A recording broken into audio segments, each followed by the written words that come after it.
Morning, Chatty House. Chatty gang. What's going on? I don't know. Shout out to Brian Kivet. He won a Jiffy Lube gift certificate and came in to pick it up, and he was hanging out in the window yesterday. I didn't get to see him. I mean, I saw him through the window, but I didn't get to say hello. I know Dame talked to him. Yeah. Now they're saying that Gary Payton II has a strain, not a tear. Calf. That's totally different. Extremely different. He'll be reevaluated in 1 week. Yes. That's much different. Extremely. Dude, Shams has been struggling lately. Struggle bus has found him. Yeah, dude. It feels like he's just didn't he get a Kings thing wrong recently? De'Aaron.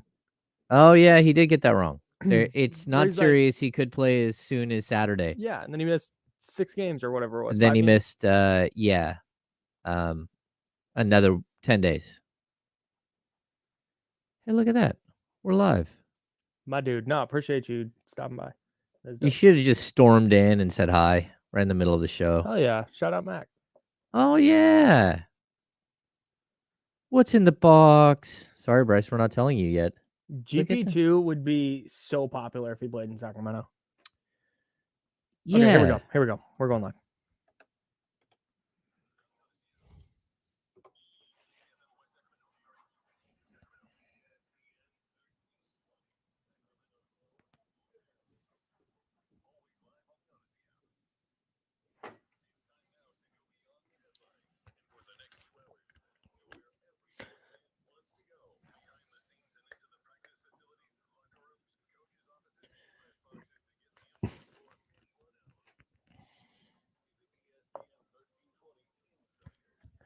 We need to stop talking right before the show because we have stuff to get to today.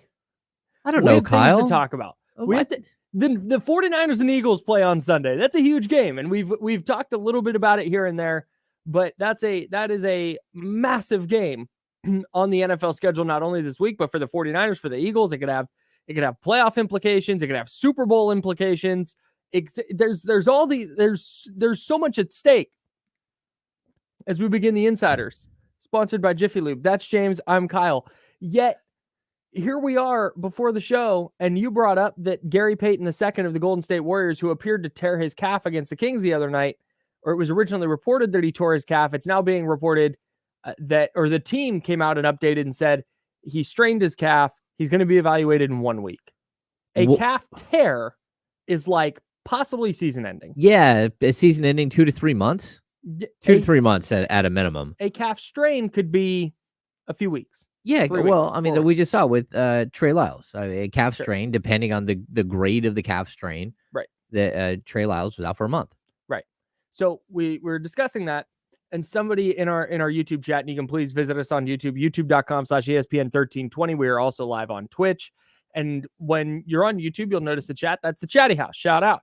And somebody in the Chatty House said that I'm assuming a Kings fan says, happy for G. That's good to hear. I like GP2. Yeah. I think GP2 would be such a popular Sacramento King. Oh, I totally agree. But I also think that like the Kings can make their own GP2. You know, you can like whether I just think that his style of play would be very popular here. Yeah. He reminds me a lot. God, there used to be a player in the tail end of the great run, and I don't know why I'm forgetting his name. He was bald, 6'5", could jump out of the gym. They called him High Five. Doug Christie. No. Oh. It was not Doug Christie. I did describe Doug Christie. No, I'm not sure why I'm drawing a blank, but he went on to play in Minnesota as well. He actually, I think maybe he played in Minnesota before the Kings, but it was Mo Evans. Mo Evans. Thank you. Mo Evans. Yes, exactly. Him and Kevin Garnett were close. He actually lived with Kevin Garnett for a while. Like Kevin, as he was a young player, Kevin Garnett like gave him one of the rooms in his like 40-room mansion on a lake in Minnesota or something. Incredible. Yeah. So, but that's what he reminds me of. It's a super athletic, super try hard, super intense, loves to put somebody on a poster. Like he's like Davion Mitchell sized Mo Evans, it sounds like.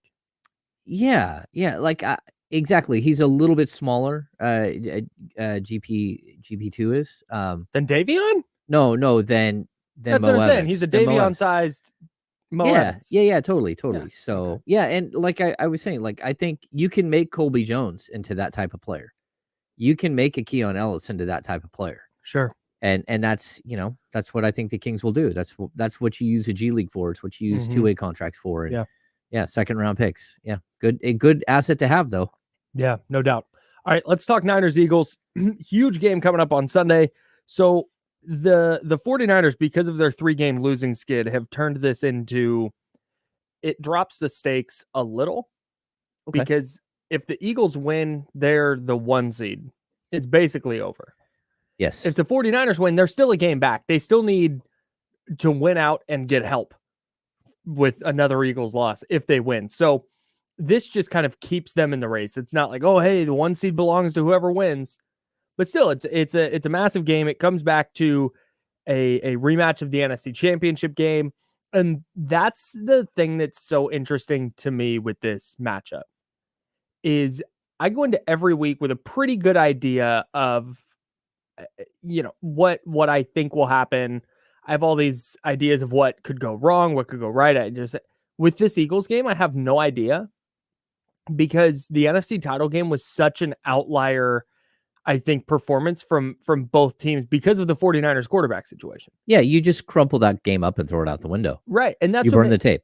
And there's the part of me that sits here and goes, the Eagles won that game 31-7. And they did, fair and square. Like that's they won. But I go, the Eagles won that game 31-7. But I know in my heart of hearts, watching the 49ers this year and going back and watching the Eagles are not a 31-7 better than the 49ers this year. No, they weren't last year. Frankly, we were robbed of a great game. I agree. I mean, it's unfortunate. Like we were robbed of a great game. And I don't know how that game would have played out. It's very possible the Eagles would have won either way. But the fact is, we don't know because of the injury to Brock Purdy, followed by Josh Johnson. Yeah, Josh Johnson's injury. Like, we have no idea how that ever would have played out. And, like, so you're always left with that what if. And it's kind of a bummer. You know, I think we've seen plenty of what ifs in the world of sports over the, the decades. But that's one that stands out where, recent, memory where you just didn't get to see a team, you didn't get to see the compete that you hoped to see. Yeah.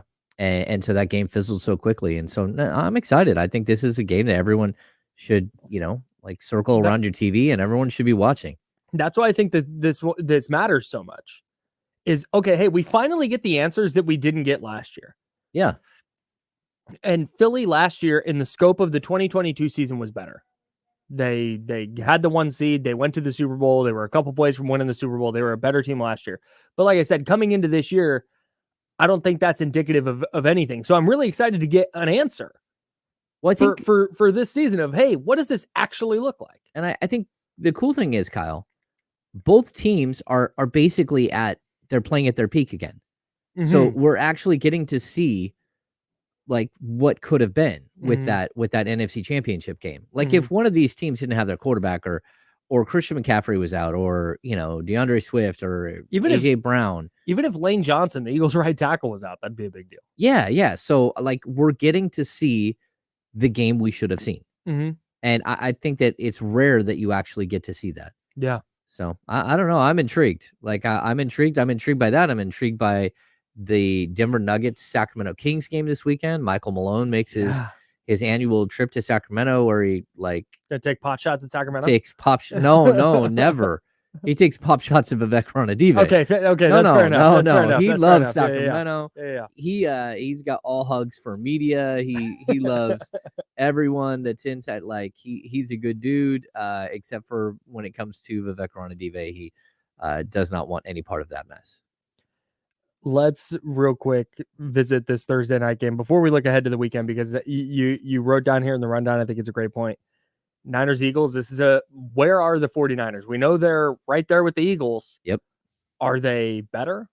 Are they worse? Are they significantly better? Are they significantly worse? Like, where are they at? We're going to learn a lot about that this weekend. And then the Kings facing the defending champs at Mhm. home. I think you're going to learn a lot about where the Kings are in how they play that game against Denver.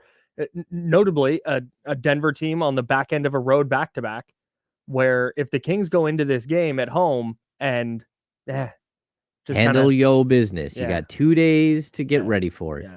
yeah. If this is one where they can't Lights just faded and shut yeah, off. dude, the light they know it's game time, man. Lights are coming down. Yeah. No, this is a spot where if the Kings come down and play like they did against the Clippers the other night, Mhm. that would be the kind of loss that I go, okay, that tells me a lot about where the Kings need to go and where they currently are, not where they're going to be in March, but where they currently are. At the same time, if they go out and they beat the heck out of Denver and just kind of take care of business, I'm not going to sit here and go, oh, the Kings are definitely better than the Nuggets. I'm taking them in a 7-game series. I'm Yep. not there, but it comes back to handling business, something they should have done in Houston and didn't, something they should have done at least once in New Orleans and didn't. This is a chance now to go in against a team that is okay, maybe in a higher tier than them, but in a tough spot where, dude, you gotta go win this game on Saturday for the Kings. Yeah, so Kyle, you and I had this discussion a little bit, like the Kings are at 10-7. Does it feel like the same 10-7 as last season, right? Because they were 10-7 last year. I had the same exact discussion on the podcast with Sean and Brennan last night on the Kings Beat. And I think it's interesting because I haven't gone through and looked at all of the losses last year, but I don't remember feeling like the Kings had a stack of bad losses. Mm-hmm. And in all honesty, I think they already have 5 bad losses. Losses where your level of compete wasn't there, where That's interesting. you got thumped, where it wasn't close, where it skews the stats on the season. Like literally bad losses. Like the 2 Houston games, both of them were bad losses. The 2 New Orleans games, one of them was close, the other one was not. So maybe I give you 1 there. Yeah. That's 3. The Clippers game, full-fledged bad loss. Like that wasn't a compete game. Okay, and that's okay. So that's really interesting. That's your definition of a bad loss, and if that's the non-compete factor is a big deal, and I think that's fair. For me, a bad loss is not that Clippers game the other night. That was like that's a bad game. It's a scheduling loss. That wasn't. Yeah, not even it's just you see how the night before went against the Warriors and a huge comeback, and you expend all that energy and you're emotionally drained, and then you got to come back the next night and it's the vibe isn't as high, and it's the Clippers and you're back. It's like you went into that game going as possible letdown game, and it was a letdown. It wasn't good. It's not like hey, they were awesome. You're super happy to see them play like that. You'd rather they not. But a bad loss to me is when is blowing a 24-point lead. Okay. And then a 5-point lead in the final 30 seconds. Like that is a bad loss to me where you're going, that was supposed to be a win and now it's not. I get what you're saying. That's where I land on that. I think that they're also like you go up against a team that's not good. That's, like a couple of, was it last year or the year before? The Kings lost to the Philadelphia 76ers. It was the year before. They lost to the Philadelphia 76ers who had 5 starters out. And we're playing like on the second night of a back-to-back. Oh, yeah. I remember that. That's a bad loss. And actually, we can go back to the Clippers loss to Denver on Sunday. That's a bad loss where Denver literally like no Jokic, no Murray, no Aaron Gordon. Second night of a back-to-back. Yeah, but still like that's a bad loss, man. No, I know. For Denver was on the second night of a back-to-back. Oh yeah. There's no excuse. So that's a bad loss for the Clips. That's where I'm at. Like there are some games here. Like I don't consider an overtime loss bad. I don't consider a close loss, but 107-89 loss to the Rockets. That's bad loss. Okay, let's dive into this. Actually, we're flying around today. We got Kings Nuggets coming up on Saturday. We've got Niners Eagles coming up on Sunday. So much to get into. Yeah. Right now, we got to get into a break, so we're gonna do that. Niners Eagles, Kings Nuggets, and the idea of a bad loss, and have the Kings had one this year? We'll discuss that next on the Insiders, sponsored by Jiffy Lube. This is ESPN 1320 Sacramento Sports. Later.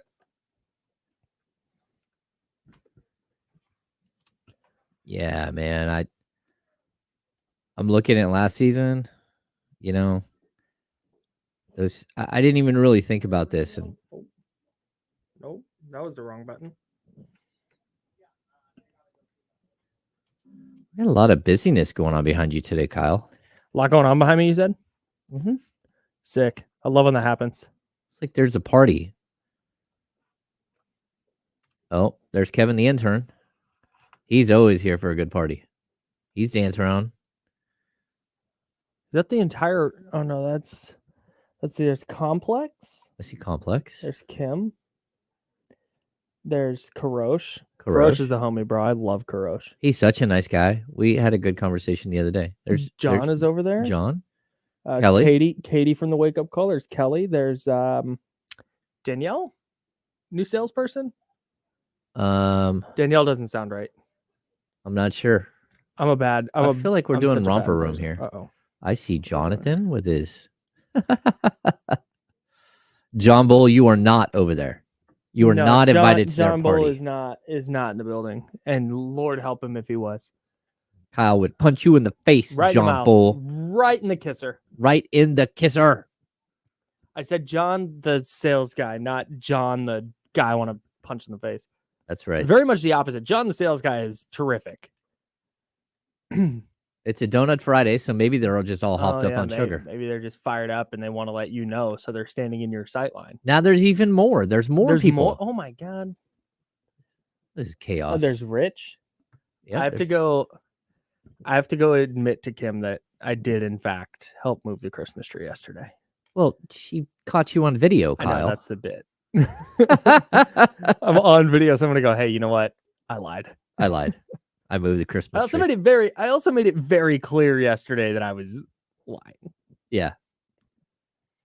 Kyle did get caught on surveillance. I did. It was tough.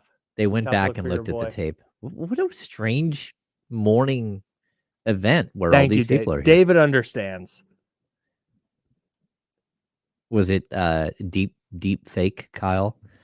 Someone made a deep fake Kyle video. These AI videos are crazy. They went to whatever AI video program. Great links. And they said Kyle Madson of ESPN 1320 and the Wake Up Call crew from 106.5 The End moving a Christmas tree in the Odyssey Sacramento offices. That's right. That's the video they cranked out. That's right. All right. Shout out to the Wake Up Call. Oh, there's caroling happening. There's carol. What is happening? Oh, that's right. The Christmas carolers are here in the back. Oh my God. There's Santa Claus. Oh my God. Claus is coming to town. Are we back, Kyle? Nah, I'm going to add to this break so we can enjoy the carolers. No, I'm joking. What is happening? There's so many people. They keep coming, Kyle. It's like someone brought a clown car. Oh my gosh. Cindy Lou Who. That's adorable. Oh my God. What is that happening? Was the cutest thing I've ever seen in my life. Santa! I know him. You sit on a throne of lies. All right, now we're coming back. Jeez, this show. I'm sorry, everybody, for whatever's happening today. Here we go.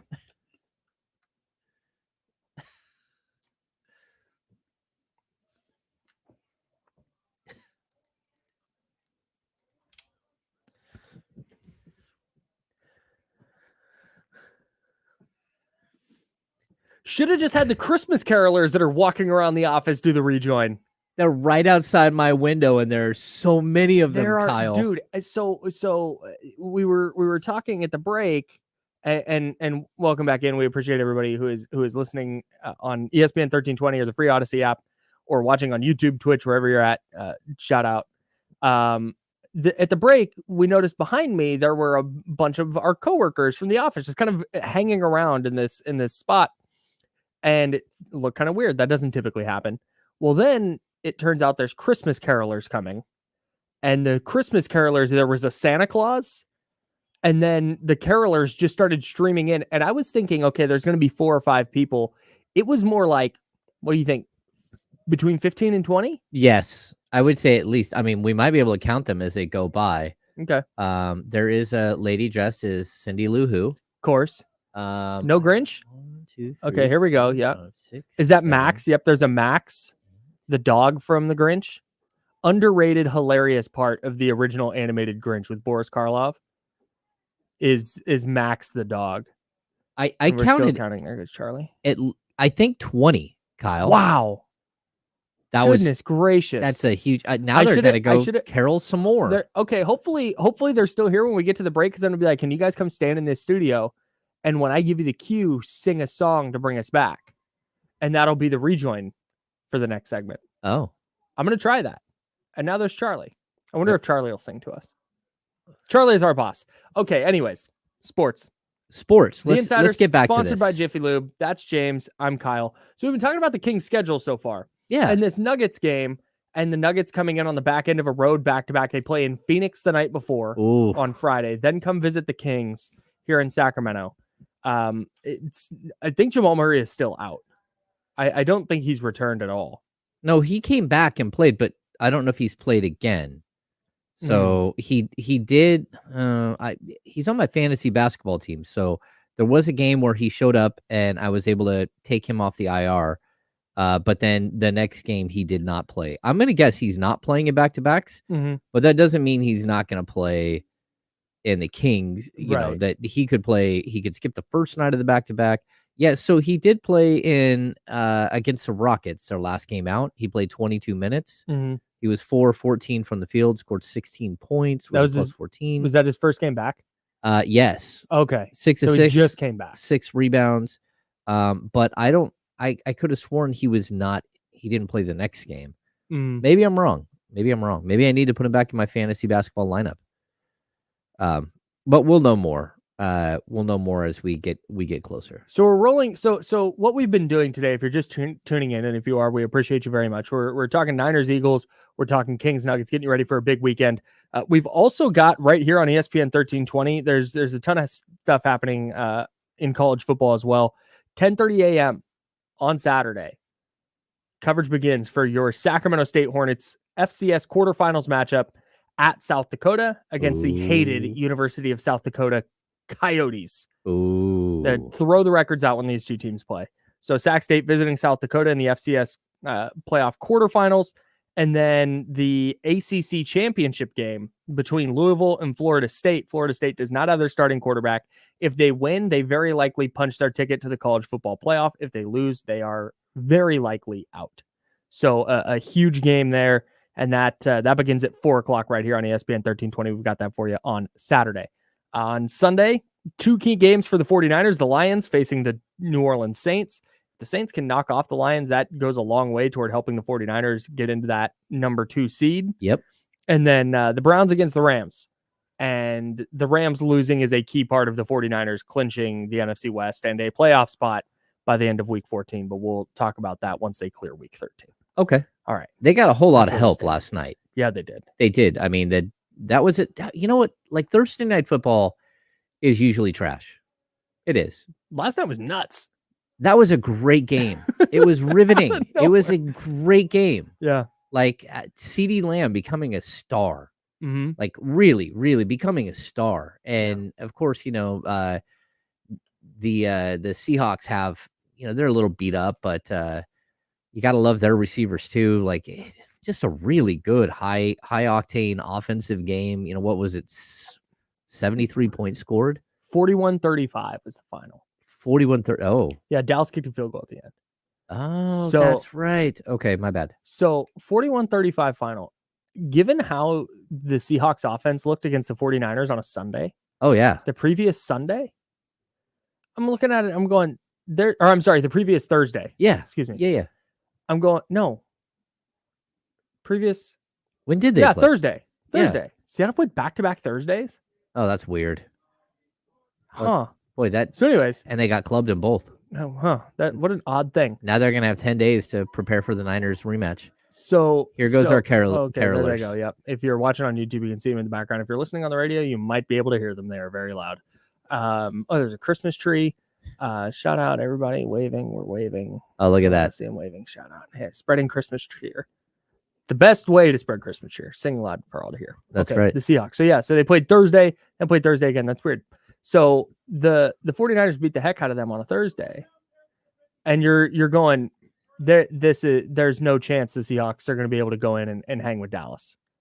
Like, that's just... Oh, Dallas quietly becoming one of those teams, man. Yeah. I know people don't... You need Dallas. If you're 49ers fans, you never cheer for the Dallas Cowboys, but you might need the Dallas Cowboys to beat the Philadelphia Eagles, and especially if you can get this win this weekend. Yeah. Oof. Yeah. Now, then you're a big Cowboys fan the next week. Another thing on this Thursday night game, did you see DK Metcalf's celebration where he did the sign language? No. Okay. He did have 3 touchdowns. He And he had a big game. I have a drop that I need to play. And Uh-oh. one of my philosophies is if you're going to cut a drop from the sound, you need to play the sound. And the sound is incredible. DK Metcalf, he had 3 touchdowns last night for the Seahawks. Here's Amazon sideline reporter Kaylee Hartung talking about DK Metcalf's celebration. He's saying in sign language, standing on business. That's slang for taking care of your responsibilities, which was exactly what he was focused on this week. He's actually been challenging himself to learn sign language. He took a course in college, and now he's 7 classes into a new program. He says it's a way to get his mind off of football. It also comes in handy on the field.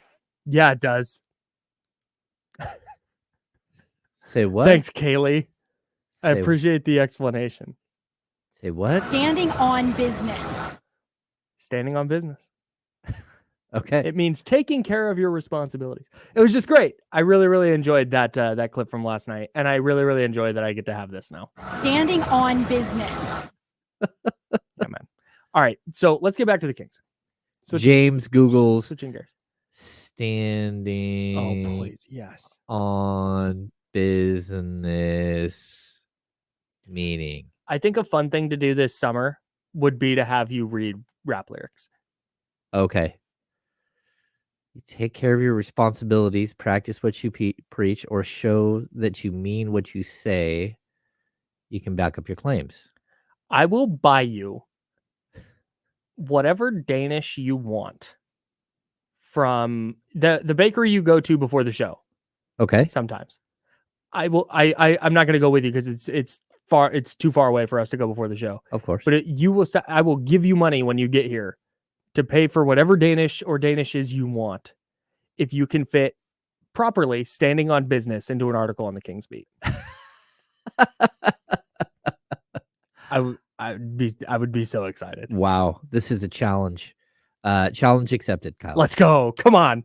Standing on business. Not sure. All right. Excellent. Standing on business. Perfect. Can the Kings stand on business on Saturday against the Nuggets? That's what we're talking about right now. So we were talking about bad losses earlier. I have the Kings down for one as what I call a bad loss this year. Something that I would classify as a bad loss. Okay. Maybe 2. I'm going to stick with 1. The maybe 2 was the home opener against Golden State, where you lose that one 122 to 114, but it wasn't really that close. They made the furious run at the end, but that was just not a great game. I don't think I call that a bad loss. The second Houston game, where you get blown out 107-89 in the first game of that 2-game set, and then 2 days later come back and lose by more and lose 97-122. Okay. That is a bad loss to me because you already got housed. You already had your non-compete game in that little 2-game set. And then you come back and do it again. I know they didn't have De'Aaron Fox, but it was the fact that they came back and looked worse the next night. That was a bad loss for me.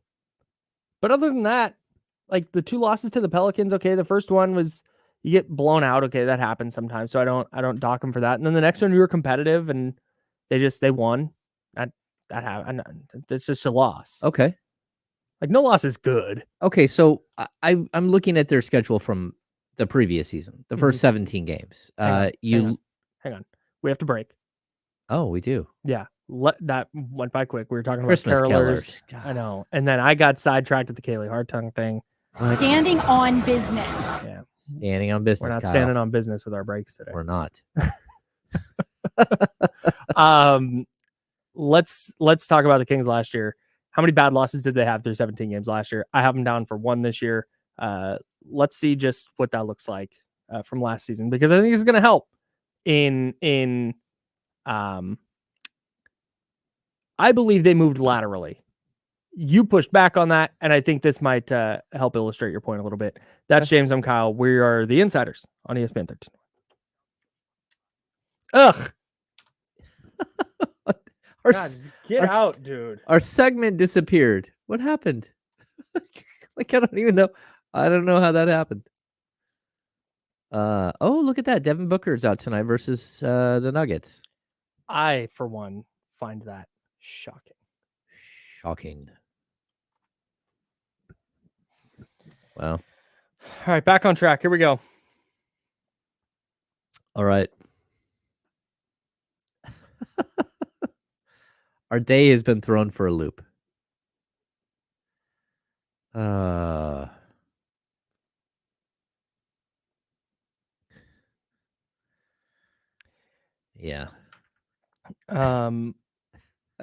Mo of Deuce and Mo fame. Yeah.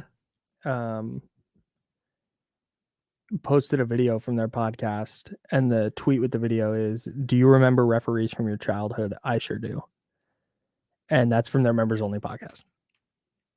And I had an umpire one time as a catcher in travel ball, and I'm behind the plate, and this kid comes up, and he takes strike one. It was a borderline strike. It was a strike though. It wasn't like, oh, we got away with one. It was definitely a strike on the knees on the outside half, and he like shoots a look back to the umpire.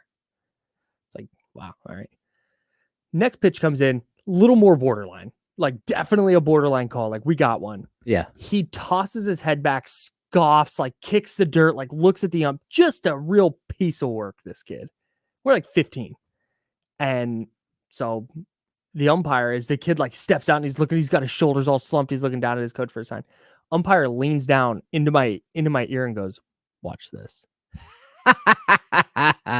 Dude, the next pitch.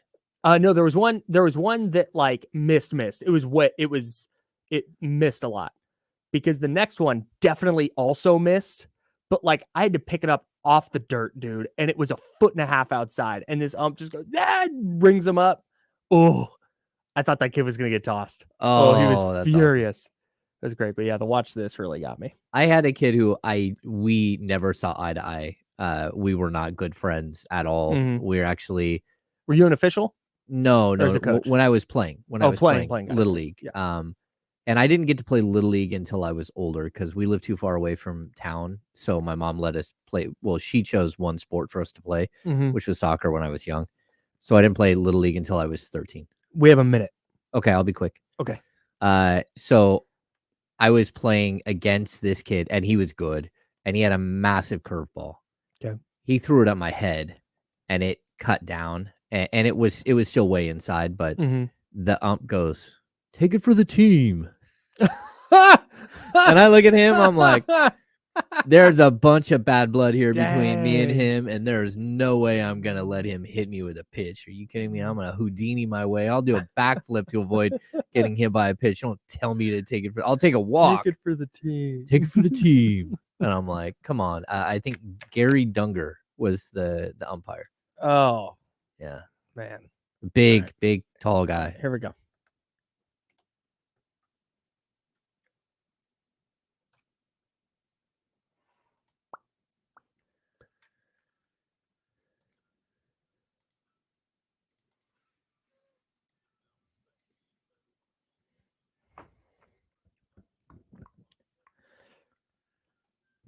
Niners Eagles coming up on Sunday. The Raiders have a bye this week. No Fantasy Friday for Raz Siddiqui.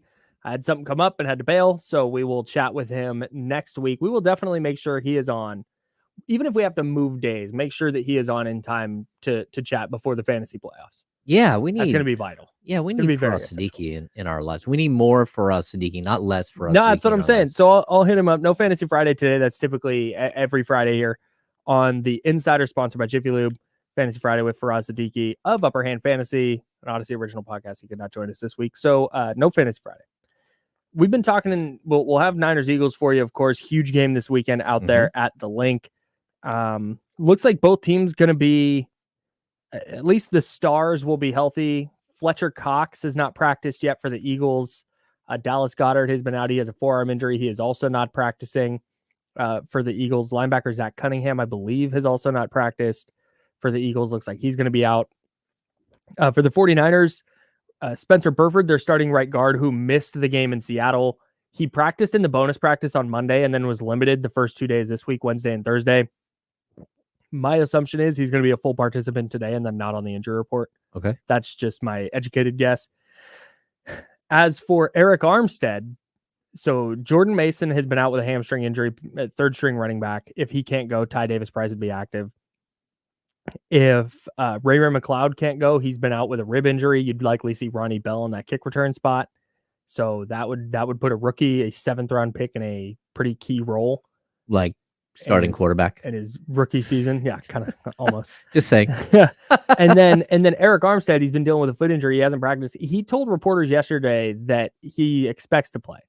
Okay. He's intending on playing. But players can say all they want. If the medical staff doesn't clear them, or if they try and go on Sunday and they get through warmups and they're not moving right, they're not going to play. So Eric Armstead exuding optimism about his playing time. The fact that he didn't practice Wednesday and Thursday is not a great sign for me, but we'll see if he practices today. If he's even limited today, again, educated guess. My guess is he's limited today and then questionable. That's going to be my prediction. We'll find that out at like 12:30. Yeah, and we'll probably find out right after the show whether Keegan Murray will play tomorrow, or if he practiced, because the Kings are practicing today. We'll find out right around the time that we leave. I don't think we'll get an update before then, but if I can make it to practice, I'll try to get there and break some news there. But I don't know that I'm going to make it to practice on time. Okay. Yeah, they've got one of those practice schedules that it's not very conducive to James' work schedule. Make sure to follow James on Twitter at James_HamNBA for all the latest Kings news. Yeah, there we go. You're welcome. Yeah. So all right. Bad losses. Yeah, bad losses. I have the Kings down for 1 this year. What I classify as a bad loss. If you have them down for 3 or 4 or whatever, that's fair. Our definitions are probably different of what you'd classify as a bad loss. I have 1. It's that second one in Houston where they got smoked in the first, not back to back, but they played Houston in back-to-back games, and they got smoked in the first one, and they got smoked worse in the second one, and looked worse in the second one. That was bad for me.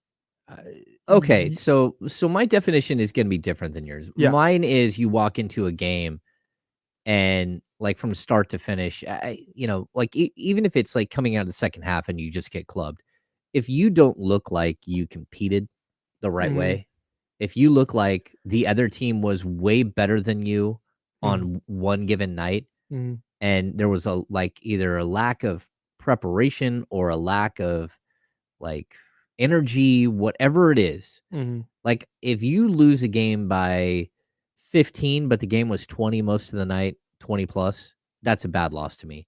If you lose by 30, of course, it's a bad loss.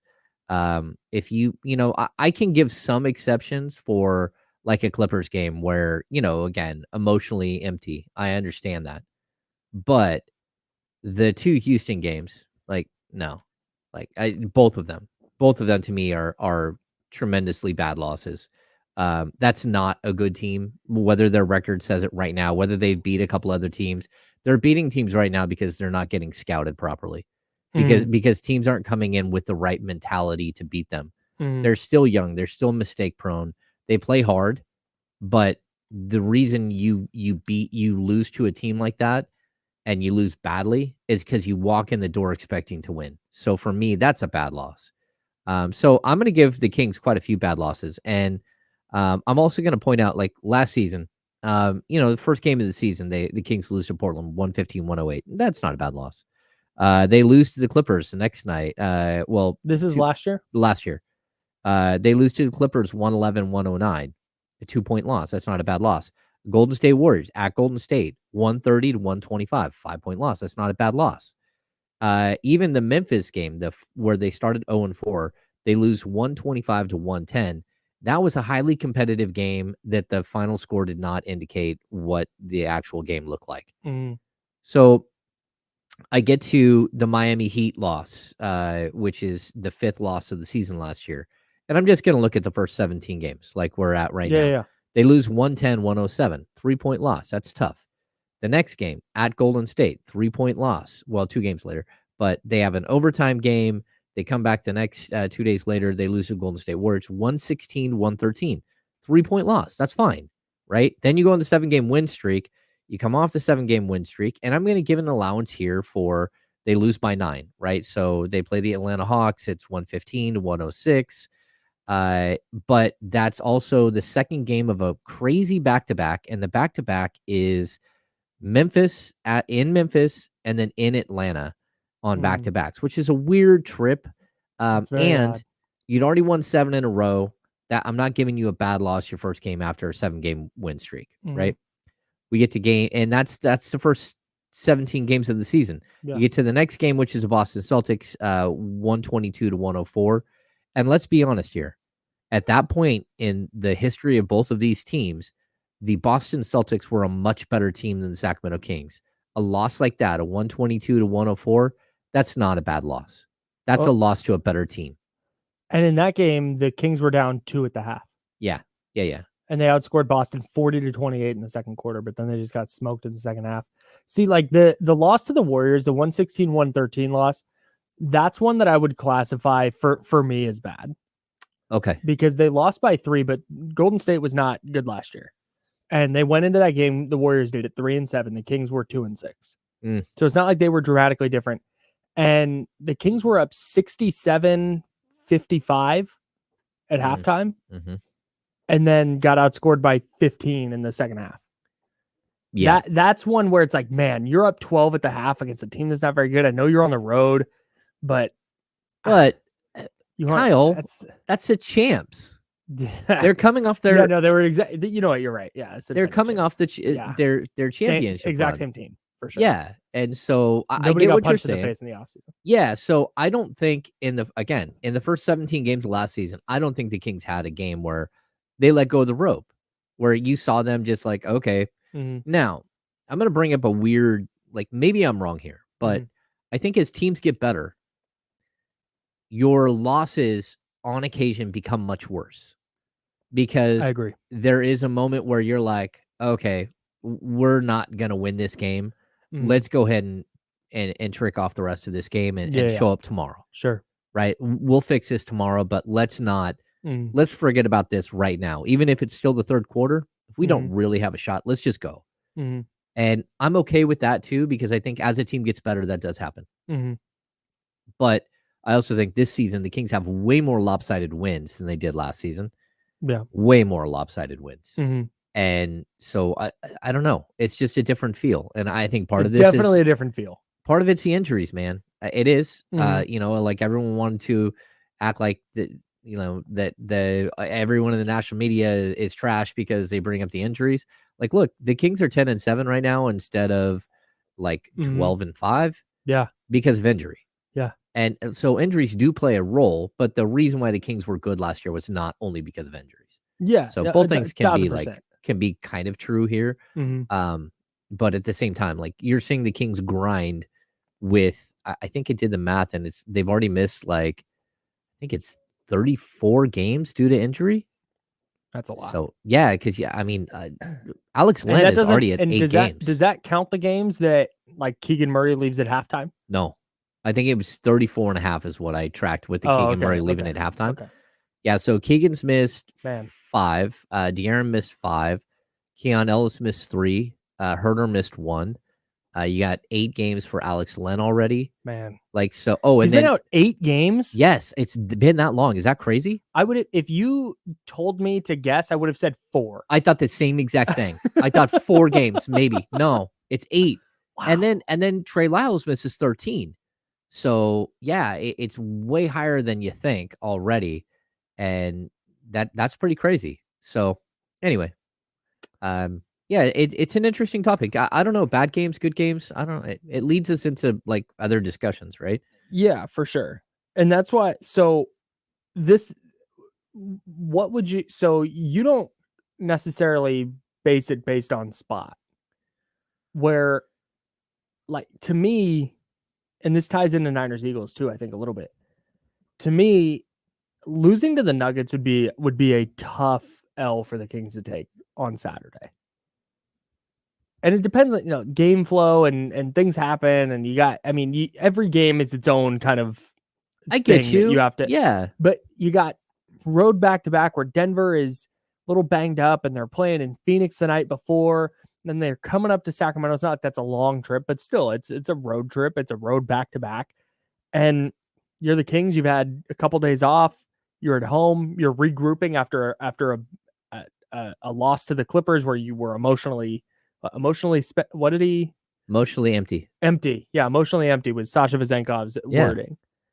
So this is a spot where it's like, man, you can, as the Kings, you can A, get back in the win column, and B, knock off the defending champs when they're on a back-to-back.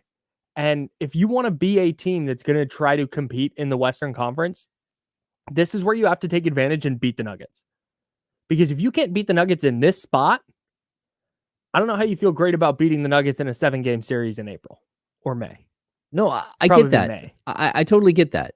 Where you have to, there are certain times where you need to show that you're one of the best teams in the Western Conference. When the Dragon's going to show its soft spot, you have to make sure you hit it. That's right. And that's what this is to me. Okay. This is a Dragon showing its seedy underbelly or whatever. All right. Soft underbelly. Not seedy underbelly was the wrong word I was looking for. Soft underbelly. Yeah. Well, or the chink in the armor. Yeah. Right. So, that as well. Yeah. And when it's going to explode, that's where the Kings to me have to jump on this. And the Nuggets don't have anything to prove in this game. They are cruising through the regular season. The Nuggets are looking at April already. Yep. They're looking at the postseason. The Kings have something to prove here. Because if they go in and lose this game, the perception of the Kings becomes like, man, see, they couldn't even beat the Nuggets in this spot. Like, oof. Yeah. Whereas if they go win, it's like, okay, that's checking a box. And they beat the Nuggets in a tough spot. Now let's go see them beat the Nuggets in Denver, hang with the Nuggets in Denver and, continue building. Because again, we've talked about this is a growth process. This isn't a team that all of a sudden on one night in the middle of December is just going to go, oh yeah, hey, title contenders now, by the way. That's a growth that you're going to see over the course of the year. Yes. And I think this would be a step in that growth. Okay. And I think this relates to Niners Eagles because to me, the Niners in this same spot, it's not the same as far as the Dragon showing its soft spot or whatever. But the Niners to me have way more to prove than Philly does.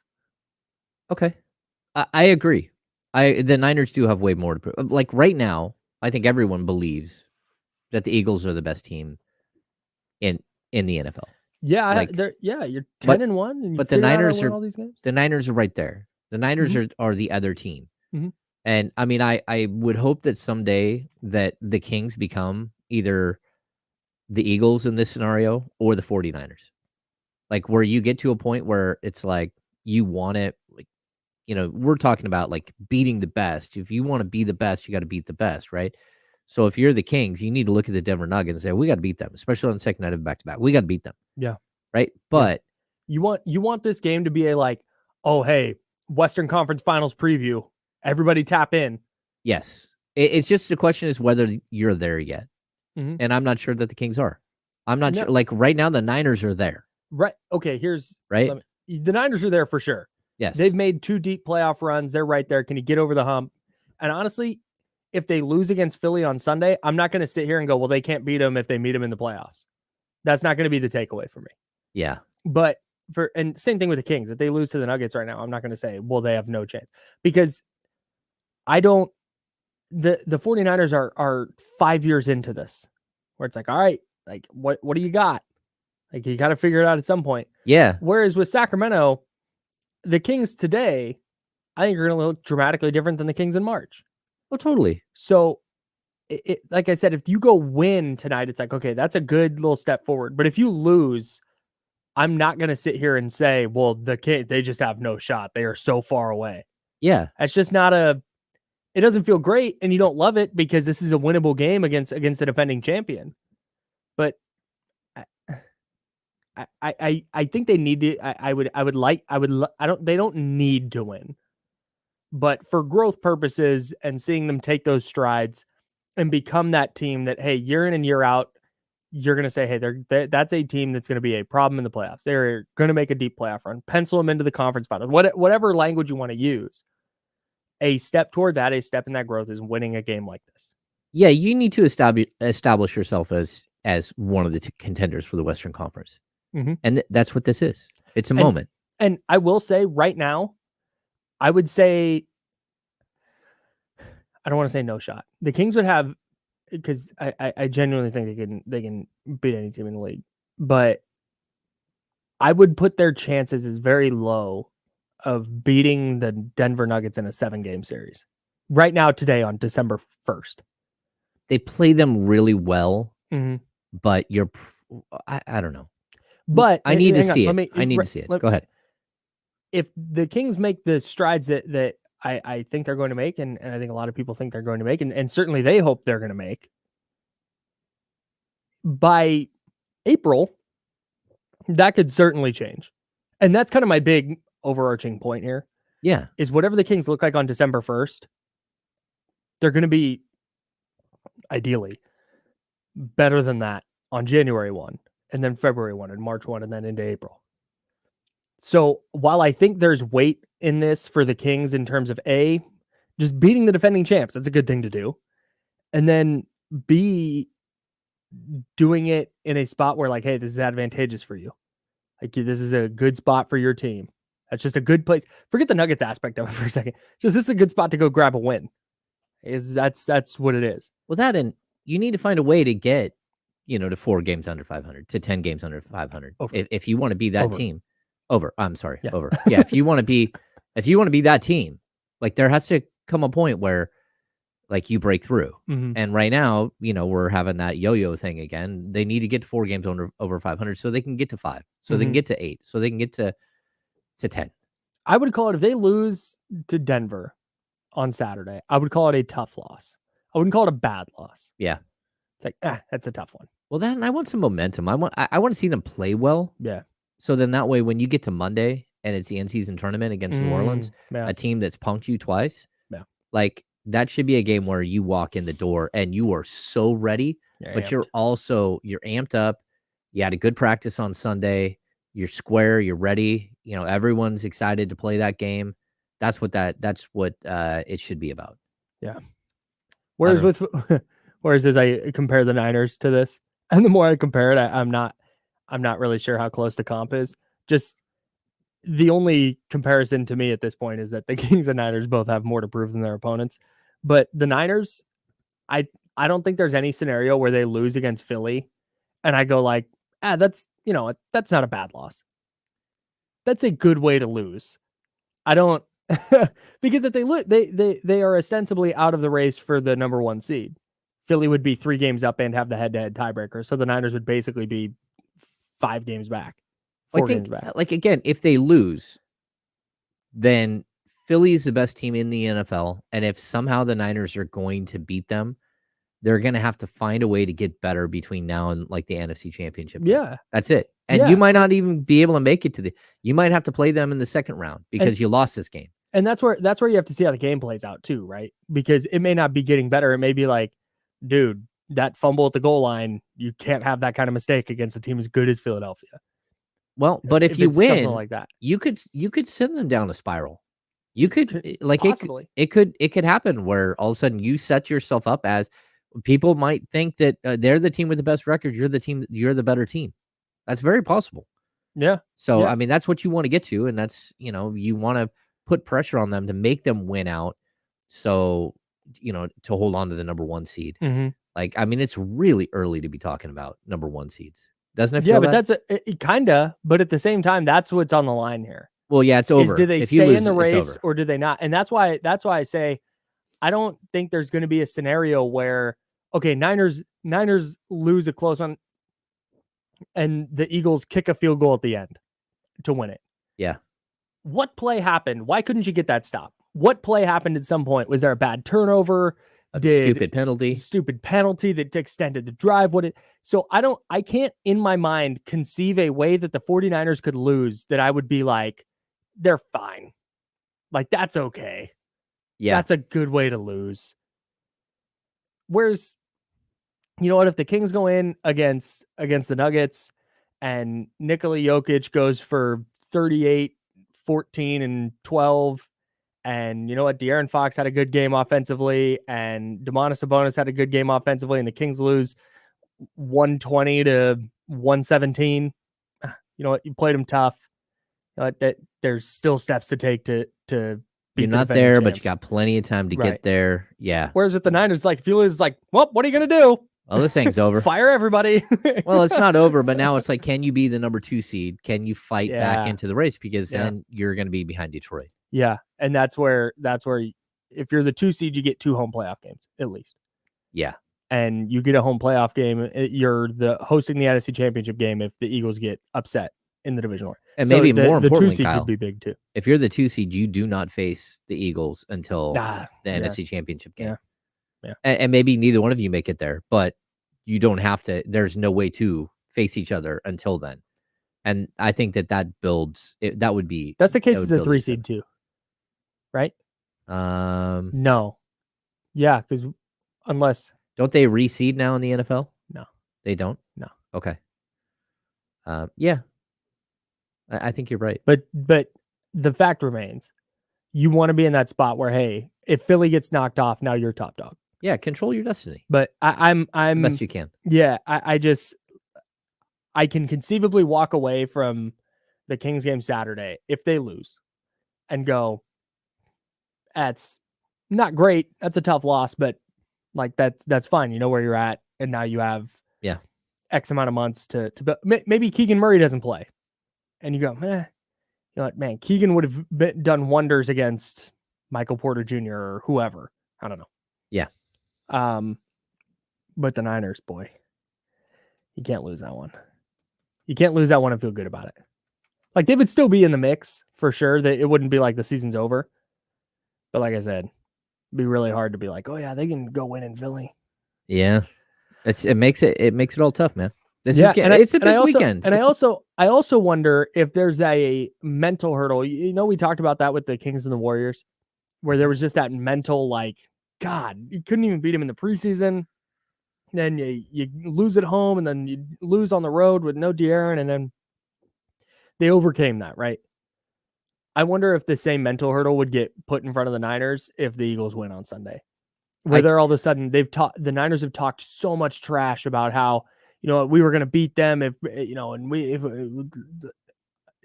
had a plan for their defense, and what Debo called James Bradbury trash and all this other stuff. If you do all that talking and then go lose again, and then put yourself in a spot where to win the Super Bowl, you are very, very likely going to have to go back to that building again. Oh, man, that's tough.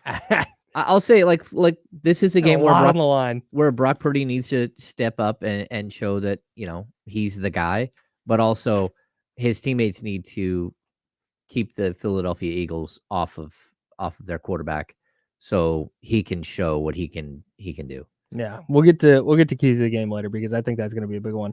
Yeah, I just keep the quarterback upright, man. Although I will say, on the play he got hurt, Brock Purdy didn't even hit the ground, so he did stay upright. He just got hit in a weird spot. Wow. We got mad props coming up. We've got keys to Niners Eagles. We've got keys to Kings Nuggets, and a little bit of interesting Kings news. We do have some interesting Kings news, and not player related. No, front office related. Not front office-ish related. Business side related. Business side. Let's call it that. Business related. Yeah. Okay. Some interesting Kings news. What does that all mean? And then if you're watching on the stream, you'll notice some giant boxes, delivery from Jiffy Lube, sitting right there behind James. It's a Jiffy Lube Christmas. Maybe we'll break one of those open after the break. It's a Jiffy Lube Christmas. Are we going to do that, or are we going to wait till Monday? I don't know. We'll find out. We'll find out after the break. Had a babe.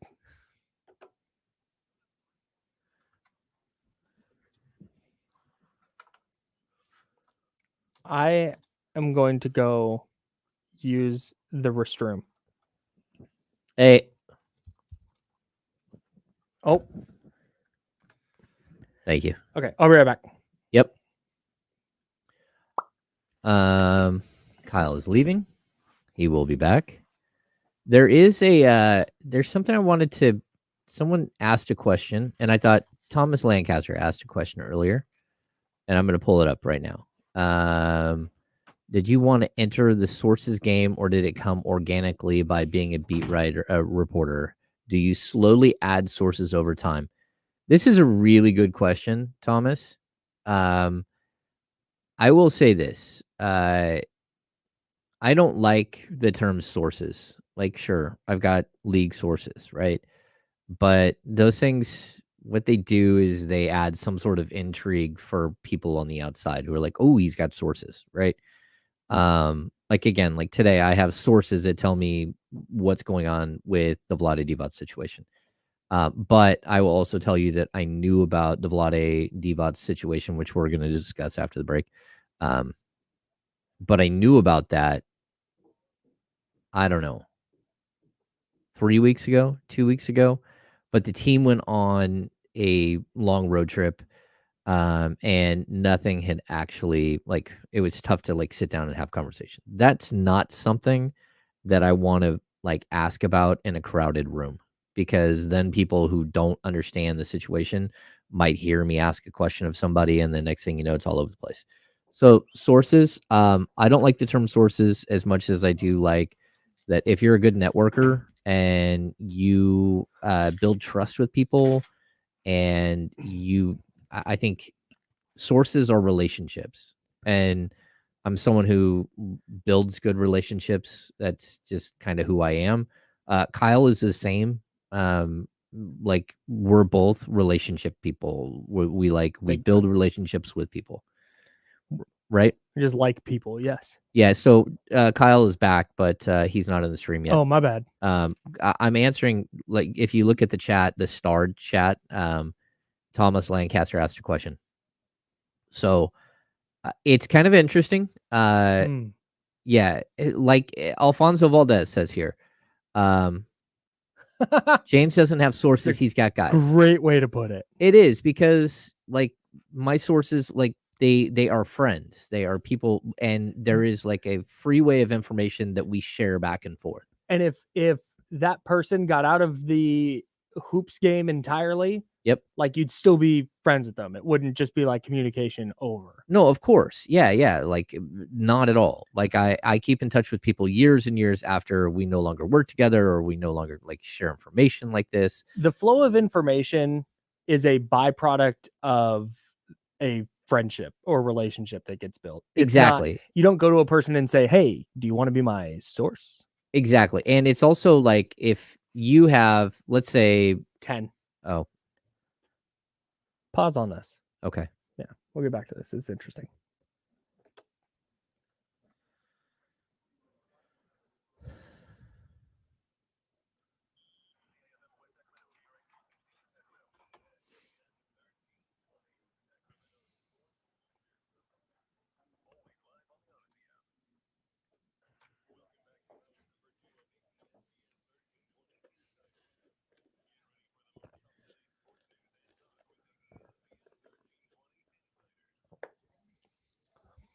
Kyle Madson here, James Ham there.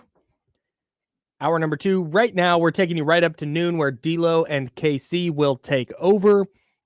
We'll talk Niners Eagles, a massive game this weekend for the San Francisco 49ers, a game that they cannot afford to lose for multiple reasons. We will dive into those reasons coming up. But James, there was some interesting Kings news. Vlade has been around the team and hanging out, and you've seen him at the arena, and he's there. What? He's back. Like, just in like living in Sacramento? Oh, okay. So here's the deal. Sam Amick wrote a piece this morning, and I have been able on The Athletic, and I've been able to confirm. And it's something that I've known for a couple of weeks, but the team was on the road, and it was kind of sensitive material that you didn't exactly want to ask in a crowded room of people and have this thing kind of spin out. So Vlade Divac is back, but as an ambassador on the business side. So not in a front office role of some kind. Absolutely not. He has no basketball related, according to my sources, he has no basketball related connections. He is an ambassador for the team. Like he went on a business trip to China with John Reinhardt's. Like Who's John Reinhardt? He's one of the VPs of the Sacramento Kings on the business side, right? So basically what Vlade is he's still a connector with fans. He's still someone that you want in a room when you're pitching major deals, and because everyone loves Vlade. And I for one, like, I don't like the way that it all played out with Vlade here in Sacramento. Like, there are so many things that people, like, some misunderstandings about this. There's some, like, language barrier issues here and there. There's some issues with him being too honest and being misunderstood with him being too honest. Like, there are a lot of things that happened during the Vlade Divac era. And I, for one, as someone who spent a ton of time around Vlade, like, I hate the fact that there are fans out there that don't like Vlade anymore, that despise the Vlade Divac, what happened as a GM, and they're not able to get back. Like, Vlade is a great Sacramento King. He's a Hall of Famer. He is well deserving of everything that he earned as a Sacramento King. As an executive, I will tell you there are so many executives in the NBA who are much worse than Vlade. And we could sit here and debate it all day long, but like, there's always a world in which David Kahn exists, and Vlade Divac was never nearly as bad as anything that David Kahn ever did.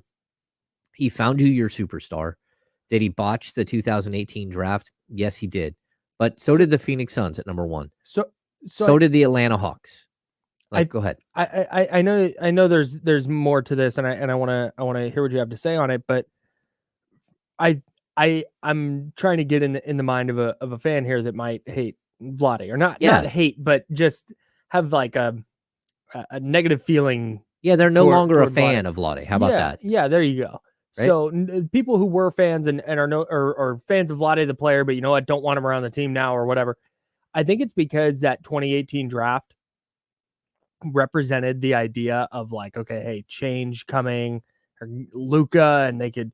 Whereas, and it just looked like in those first couple of years that they just, hey, you know what? Here comes another decade of incompetence because of this botched draft. And that was just the easy thing to look at because it was a glaring mistake that it outshined all these things that you're going to list out that he did right down the stretch and where he left the team. So that's the thing is, I think a lot of people probably look at that 2018 draft and they go, or they went at the time, what a failure.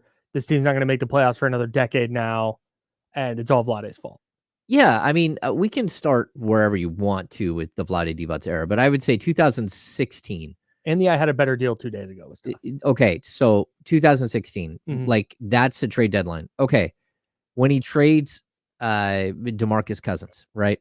So first of all, who won that trade? The Kings did. The Sacramento Kings won the DeMarcus Cousins trade. There's absolutely no question about so 2 things happen. Number 1, because you trade DeMarcus Cousins, you go in the tank in the last half of the 2015-16 season. The 2016-17 season. You go in the tank, right? You get the number 10 pick in the draft because of that trade, because that's what you got from New Orleans. I had a better deal 2 days ago thing. Okay. What happened there, what he specifically meant was he had a trade with the New Orleans Pelicans on Friday night. They went to talk to DeMarcus Cousins' agent to tell him that they were trading DeMarcus to New Orleans on Saturday. His agent called the Pelicans and said, he will never sign an extension with you. Do not make this trade. No one will trade for DeMarcus Cousins. He is getting his extension in Sacramento. We want the $217 million or $221 million, whatever the extension was that was agreed upon that they were going to give DeMarcus Cousins. They wanted that extension because the only way for them to get all that money was in Sacramento. Right. We will not sign an extension if he gets traded. So back out of the deal. The Pelicans went back to the Kings and said, we're not giving you 2 first-round picks. We'll give you a first and we'll give you 2 seconds instead because we need to buffer that situation with his people. If we lose him for nothing, we don't want to be on the hook for 2 first-round picks. So that's what Vlade meant. He had a better deal, but an agent tanked his deal. And that's how that deal, that transaction happened. They traded him anyways. The only thing they got Buddy Hield. They got a 2017 first-round pick. When they traded DeMarcus to New Orleans, the Pelicans go in the tank. They finished 10th. So the Kings got to keep, they got the number 10 pick. Also, the Kings were a playoff team when they traded DeMarcus Cousins. They fell all the way to number 8. They had a future first-round pick from the J.J. Hickson, Omri Caspi trade. J.J. Hickson. Years before, right? So a deal that had been hanging over their head forever. Every year the pick had not been relayed. It was a lottery protected pick. No, it was a top 10 protected pick because the Kings fell below the number 10 pick. They got to keep that pick. Now, Vlade had made this other trade, with a pick swap, where he dumped Carl Landry, Jason Thompson, Nick Stauskas to Philadelphia and gave up a future first-round pick and a pick swap. That was bad, too. It was bad, but he cleared $33 million in cap space so he could try to go make the team better. It didn't work out. Other GMs have done stuff like that one. It didn't work out. So the Kings actually move up from number 8 to number 3, but because of the pick swap, they fall to number 5. Number 5 is where they draft De'Aaron Fox. If he did not trade DeMarcus Cousins, he would not have had the 5th pick in the draft. They would not have had De'Aaron Fox. They would have only had the 10th pick. Now, we can talk about the 10th pick. They botched the 10th pick, but that wasn't all on Vlade either. They take the 10, which they should have just drafted either Bam Adebayo or Donovan Mitchell, who went number 13 and 14. They trade for number 15 and number 20 because it's a really good draft. Where they blew that was that Justin Jackson wasn't the pick. But again, there was heavy influence from someone inside the organization to draft Justin Jackson because they may or may not have gone to the Final Four and watched him win the championship for North Carolina. He was a good player in North Carolina. He was, but John Collins was a better player, goes number 19. At number 20, they took a gamble on Harry Giles with a knee issue because they knew they had so many players that were on first and second year contracts that they probably needed to redshirt a player anyways. So they had a choice between him and OG Anunoby. They chose Harry Giles instead of OG Anunoby. And realistically, what they should have done is they should have drafted Kyle Kuzma to win number 27, but also had torn up everybody in pre-draft workouts in Sacramento and should have been the pick at number 20. So yes, he made some mistakes, but look, the Phoenix Suns drafted DeAndre Ayton number 1. The Kings draft Bagley number 2. The Atlanta Hawks traded out of the number 3 spot allowed Dallas to move up, and they drafted Trae Young at 5 instead of Luka. They've been competitive enough that that's gotten swept under the rug. Yes, but that's going to go down as an all-timer, dude. Yeah, DeAndre Ayton is no longer a member of the Phoenix Suns. They didn't just the Hawks didn't just draft the wrong guy. Yeah. Like they traded out of the spot. Yeah, exactly. And then I'll add this too. Like people want to blame the Luke Walton thing on Vlade. Like Vlade had an extensive search the previous time for a head coach. He brought in 12 candidates. He brought in like 8 of them twice. He brought in like 4 of them 3 times. And at the last second, Dave Yeager was able to leverage his way out of Memphis. And on a Friday and on Saturday, the decision was made, not completely on Vlade's watch, to hire Dave Yeager, even though he wasn't one of the 12 people they brought in and interviewed. So the next time around, Vlade wasn't messing around. He was hiring his guy. We knew that Luke Walton was going to be the head coach of the Sacramento Kings at the All-Star break while he was still coaching the Lakers. Dave Yeager knew he was not going to be the head coach dating back to the beginning of the season. He told me, what do I got? 20 games on game 1. Yeah. I'm like, what do you mean? He's like, dude, I got 20 games. I was with a different media organization at the time. And on media day, I was with a person from that media organization. Yes. And he went, what do you think? A first coach fired this year? Yeah. It's like, oh my God. And when they won, they still had an assistant general manager who tried to go and feed a story to the press. The Brandon Williams stuff was crazy. They still, so look, did Vlade make mistakes? Yes, but man, just FYI, like you guys all can love Jeff Petrie. Jeff Petrie took Jimmer Fredette, the pick before Klay Thompson, 5 picks before Kawhi Leonard. Jimmer would have been Klay if he got to play next to Steph. The next season, Jeff Petrie. I don't actually believe that. Go ahead. Jeff Petrie selected Thomas Robinson with the 5th pick in the draft, not Damian Lillard. So, like, look, these things happen. Like, did Vlade have a great run? No, but Vlade is a great king. I love to have him around the franchise. Anyone that walks up to Vlade and doesn't walk away with a smile on their face, there's something wrong with you. He's one of the nicest people you'll ever meet. His intentions have always been top tier, whether his execution was or not. But I will tell you, he didn't leave the cupboard bare. They still have all their draft picks. They had no ridiculously bad contracts hanging on to them that they couldn't get out from under. And lastly, you got De'Aaron Fox. He found the one star that you're waiting for. Vlade's back. That's James Ham. I'm Kyle Madson. We're the Insider, sponsored by Jiffy Lube. Mad props. Coming up next. I didn't have anything to add. That was really good by you. Sorry. No. That's. I look at the clock, I'm like, oh shit, I got to get out. Exactly 0 people give a damn what I have to say about the Vlade tenure. So I just like there's. I don't have anything to add in that spot. Like there were people that came through this organization that had bad motivations, bad motivations. Vlade Divac was never one of them. The thing that I rocked with Vlade was that he went like, yeah, if this isn't going well and we're not in the playoffs, I'm out. And they weren't in the playoffs, and he was like, all right. The other thing that people don't get is that like he signed, he cleared all that cap space, right? He signed Rondo, he signed Costa Koufis, and he signed Marco Bellinelli. Bellinelli was a hot mess. And not only that, but George Karl was a hot mess in combination with Marco Bellinelli. He tried to give Marco Bellinelli all of this like leeway that Marco Bellinelli did not deserve at all and was Italian not that Kobe? player. Yes. Warriors legend. So what did Vlade do? Vlade traded him for the number 22 pick in the NBA draft in the 2016 NBA draft. Like you actually got, I mean, they drafted Malachi Richardson there, which wasn't great. I was so big on Malachi, bro. But at the same time, like he got out from underneath the contract when he signed George Hill to a 3-year, $57 million deal. And George Hill was a disaster in Sacramento. Had a bunch of personal issues, didn't want to play, like needed to get out. He was able to flip him and get more assets. They brought in Iman Shumpert on that deal, but on an expiring contract. When Iman Shumpert ran his course during the scorers year, right? He was able to flip Iman Shumpert and move off of that contract. Like Vlade did like some sneaky good things that people forget.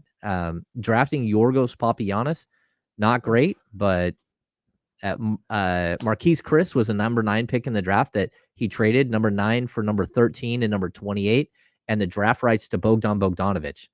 Vlade won that trade. He won so many of these trades that I think that that's something that gets forgot. He didn't do all wrong.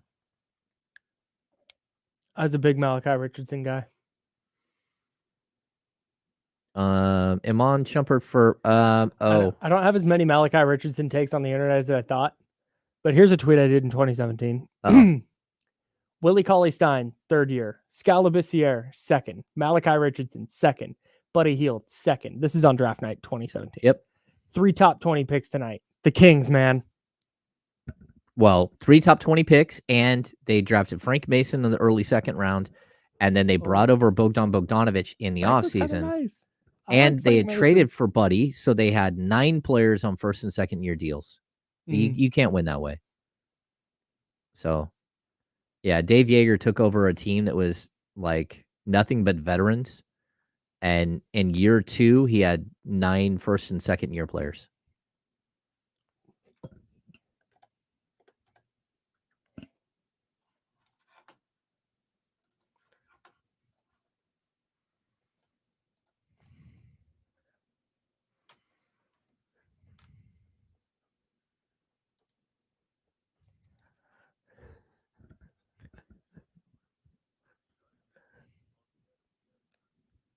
A show within a show. It's so funny. The vibes on a Friday are always up. Yeah. We talked like 4 seconds into the rejoin song there. Wow. Like the rejoin song was playing when I realized that we were going. It's just a good. And I'm in the middle of looking up my old Malachi Richardson tweets. Wow. I was a big fan of the Frank Mason, Buddy Hield, Malachi Richardson, Justin Jackson, Zach Randolph lineup.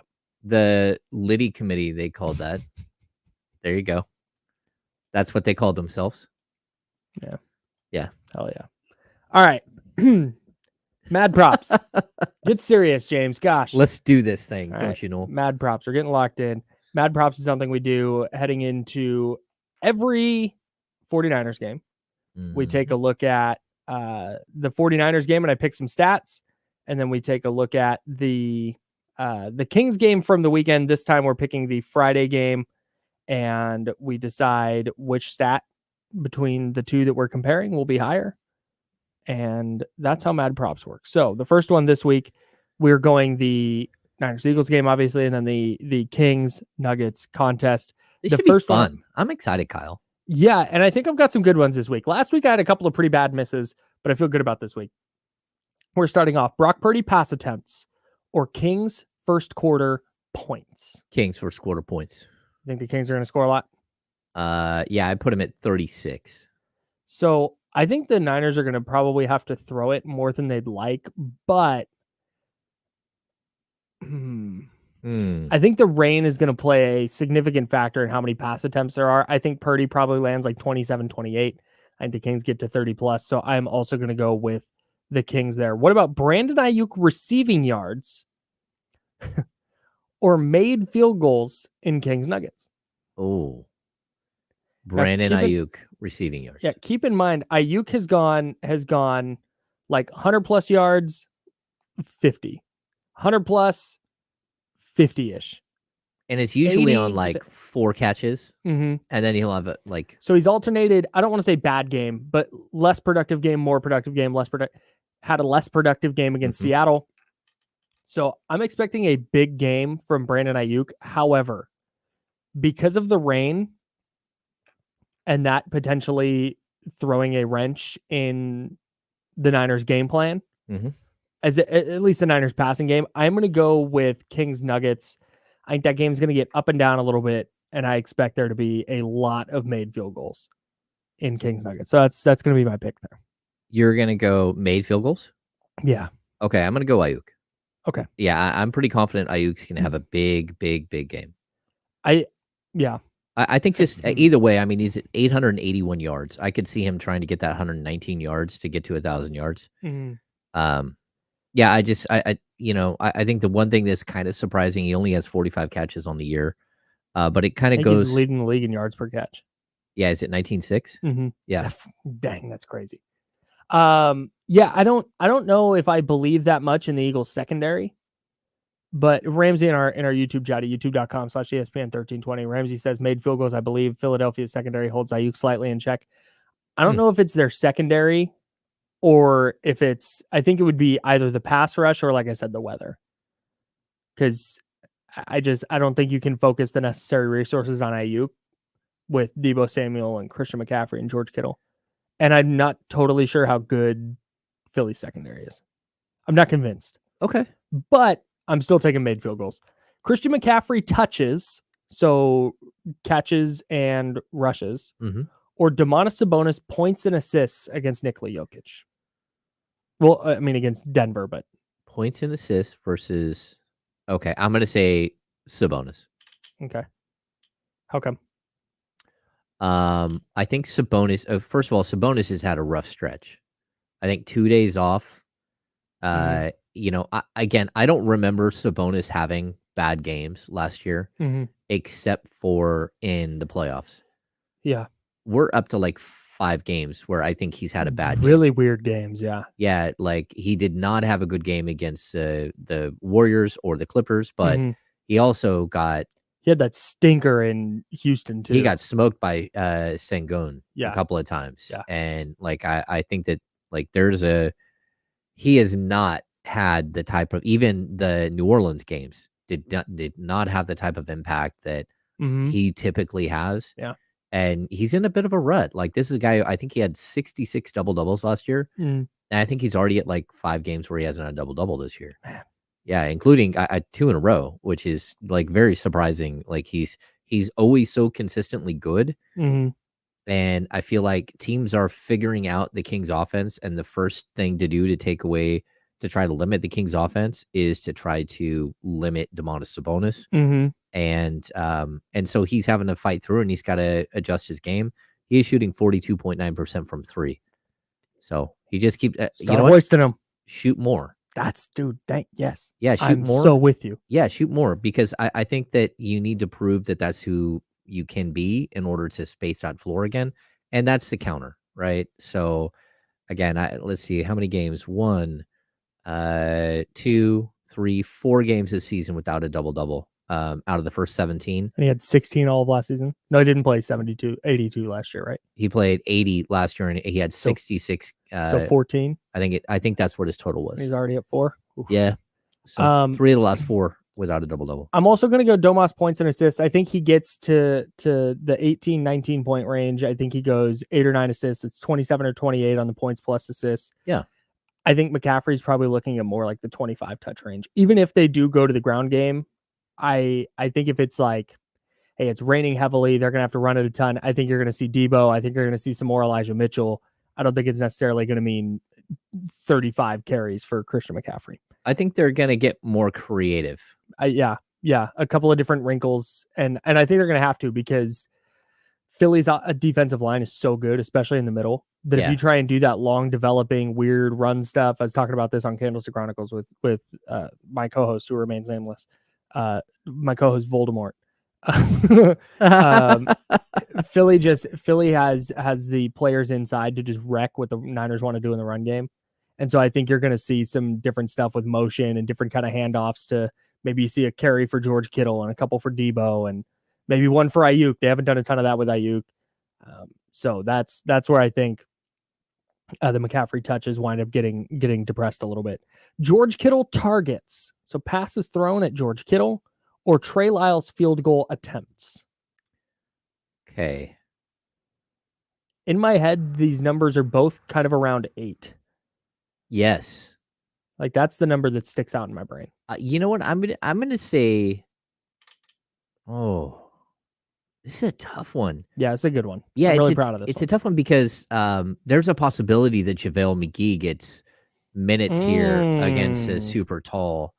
And in that case, I still like Trey Lyles against like Zeke and Najee. Sure. Off the bench.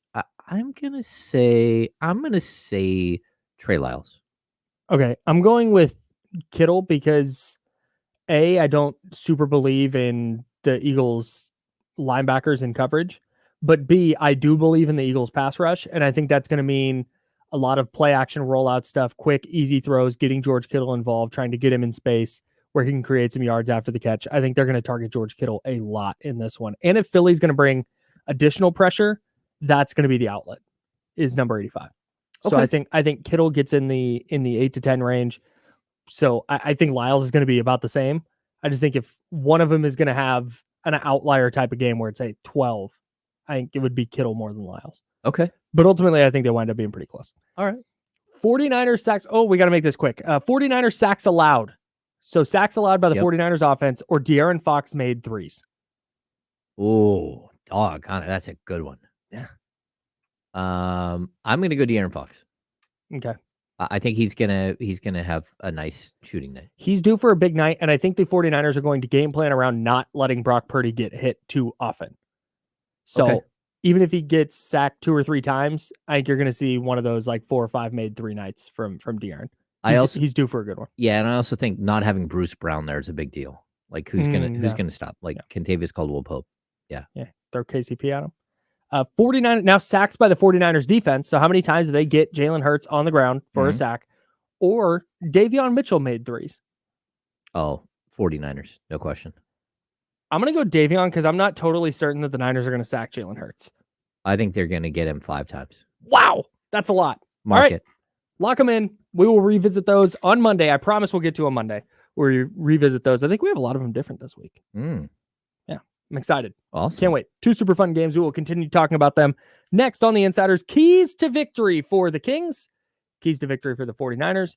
We're doing all of that next. Plus the delivery that came from Jiffy Lube. We'll talk about that next. Oh. On the Insiders. Sponsored by Jiffy Lube. ESPN 1320.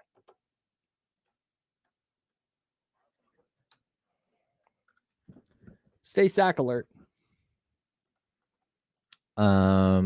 Let's see. I'm gonna go back to this like really quickly while we're the source game. So yeah, sources like definitely happen like over time, and you can try to cheat the game by going in like calling every agent known to man and hoping that one of them picks up and that gives you the time of day. But then you start playing in really murky waters, and it's something that I do not like to do. I do know some agents. I do have some agent friends. I do have information that I get from certain people, but I also like I vet whatever I get in those situations, because anytime you're getting information from somebody that wants to give you information like that, there's usually a reason why they want to give you that information. Always assume that a beat writer knows more than they say they know. Assume that I know 500 times more than I can say. It is getting to when my Voldemort was on the Niners beat, the stuff that he'd be like, like can't talk like, about this. But here's what's happening, but here's kind of what's like what I'm hearing, but I can't like reliably report. yes. And so much of that is, and especially when you get agents start hitting you up, especially around like draft time, where you just get agents just like, hey, this happened, or hey, this guy, or hey, say this about my like you gotta really sift through that. No, everyone's got an angle, and you got to figure out what the angle is. I need to clarify real quick. Patrick Keller brought this up in the chat, and I'm glad he did, because I want to make sure this is very clear. I meant Fox is due for like a big 3-point shooting night where he goes 5 of 7 or 6 of 10 or something like that, because he was shooting it really well early in the year. He's been in a little bit of a valley lately. I think you're going to see so yes, he did just have a big game, but I meant he's due for like like I said, 6 of 10 type of 3-point night. That's all. Okay. Maybe not 6 of 10. Yeah. Like you maybe just 5 of 8. You never know. Yeah. Like what kind of night, shooting night he's going to have. I still think he's one of those. If he starts off really well, then it's usually a big night. So thoughts on the college football championship games? I don't watch college football. Starting tonight and tomorrow. Possibly. I'd be a little surprised, but I wouldn't be super shocked if UW beats Oregon. Okay. That wouldn't knock my socks off. Oh man. I also kind of feel like Louisville's about to beat Florida State. Yeah. Which is a game you can listen to right here beginning at 4:00. That's the ACC championship game. You can listen to it right here on ESPN 1320. Yeah. Yeah. I definitely hold out on you guys when it comes to information. So yes, that is. It's just making sure that what you are saying is reliable. Oh yeah, and not just every rumor that hits your inbox. Oh no, and I'm always ultra cautious with what I have. Like I don't run with stuff. Like coming back. All right.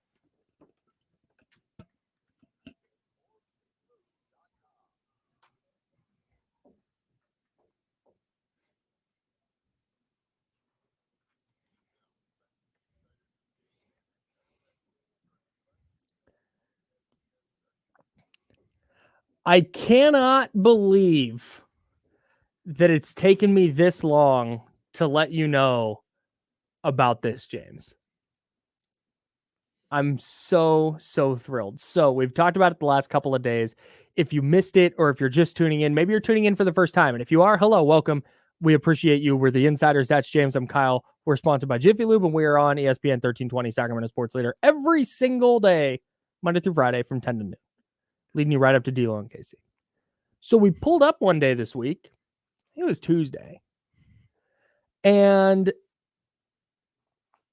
behind James' desk, if you're watching on Twitch or YouTube or Facebook or Twitter maybe, you can see these giant wrapped gifts from Jiffy Lube. They say delivery from Jiffy Lube on there. Mm-hmm. We've not been allowed to open them. We don't know what's inside.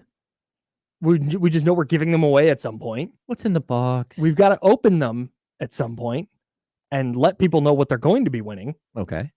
We know that the giveaway is set for 2 weeks. So not next week, but the week after, the week leading up to Christmas. We're going to be giving this stuff away. All right.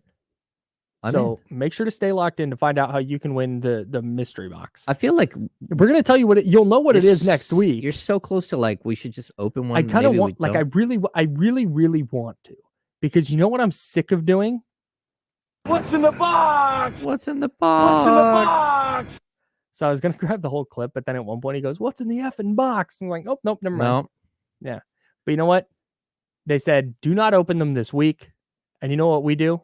Standing on business. That's right. We're standing on business. We're not going to open the boxes. Kyle, I'm a winner. And if I want to open a box, I'll open a box. Yeah. Hey, you don't touch those boxes. We don't touch other people's privates. Exactly. Clicking drops is my favorite part of doing radio.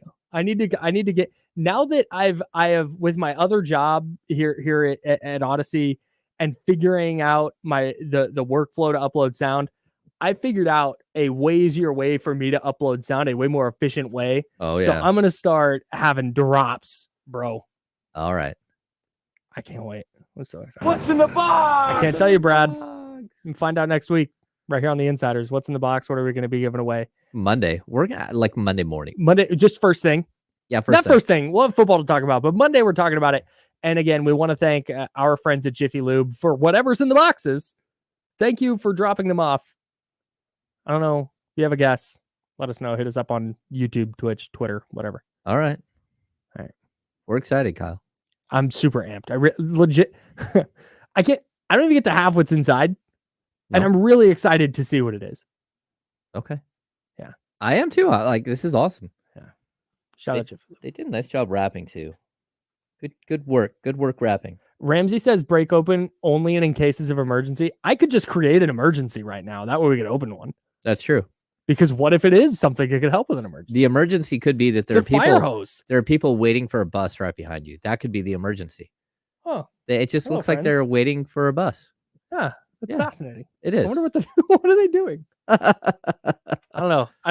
I want to get a cover for that because I can't professionally handle. And if you're listening on the radio, this is bad radio. I'm sorry. There's a window right behind me. Yep. And on the video stream, that window is very prominently displayed behind me. And it is right next to the main entryway, the main lobby of our offices. So when people walk in and out, you can see people walking by. There's currently people sitting on the little bench outside. Yep. Just looking into this window. And it's distracting for me. It's not weird at all, Kyle. It's a little odd. I don't like it. I got to make sure the back of my head looks nice.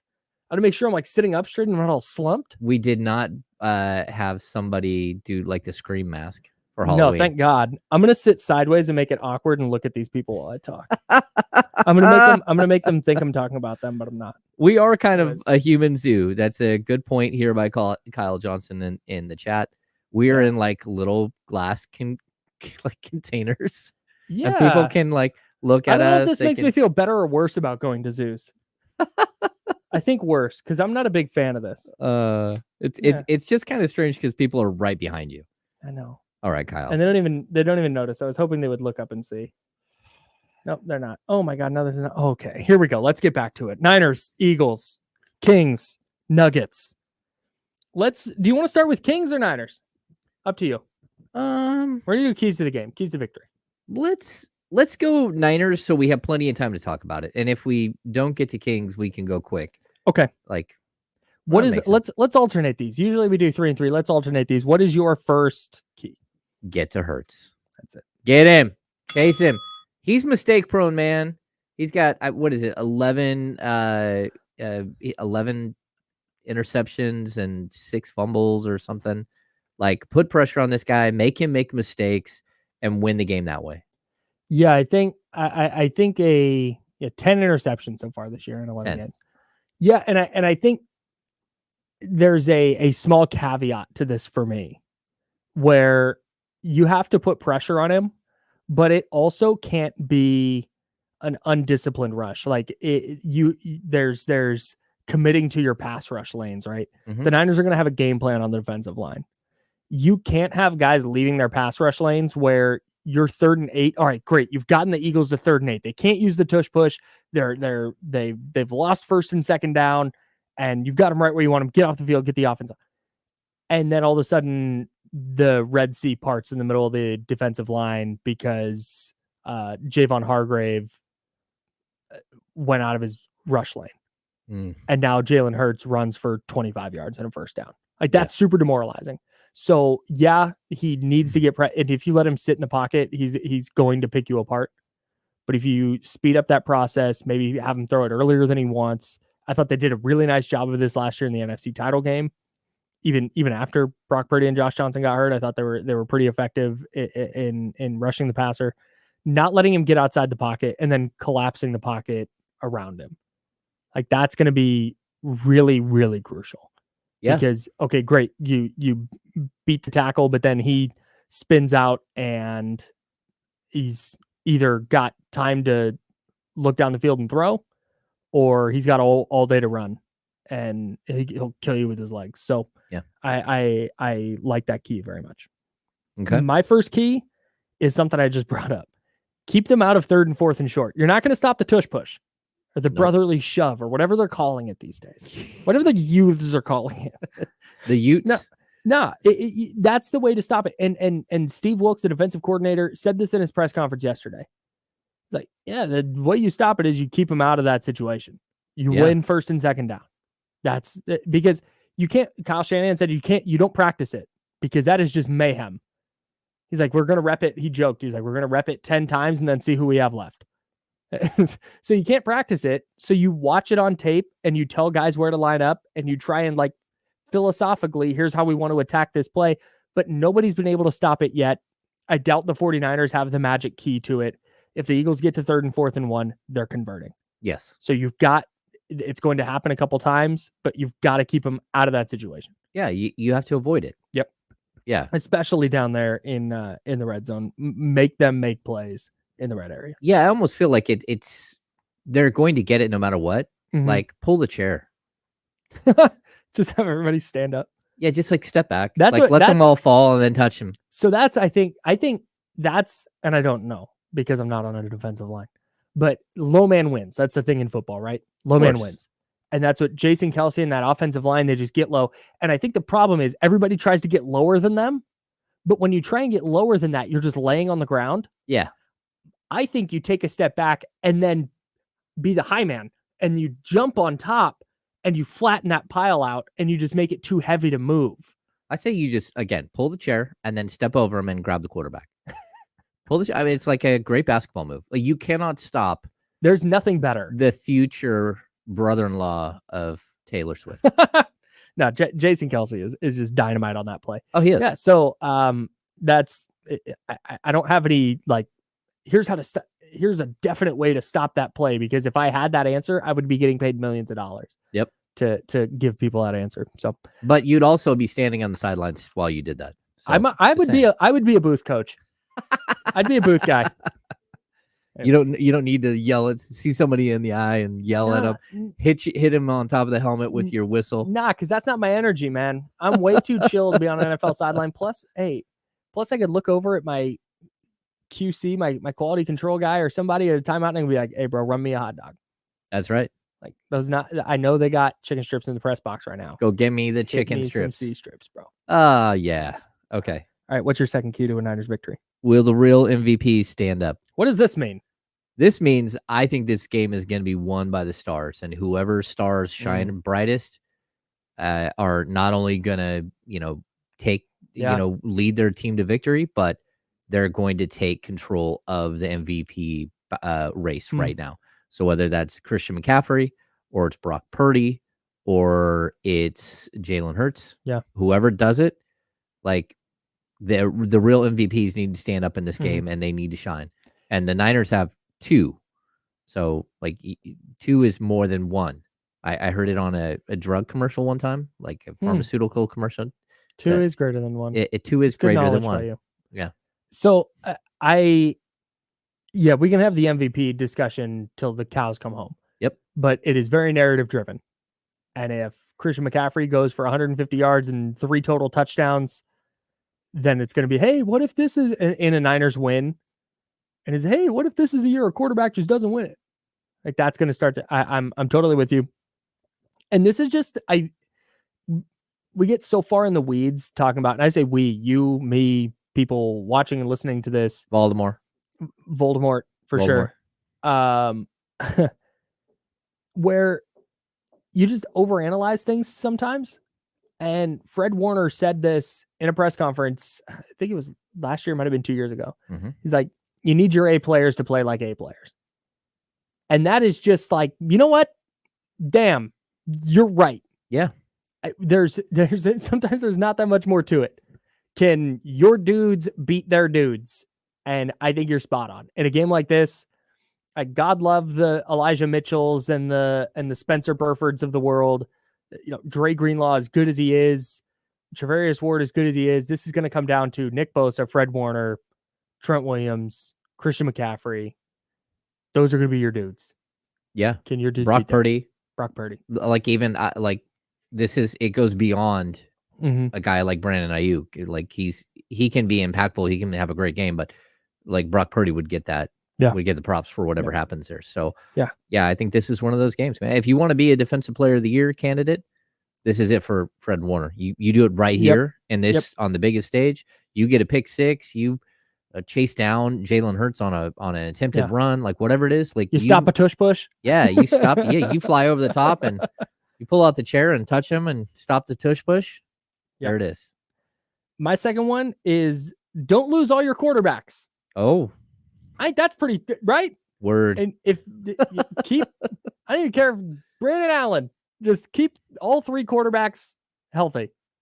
Yeah. Or at least one of the 3. We now have the third option, right? There is a third. Okay. So Brandon Allen is inactive on game days, but if Brock Purdy and Sam Darnold were to both get hurt, Brandon Allen could play, but he can only play in the event that they are not cleared to return to action, that being Purdy and Darnold. Okay. And then if one of them is cleared, he has to come out of the game. Okay. So that's how that goes. But yeah, so that's just a big reason they lost in the NFC title game last year was because they could not keep their 2 quarterbacks healthy. So maybe do it this year. I don't know. Okay. It's crazy. Yeah. Are we at my next one?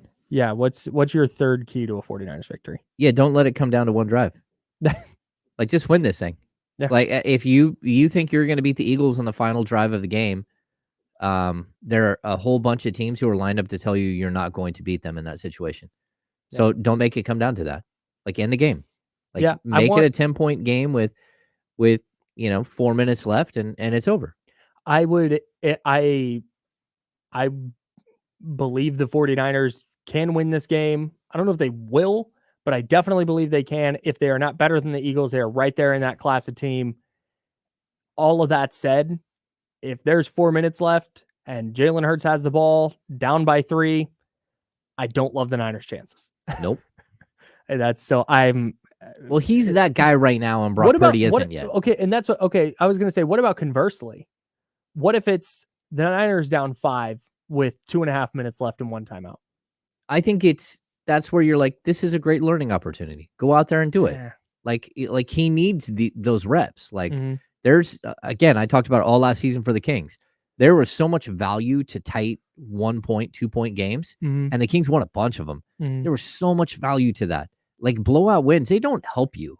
Yeah. Like the other team gives up. That doesn't help you. And I think even right now, the Kings, their wins, they've got a bunch of commanding wins. Right. But those tight ball games, so win or lose, you learn so much more from that. Yeah.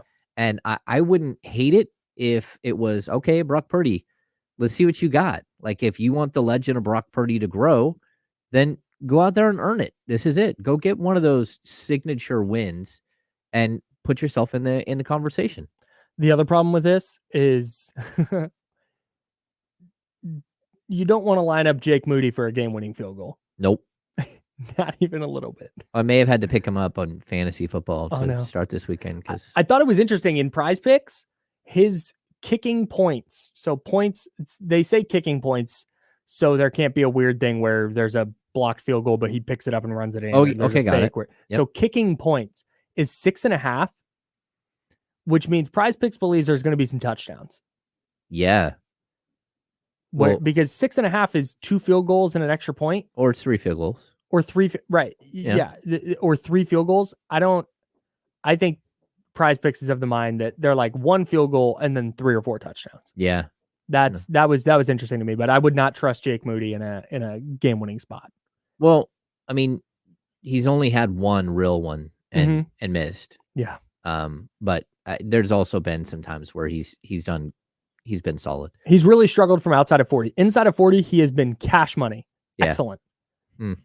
But outside of 40, it's a little scary, man. It's a little scary. Is that your final one? That was my second one. Don't lose our QBs. What's your last one?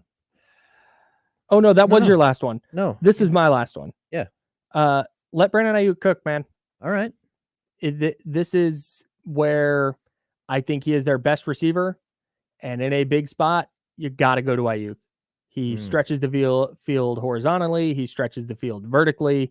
There's no route that he can't run. There's no corner that he can't get open against. I think in a 3rd and 5, make it Ayuk. Don't try and get cute with a weird screen. Don't try and get cute with a end around or reverse or a halfback pass or anything. Just get it to Ayuk. When in doubt, let number 11 cook, because I genuinely think that's the best version of this Niners offense is when they are getting the ball to him, whether it's inside the numbers, outside the numbers, whatever it is. I think number 11 has to be heavily involved on Sunday. All right. No, I'm with you. I would like to see Debo involved heavily too, because this is one of those games where you're like, hey man, especially if it's messy, like show up, and set the tone. I also think they've been saving him. I do. I think throughout this season they've been saving him. Yeah, it wouldn't surprise. He had a good game against Seattle, but a lot of that production was in the first quarter. It wouldn't shock me if that's the case again, where this is the physical tone. This is how we're setting the tone. Yeah. How we want this game to go. I think that's how the Niners are going to be looking at that. And so I agree with you. It wouldn't shock me at all if Debo has a outsized impact in the first 15 minutes. Yeah. And then, if they need to go to him late and really sort of send a message and try to end this thing, I wouldn't be surprised too. Like, I think you're waiting, you're sort of reserving him for the playoffs. Yeah. Where he's your major wild card. Yeah. But if you need that, if you're up 2 with 3.5 minutes left and you've got the ball on the 35, on the Eagles 35, I think that's where it's, hey, Debo end around or something creative to get Debo going downhill in space and see if he can try and end that one. All right. Do you have a prediction? I think it's going to be... You were spot on last week. I think it's going to be a little bit higher scoring than some people think. Ooh. I'm going to go 27, 21, 27-20 49ers. So you have them covering the 3 points. That's what's swaying me. So my brain says Eagles something like 26-23. They're at home. This is I think it's going to be kind of a weird game. It's going to be, I keep going back to the rain, but I think that could be a pretty significant factor. And if it's a lot of run, I don't know how much I trust the Niners defense. But then there's that line of Niners -3 and Eagles +3 feels like a trap. Vegas makes a lot of money on this. So I don't know. Have I picked the 49ers to win a game all year on here? I don't think so. No, I picked them to win last week against Seattle. I just thought it was going to be closer. Oh, yeah. I think that's most of it. You think most of the time when you do pick them, you always have them close. Yeah, I definitely, I don't think they win by a tutty. I'm going to pick the 49ers. Am I? It's illogical. The Eagles are... Come on, Kyle. You got this. All right, because of the line. Because I think Vegas is trying to trick me into picking the Eagles plus the 3 points. I'm going to take the 49ers to win. and I'm going to take them to win 23-18.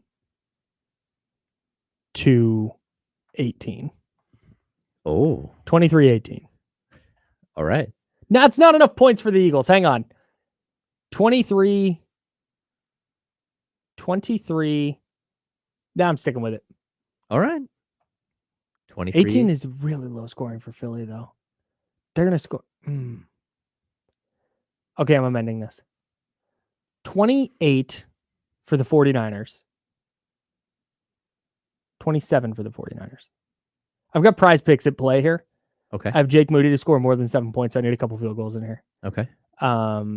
So give me Niners 27, Eagles 23.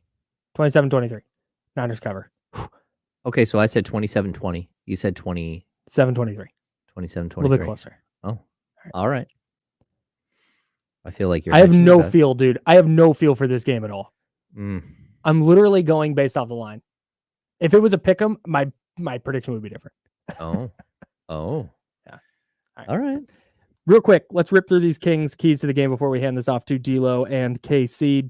I'll go first this time. Go. My first key is run them out of the gym. Yep. Nuggets on the second night of a road back-to-back. Get up and down. Try and get ahead early.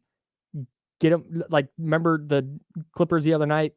Got ahead early and the Kings just could never quite battle back in. Do that to Denver. Okay. Get ahead early and don't let them fight back. My first key, Sabonis needs to find himself. Yep. He's been a little lost.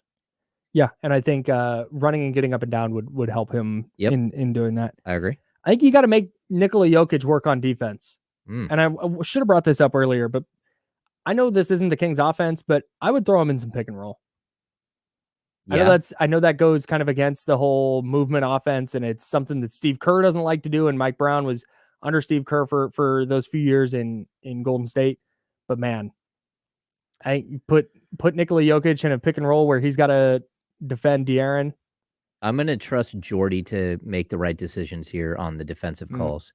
Jordy was there in Denver for 5 years. My key is zone up. They're the top 2-point percentage team, one of the top 2-point percentage teams in the league. All right. Last one for me. Don't make Fox do it alone. Someone else got to show up. Yep.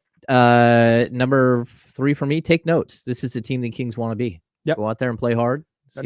Let the chips fall where they may. Speaking of showing up, D'Lo and KC are right about to do that. We've been the Insiders. Everybody have a great weekend. We will talk to you on Monday. Bye.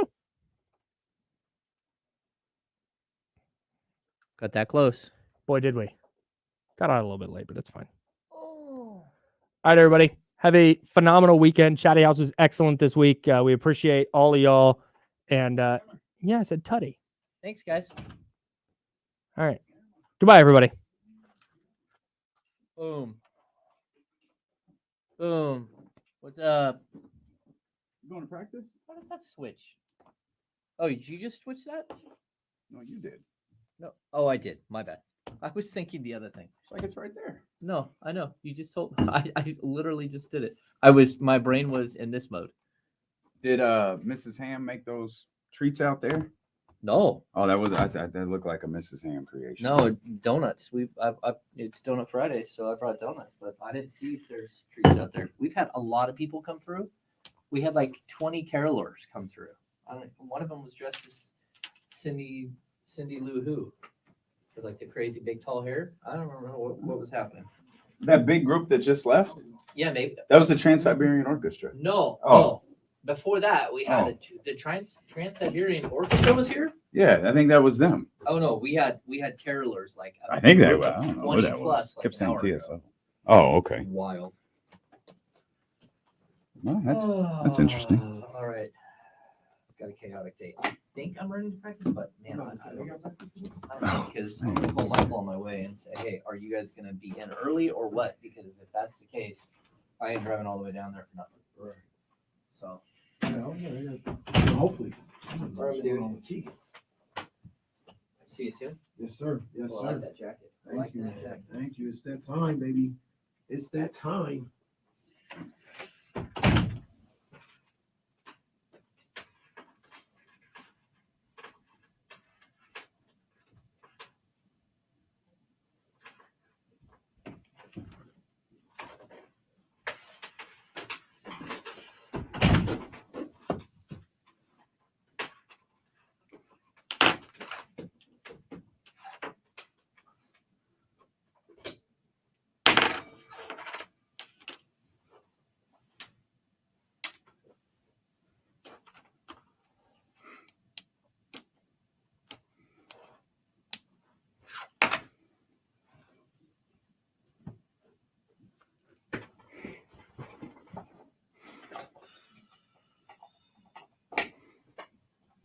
If you see donuts in the fridge, that was Kenny. Hey, the regular donuts I just had, them. They were out there. I had some. No big deal. But if I get those ones out the vending machine, best believe they got to be on chill for a little bit. So, baby, let's chill. This was a really good game. Tyrese went crazy. Yeah, what do you have? 40 and some change? He went crazy in the first half. I think he had 28 in the first half. Oh, but watching this, I don't know. I'm gonna ask Trista. I should just text her, but I'm gonna ask her on Tuesday. Blazers. Are the Blazers sure they want Malcolm Brogdon instead of Jaime Jaquez? Jaime Jaquez was getting active. Jaime Jaquez can play. What up, Drew Down? Appreciate you, doggy. Zabo, Tony Edwards, Alfonso, Rob W. Oh, y'all snuck out of there. Y'all snuck out of there. It's okay, though. That's okay. I need you guys to be feeling good and feeling like you have something to play for. Because when we win on Sunday, I'm going to need you guys to feel like the next Sunday is a real game, like a big-time game for you. So I'm okay with y'all winning. I'm okay with y'all winning. Uh-oh. No, I'm going to need a second. James, I don't know why. James had the KSFM. I don't know why. James KSFM was pulled up. Hey, bend that ass over. Yeah. We got them screaming D-Lo, KC, D-Lo, KC, D-Lo, KC, D-Lo. We got them screaming D-Lo, KC, D-Lo, KC, D-Lo, D-Lo. We your number one spot. We your number one spot for some sports, huh? Got the city going crazy when we work, huh? We top 2, but we ain't 2, we in first, huh? And when you need the real, we is who you search, huh? D-Lo, KC, D-Lo, KC, D-Lo, KC, D-Lo. We your number one spot. Shout out to roommates. I'm still getting used to having a roommate. Okay. You know, like You already know what time it is, baby. Bro, we're on the radio. We already know what time it is, baby. You know, like you already know what time it is, baby. Hey, 3/4 of our audience didn't see what you just did. They're gonna see it. They're gonna see it. They're gonna go back and watch later. They're gonna see it. Okay. This game gonna have me out here talking like Ahmed Johnson. I'm just be like, hey, Eagles, we're gonna go out there. Can you monitor his mic levels all day? Just I never know when he's just gonna like erupt. They're gonna have me like Ahmed Johnson today, baby. I'm just be like Ahmed Johnson. Well, just don't be Booker T. You be Ahmed Johnson, just don't be Booker T. It's already happened once. Well, that's a legend too. That's a legend. No, it's not. I don't know. I ran back the tape for you guys. Yeah, it's not. Legend. I'm pretty sure. That's pretty sure KC went Booker T on everybody. Not just on the stream either. What's good, baby? We in here on this Friday, man. Look, I'm showing support. Got my Cap sweatsuit on. Word is for you. What sweatsuit? It's Cap.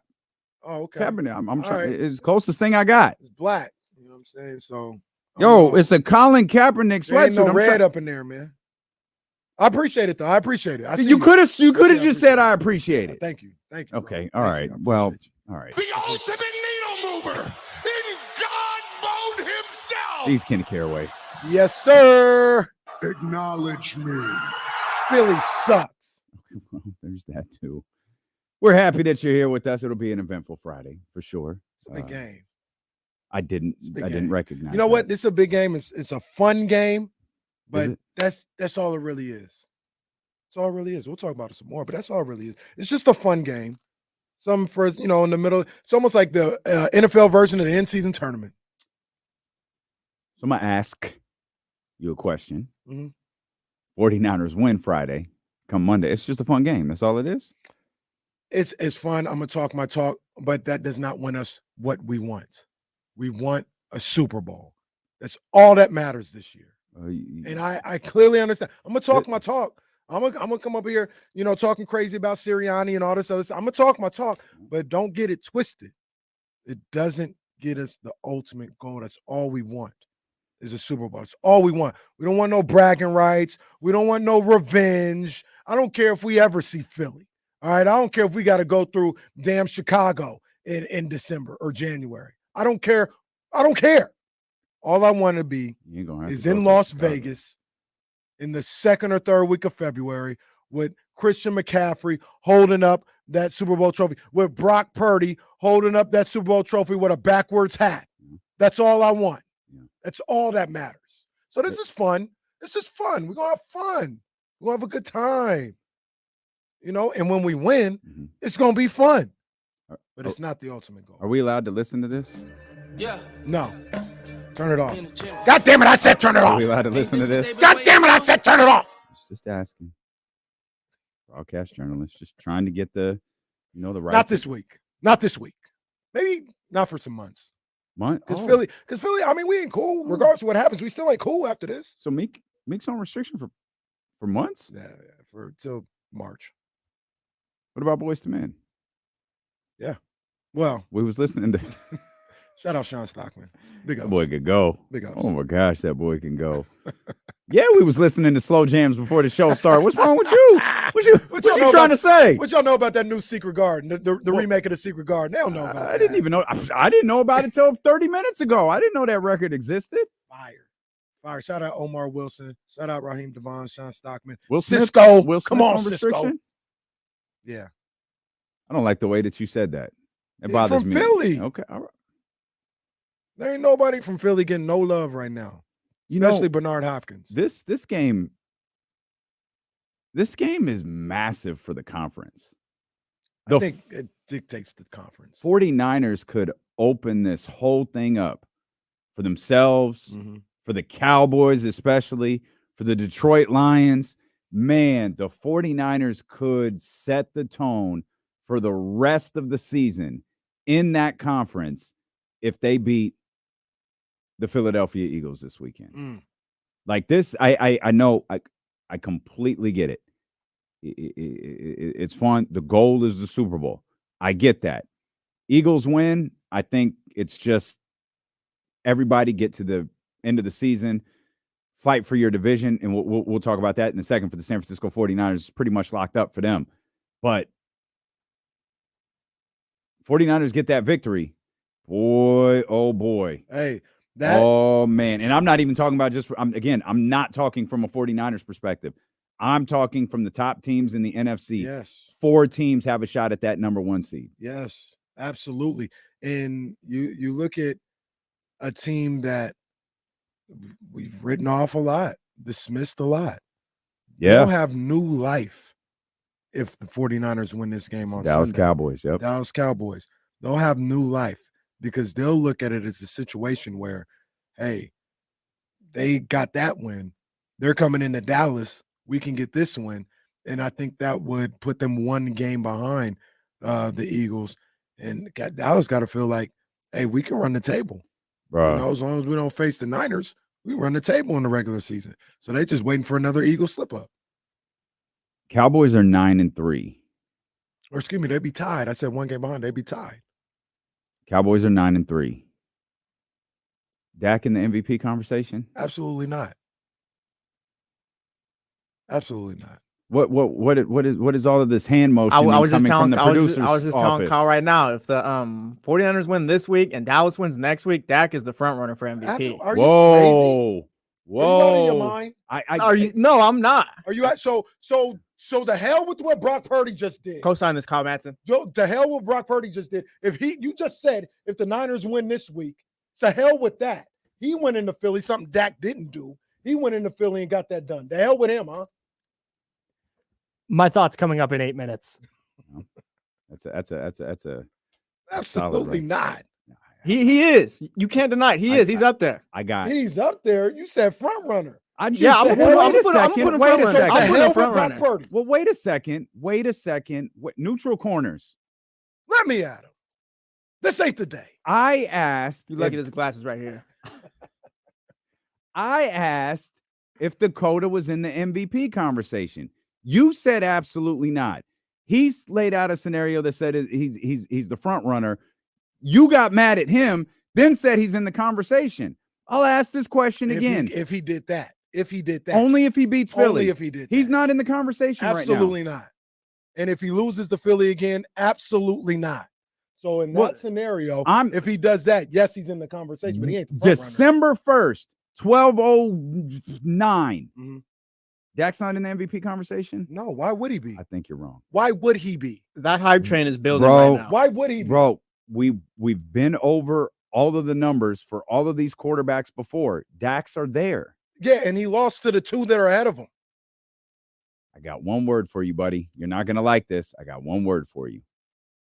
Equity. Brock Purdy, you get mad if you want to. Brock Purdy doesn't have any equity. That's why Brock Purdy's and I agree with you, by the way, that's why Brock Purdy's getting disrespected the way that he is. He doesn't have the equity. Dak does. I think is the difference between those two. That might be the difference between Brock and everybody else. Brock has to be like exceptionally better than everyone else. I don't think he can be a little bit better than Patrick Mahomes or a little bit better than Lamar, Jalen, Dak, whoever you want to put in the conversation. I don't think he could be a little bit better. I think he has to be exceptional, like much better. 49ers beat the Eagles, like you just said. Mm-hmm. And Dak loses. That's different. That's different. Okay. That's not the scenario he laid out, though. That's different. Okay. Dak wins. They don't even win the division. He just beats the Eagles. He's the MVP. No, that's not what he said. He just said he's the front runner. If they beat the Eagles. He said the MVP front runner. That's right. Yeah, Same thing Brock just did. And Brock beat his ass when he played him. I agree with Jesse. I don't know who there the ain't front. No chance he the front runner. I don't know who the front runner for this. He's very high on the list though. I just think he might be 5 right now. No chance. The hype train No right now, chance. they're like building No Dak chance. up to be like the people's champ right now. If they beat Philly next week and they're at the top of the NFC in that division and his numbers are what they are, like he's gonna be the front runner. In your scenario, if Brock goes into Philly and wins, something Dak didn't do, and Brock beat his ass when he played him, there ain't no way. This isn't the college football playoff. This isn't the BCS. No. There ain't no way he should be ahead of him. Absolutely no way. If he did something that Dak could not do, because he couldn't step out of bounds or he couldn't take the ball from the 8-yard line and score. And matter of fact, he ended up being on the 38 after being on the 8. If Brock goes in and did something that he can't do after beating him down and beating his team down in week 5, there is no head-to-head. No argument that can be heard that Dak should be ahead of him. Head-to-head is not a conversation in the MVP race. All right, well, he ain't do nothing Brock did. Nothing. There is no argument. There's no sensible argument that would have Dak over him. And his numbers are maybe barely better than Brock's. Maybe they're about the same. 26-6 to 19-6. 2,800 yards versus standby 3,200 yards. Obviously, extra game for Dakota. They're not far off. Both 9 and 3. That's not good enough. That's not good enough. That's not good enough. You're holding pass failures against Dak Prescott. And I'm holding this year. I didn't say nothing about the pass. I'm talking about this year. Head to head is not a factor. If that scenario plays out, Dak Prescott he did not go into Philly. Dak Prescott doesn't go against Brock Purdy. He did not go into Philly. If that scenario happens, he did not go into Philly the way Brock did and win. Doesn't matter. What do you mean it doesn't matter? Say what I said. It doesn't matter. He won't even have a better record. How? The Niners will be the one. Just everybody wins out. Niners have the 1 seed. Well, wait. Now you're jumping ahead. Maybe I'm misunderstanding what Jesse's saying. I'm ending at the Eagles game next week with the Dallas Cowboys. That's where I'm ending this. The Niners will be the 1 seed. Okay. I'm still sticking with my take. If the 49ers win this week and Dallas wins next week, Dak Prescott will be the front runner after that Eagles game if they win. I think he's right. He'd be wrong. I think he's right. That would be as bad as Dayball. Stop it. Don't do that. Don't do that. Don't do that. That's not fair. Don't do that. He beat up on a bunch of under 500 teams. He finally wins one against an over 500 team, and he MVP. Stop. Look at that. Look at that schedule. That schedule is trash. And the time they play somebody, he'd be 1-2.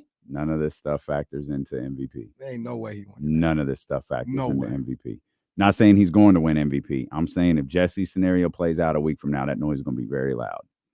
It can be loud all at once. The people that voted not voting for him. I think you're wrong. I bet you he's first in odds though if it happens. Yeah, I bet you he is too. I'll ride with Put Justin their on that money one. on it. I think you're right. We'll come back. We will talk with Kyle Madson. He teased something 8 minutes ago.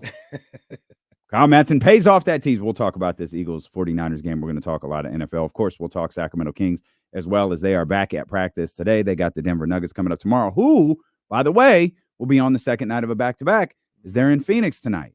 So we'll talk about all of that, man. It's going to be a fun day. James Ham, final hour of the show. Steele and Casey, brought to you by Sky River Casino here on Sacramento Sports Leader, ESPN 1320. Julian, ain't nobody hearing that because everybody's talking about Cowboys were a favorite, Parsons and all that. We don't play that now. Don't play that now. We're not doing that. We're not. There's a reason Week 5 was what it was. I'll be right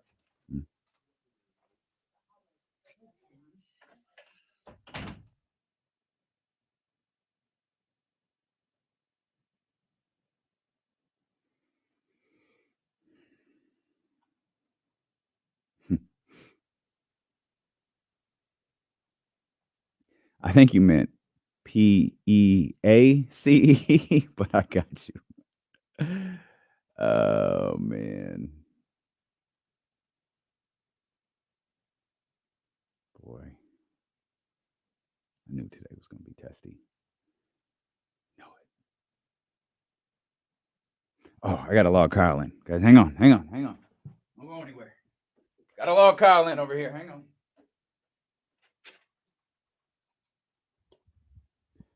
Gotta log Kyle in.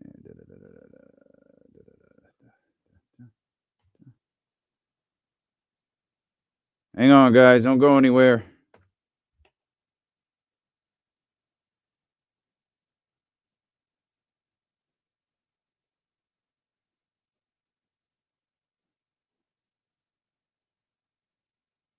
Your secret garden. Hang on. Bang.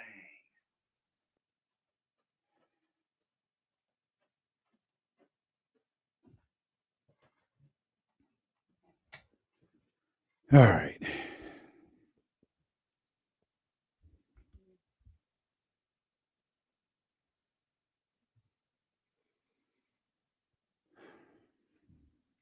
don't want to watch no old basketball game. Hell of a job by the Heat last night, though.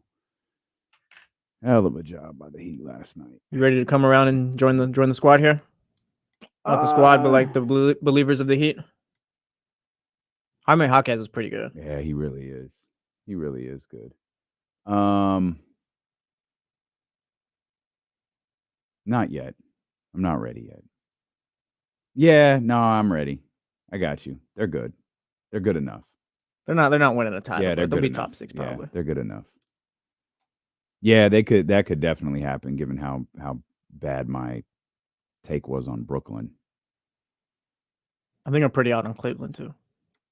Man, Cleveland is frustrating the shit out of me, man. Like, that's just one team. They got all the talent. They just don't know how to put it together. Yeah, Cleveland. Damn, man, I might have been wrong about the whole Eastern Conference. Might have been wrong about the whole damn conference, except Atlanta. Atlanta's what I thought. Atlanta feels invisible. They're just there. They're mediocre. Like feel like they're. I just had the standings up. The Pacers are 9-8.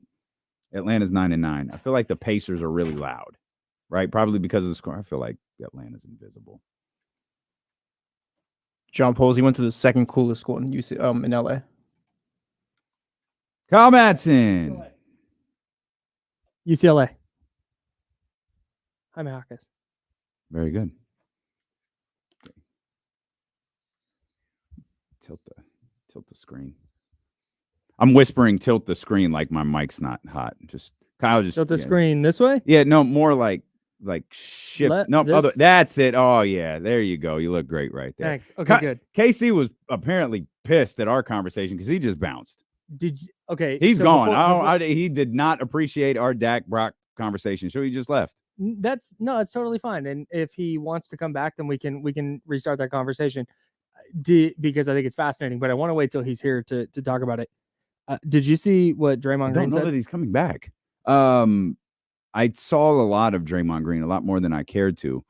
I was confused. I was like, so y'all put him on the podium after a win, huh? And then Bonte hit me to it was a big day for Golden State with the 11-30-23 day. Right. He said this team can win a championship. You have to build chemistry and continuity, and we're still in that phase. Wonder why they're still in that phase. Yeah. It's almost like one of their key players is out for 5 games. I don't know. I don't Weird. know. Could be Weird. Oh, could hey, be that. KC's here. Could be that. Casey had to go cool off. It's okay. It's all right. That's fine. No problem. We got you. Did I miss what Kyle had to No, say? he waited for you. I was like, I don't know if he's coming back. No. He stormed out of I'm here. back. I heard him cuss at the person from Philadelphia down the street. He's got Charlie all riled up. Charlie's been pissed off in Philadelphia all morning. Tough day in this building. Tough day in this building. I think there's 2 sides to this MVP thing that's happening. There's Jesse's side, which is the pragmatic, like, look at this, how the voters are going to look at this. Mm-hmm. Look at this, how Vegas is looking at it. Mm-hmm. Kenny's going with the logic of like, well, if Dak couldn't beat Philly in Philly and Brock goes into Philly and wins, even though. But Dak didn't have to play Philly and Philly. Like, What are you talking about?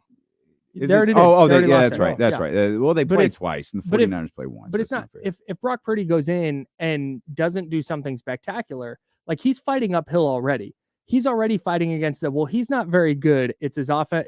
It's the offensive play caller with Kyle Shanahan. It's Christian McCaffrey. It's Deebo Samuel. It's Brandon Ayuk. It's Trent Williams. He's not even the MVP of his team. Like he's fighting it. He would need to go for like 350 and 4 touchdowns in Philly to move the needle. I think. Here's where Brock Purdy stands, and this is what Jesse's saying, and this is where by the way, doing that would match his numbers with that. His numbers would be damn near identical to Dak's if he did that. Man, that'd be really funny. And if he does that, I think he would very deservedly be like, dang, that is hella impressive. Okay. Jalen Hurts right now, the MVP frontrunner. This is according to BetMGM. I just went and looked. Mm-hmm. Jalen Hurts, the frontrunner. Second, Dak Prescott. Dak Prescott is second in the MVP odds right now.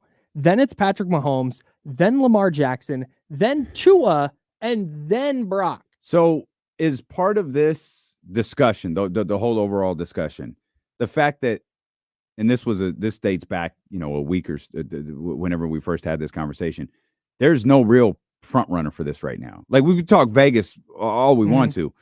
When Lamar won the MVP, it was about week 13, 14. It was like, man, this is Lamar's award. Yes, yes. The year nobody's running away with the it year right Carson Wentz got hurt. You knew Carson Wentz was going to be the MVP, but he got hurt. Hell, it felt like it was Jalen's award last year. Yeah. Then he got hurt. Like, yeah. This year it's like, but could be anybody. Yeah, and to Kenny's point, that's where. Okay, let's play this out. Okay, let's go to the hypothetical world where we're going to build the Brock Purdy at the end of the year is getting MVP votes. I think it does involve Jalen Hurts, not playing well this weekend, and Brock Purdy playing extremely well and affecting winning. Like not in a way of like, oh, he runs the offense and he went 19 of 23 for 203 yards and a touchdown and just didn't turn the ball over. That's not going to do it, right? You know what makes it worse? What? Christian McCaffrey having like 3 touchdowns. Yeah, that's the other aspect, which could definitely happen. So that's where I forget exactly where I was going with this, but it's building the case. So Jalen Hurts loses this week, doesn't play well, and then loses against Dallas, and Dak Prescott plays well, but then Brock Purdy just down the stretch. The Niners go undefeated. He lights up the Ravens. They got another game coming up on Christmas against the Ravens. That's a big one. And just the rest of the way, he would have to light it up while Dak Prescott and the Cowboys maybe lose one, or maybe they even lose to the Eagles. But Jalen Hurts just doesn't play great. And at the end of the year, everybody's sitting here, and the Niners are the 1 seed, and it's like, man, Brock threw for 4,200 yards and 34 touchdowns, and he had less than 10 picks. And man, he set almost a record for yards per attempt, and they're the 1 seed. Like that's to me where he's going to have to get, because I don't think at the end of the year, if they're the 2 seed, that he's going to have done enough to kind of climb up that hill that he's fighting against, because he really is. Because he could still beat Philadelphia and be the 2 seed. Flip the teams right now. I don't know if this is an argument for Jesse's side or for Kenny's side, so I'm just going to say it and you guys decide. Flip the teams. Let's put the Niners at 10-1, and they've done exactly what Philly has done. Philly's 8-3, and the quarterbacks have done exactly what they like. They look exactly the same. Mhm. Jalen Hurts is being talked about as an MVP more than Brock Purdy is. I just think if Jalen Hurts has Brock Purdy's numbers or the numbers, If he said if everything is exactly the same, just the flip the records are teams. reversed. Flip the team. 8-3 versus 10-1. I think people are still like Jalen Hurts is the MVP. It's a prejudice might be a strong word against Brock Purdy for some reason, which is something we've talked about, which I don't understand. Yeah, and I think that's where I don't know if I even disagree with Kenny, but when you say like Brock Purdy is going to be an MVP front runner, maybe like to people who but voting wise, it's going to take Brock Purdy so much because there's so much of I guess prejudice, a preconceived notion about how he impacts the Niners offense. And he is so far down the pecking order that the I think the overarching theme would be, well, he's not even the MVP of his team. Well, it's like the Domantas Sabonis stuff. It's like it's writers that don't want to admit we didn't know who this kid was. I don't know. We covered Jimmy for so long. Oh, Trey Lance was this. Like, oh, it's Kyle Shanahan. Oh, I don't know who this kid is. He was the last pick of the draft. What do you want me to do? Well, we've got to protect ourselves so we don't look like giant a-holes. And it's Jalen or it's Patrick or it's Lamar or whoever, because back to that word I used a minute, equity. We don't know who this kid is. Well, we know Christian McCaffrey's really good. We know Trent Williams is one of the greatest players at his position. Right. You got Debo. You got all these toys. As one of my co-hosts. As if the Eagles stink. As if Jalen Hurts is just dragging a terrible roster. That's exactly what. That's exactly what Casey said earlier this week. It's hilarious. Now, to everything that's going on, and Jesse, you could tell me. You could tell me, because I understand the conversation between if Jesse thinks that Dak should or he thinks he would. Those are, like you said, those are two different things. Jesse, do you think he should be the front runner in that situation? Or are you saying, I don't know if he should or not. I know that he would be. It's both, I guess. I think he should be. I think he should be up there. Dallas is playing good right now, and I think we hold their postseason failures against them a little bit too much. I definitely do. Like I'm kind of coming around to Dallas right now. Like regular season right now, they're playing great, and Dak, like he should be up there, I think too. In this situation, I'll tell you, I understand Wood. Wood is different, like because that's money and that's popularity and all this other stuff. Wood, I could absolutely see him being the front runner, betting wise or all that other stuff if that scenario played out. You talk about should be? Absolutely not. Why not though? Absolutely not. Because forget the playoff pass. He's 1-2 in any big game this year.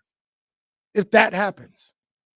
He didn't go into Philly and win. He didn't go into San Francisco and win. So he won a game in Dallas against Philly. He went into Philly and went 29 of 44 for 374 yards, 3 touchdowns, and no turnovers. And he lost. And he had a chance to win it for first and goal and ended up on the 38. He can't avenge that loss though with a win next week against them. No, he can't. Over the last, not in your scenario. If Brock goes into Philly and does what he couldn't do, so much of the MVP award is like the end of the year, right? Like the last 5 games could swing the award one way or the last 3 games if it's tight between 3 or 4 guys. Dak Prescott in the last 7 games, right? In the last 7 weeks. And I promise this is what voters are going to do. They're not going to go look at the context of that. Right. They're not going to go look and then go through every box score of every player. They're going to go, wow, look at what he did in Philly. And that I'm sorry, not to cut you off. And that's the aspect of what will or would happen as opposed to what should. That's what I'm talking about. Okay. Dak's last 7 games, he is completing 70.5% of his throws for 2,173 yards, 21 touchdowns, and 2 picks. Over 17 games, that is 5,300 yards, 51 touchdowns, and 5 interceptions. Like, that's how good he's been over the last set. He definitely deserves to be in that mix. And if he continues playing this well and Dallas continues winning games, like Dallas has that. And again, this is what I think would happen. Dallas has that cachet as, oh, America's team. And people want Dak to thrive. Like people really want Dak to be the dude and to be good. And I just, because of how public facing he is, how often they are on national TV, he's been in the playoffs, he's been around. It would be like, hey, Dak deserves this. Versus a guy like Brock Purdy, where people are going, well, yeah, but is he even a top 5 player on his own team? I think that would be kind of where it goes. With Brock Purdy too, like I don't hate like him being up there for MVP and stuff, but he just doesn't have like that hype train that you need also. Yeah, he would need a huge last several weeks. He needs to tear Philly up, to be honest. Now agree. the Cowboys, they got some games coming up that would be something that you could respect. Yeah. But we talk about those last whatever games. The combined record is probably 7-35. What if they beat Philly and then Christmas Eve, they go into Miami and they beat Miami Well, too? that's what I'm saying. He's got some games to change that. Mhm. He's got some games that. But we cut it off at Philly. And if just beating Philly is what it is, I don't think he should be the front runner. Man, if they beat Philly, Buffalo, Miami, and then Detroit, and he keeps playing this well, that's gone past what we talked about. Okay, right? You right, said right. you cut it okay, off we're at talking about Philly. next week. Well, he Okay. did. Yeah, he Jesse did. That was Jesse's scenario, and I guess That's good producing. very good. But part of this conversation is like the building up, and then like the tearing down, right? Yeah. The 1 and 2 in the scenario of the 2 Philly games for the San Francisco 49ers and the Dallas Cowboys. Dak's 1 and 2. If we're in the MVP selection committee boardroom and you're telling me that Dak went 1 and 2 against big games, I'll say, oh, you're right, Casey. What Dak didn't do was have a 3-game losing streak this year, though. Does it matter if you lost them in a row or lost them in general? Like, does that matter?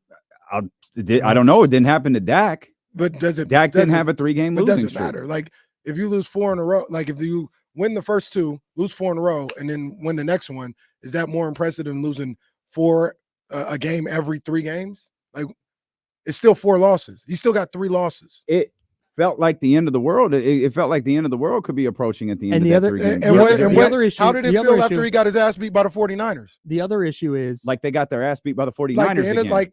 No, I don't think it felt like nobody. No, I don't think picks. No. I'm talking about the team season. What did we say about the Cowboys after they got beat down? They're frauds. And what did we say about Dak Prescott? What did we say? We said he ain't it. We said the Cowboys were frauds. And he's part of that. He's part of that. I think the other issue with this is working against Brock is so much nationally, so much of the blame for their 3-game losing streak got thrown on his right arm. And I don't think it was necessarily all on him. Did he have a couple of bad picks? Like, yeah, for sure. But it wasn't like, oh, Brock Purdy suddenly.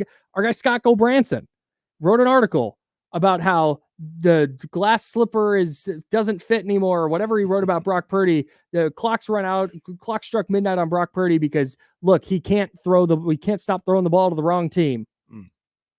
Like that was people who don't watch the Niners week in and week out. That was the thought. And that is what voters are. And I think if you ask a lot of voters, hey, what is the biggest reason that the Niners lost 3 games in a row? They're not going to go, well, you know what? It was Isaiah Oliver, and they had some coverage issues in the back end, and they need to get Steve Wilkes down on the field. And no, they're going to go, well, Brock Purdy just couldn't stop turning the ball over. And that's right. Where that 3-game losing streak, I think, would hurt him more than Dak's 4 total losses, because they're going to pull up box scores, and they're not going to go, yeah, they had a chance to win that game at the end against Philly. They're going to go, hey, 374 yards and 3 touchdowns in Philly. That's super impressive. Well, let's call that what it is. Well, that's incompetence and that's laziness. Sure, but that's that's the difference between would and should. Right? That's all. Mm-hmm. That's all I'm saying. I'm not disputing the would. Mm-hmm. Like, I understand completely how the game goes and how. For sure. No, wait, that's for sure. Hey, no. Wait, we're pausing Kenny for saying would? He said he's not disputing the would. No, man. You know what? That's a flag on the play. Flag on the play. Flag on the play. Illegal contact. Illegal contact. Kenny Caraway. They had to reconvene on that like intentional grounding. I had to meet with the back judge. Talk to each other real quick to see if it was intentional grounding. So I'm not disputing that aspect of it, because I understand how the game is played. But you talk about should, I don't think he should be ahead of Tua. Dak? Yeah. Well, Tua stinks. So You just got kicked out of Studio One, pal. I joke. They're I in the love- mix. I They're in love the Tua. mix. I love Tua. But no, And- to me, like if I'm gonna, Tyreek Hill is the name that's not being brought up enough when we talk MVPs. Well, because we know that that's not realistic. No, I know for sure, but again, should verse Right. is if Tyreek Hill goes for 2,100 receiving yards and 22 touchdowns, like how is that not just if you're going, yeah, is it this quarterback or da da da? It's like maybe it's the receiver that just nobody can freaking stop.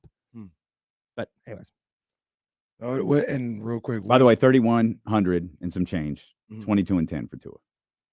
what's to say that he should be above Patrick Mahomes, Dak? Fatigue.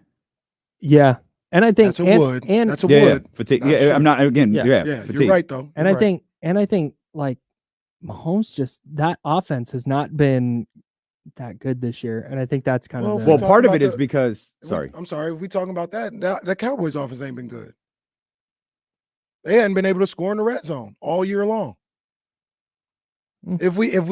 If we getting into it, But there's a perception around Patrick Mahomes that he's supposed to, and again, now we're that's what I'm saying. but- And we are the ones driving the force of the things that should be happening, the conversations that should be happening. Hey, real not quick, the lazy, hey, not hey, the lazy narratives that go down. I'm gonna stop this real quick. Do you know how many points the Dallas Cowboys Okay, are thank you. averaging this year? That's what I was looking much at. I was they like, that doesn't sound right. How many? Oh, let's start with the Chiefs. How many do you think the Chiefs are averaging? Oh man. 26, 23.3. 23. That's 11th in the league. Mhm. The Dallas Cowboys, 32.3 points per game, first in the league. Yeah, their last handful of games, 43, 23 in the loss, 49, 33, 45, 41. Although Deron Bland responsible for say, how many 35 of them defensive points. touchdowns? Man, How many defensive? that's crazy. They probably Deron Yo, he Bland, got in special flambéed teams- last night. He Oh. really did. He really did. That's his record still Deron impressive. Bland though. and the- Super impressive for sure. Deron Bland and the special teams probably account for 10 touchdowns this year. 10? Deron got 6 himself. They got a block punt or block kick in week 1. I think they got another one against the Giants or against the Patriots.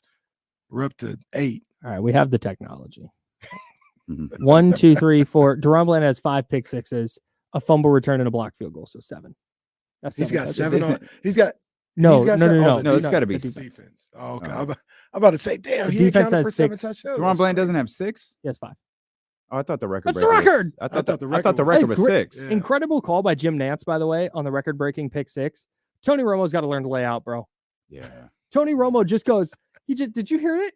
Oh yeah. And he, wow, the eyes and the instincts, Jim. Like, dude, just shut up. You've got nothing to say. Tony Romo might be a one-hit wonder if we're keeping it real. Oh, Jim Oh, Nantz, no. He's tough. Jim Nantz nailed it, and Tony Romo did not have the broadcasting chops to be like, I need to let that breathe. It's like, I gotta say something. He He- didn't have anything to say. It's where the excited kid thing becomes like a detriment. Yes. It is like, hey, shut up. Can I keep it a stack that may get me kicked off Oh, this program forever? what you talking about here? I don't know how you guys feel about this person. So people, Gus Johnson has the same problem. Gus Johnson's a little tough sometimes. He's not what he used to be. Gus is I still like him though. Gus is an Still like him. acquired taste. He's good for college sports. Yeah. I think He he's just- best for basketball too. I think he does football and I How don't many think it times fits. do you know how many times I've listened to Gus Johnson go, and there's a run up the middle for a gain of 3? Like, oh yeah, God, yeah, dude, yeah, relax, that's- bro. yeah, Just yeah, yeah, turn yeah. it down. Not good. Not good. Like the Gusgasm at the end of the there's a Hail Mary. Its time expires for an unranked team to upset number 1. Okay, fine, blow the top off. But I don't need that for Texas Tech v Baylor Mhm. with 6 minutes left in the first quarter, man. It's all right. Just I do love when Doug Christie used to be in it on the call. Mhm. The individual he worked with would have to teach Doug because he had that Tony literally run. put a hand out. Yeah, and so Doug used to go, "Oh!" and you'd hear him in the background like his mic was off, but it was getting picked up by the other guys, and you just hear all these strange noises coming from Doug Christie because he was so excited. I'm in the minority here. I don't have a problem with the color analyst with a It has to be in the right spot. A true. Real quick. Yeah. Keegan Murray, full participant in practice. Okay. We've learned. I think this is the Yeah, second full practice. I'm not getting too happy. This is the second full practice he's been a part of. Obviously, they play tomorrow. James Ham says we should have an update on that within the next that's a good handful sign. of minutes. That's a But good sign. sorry to interrupt. Keegan Full Murray, full participant. I bet he's questionable because they want to see how it responds tomorrow morning. So that's exactly what I thought the other day, and boy, was I wrong. Oh. Whoops. They had, but I think you're correct. They had him doubtful that day, didn't they? Speaking of, Yeah. Yep. So, but the whole thing, how I feel, Dak has had a really good season. I'm not here to crap on Dak's season. He's played well. You're not? No, it felt like no. Just because it's like we say with LeBron. Just because I say he's not number one doesn't mean I think he's had a bad season. He's had a really good season. Number 2. He could be in the discussion if he wins against Philly. But right now, he hasn't done enough. I'm not going on narratives. I watched who he played. I've watched the season. Mm-hmm. He had beaten the Giants and the Patriots and all this other stuff and putting those numbers up against. That's not good enough to me, especially when I seen you against real competition. Not do any like you've been. You was good against Philly. He was terrible against the 49ers. So it's not good. There's no doubt about that.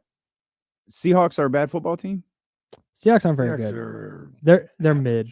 I enjoyed the hell out of that was a football fun game. game. That was a short week. It was a Thursday night game. It was a short week. Dallas was the home team.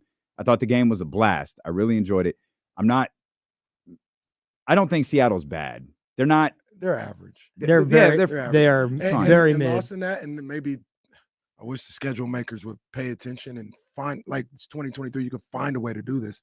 They weren't on a short week.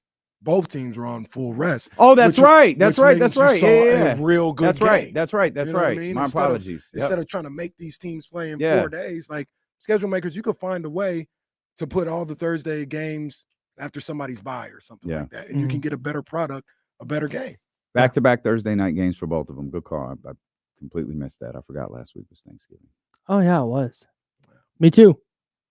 Kenny Caraway. That's what Kenny Caraway, fact checker.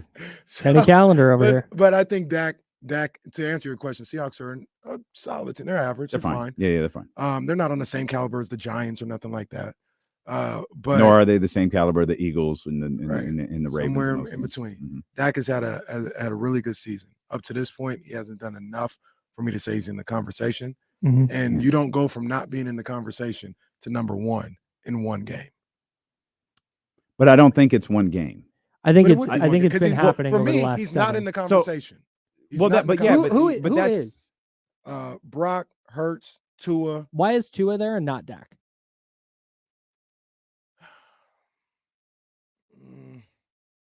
I mean, it's a fair point. I think Tua's in the back end. I've made the same argument about Tua and the Dolphins about how when they play a good team, that offense doesn't look the same. Yeah. So I think he's in the back end of it. I don't think he's where Brock and I'd probably say my top 3 are in no order: Hurts, Brock, and Patrick Mahomes still.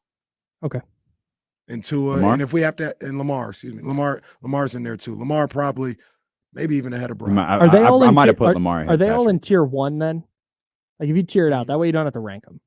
Yeah. Is that for your tier 1, and then you would put guys like Dak and Tua in tier 2? Absolutely. Okay. That makes sense. And I think so. Two. I think the only difference then, if we did it that way, is I'd put Dak in tier 1. I would too. He's been just dynamite.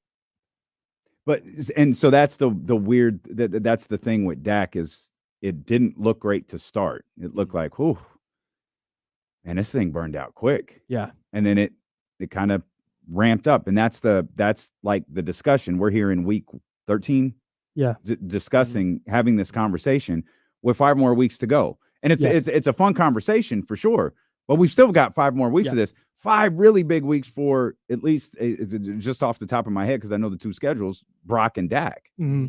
For sure. Hell, I know Lamar's on the 49ers schedule. Yeah. Lamar shows out on Christmas Day. Yeah. We get back in here, we're having a different conversation. Yeah.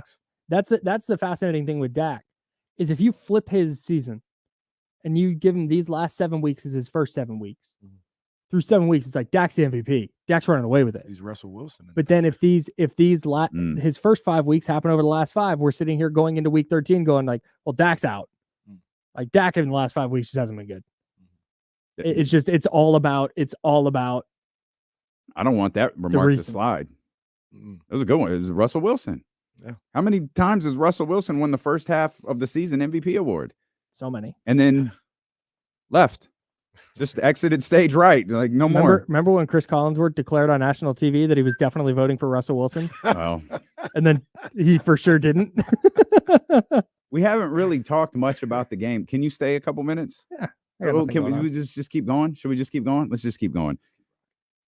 Eagles 49ers this weekend. Yeah, sure is. Got a Can- couple of MVP frontrunners, huh? Can Brock Purdy be successful with a backwards hat?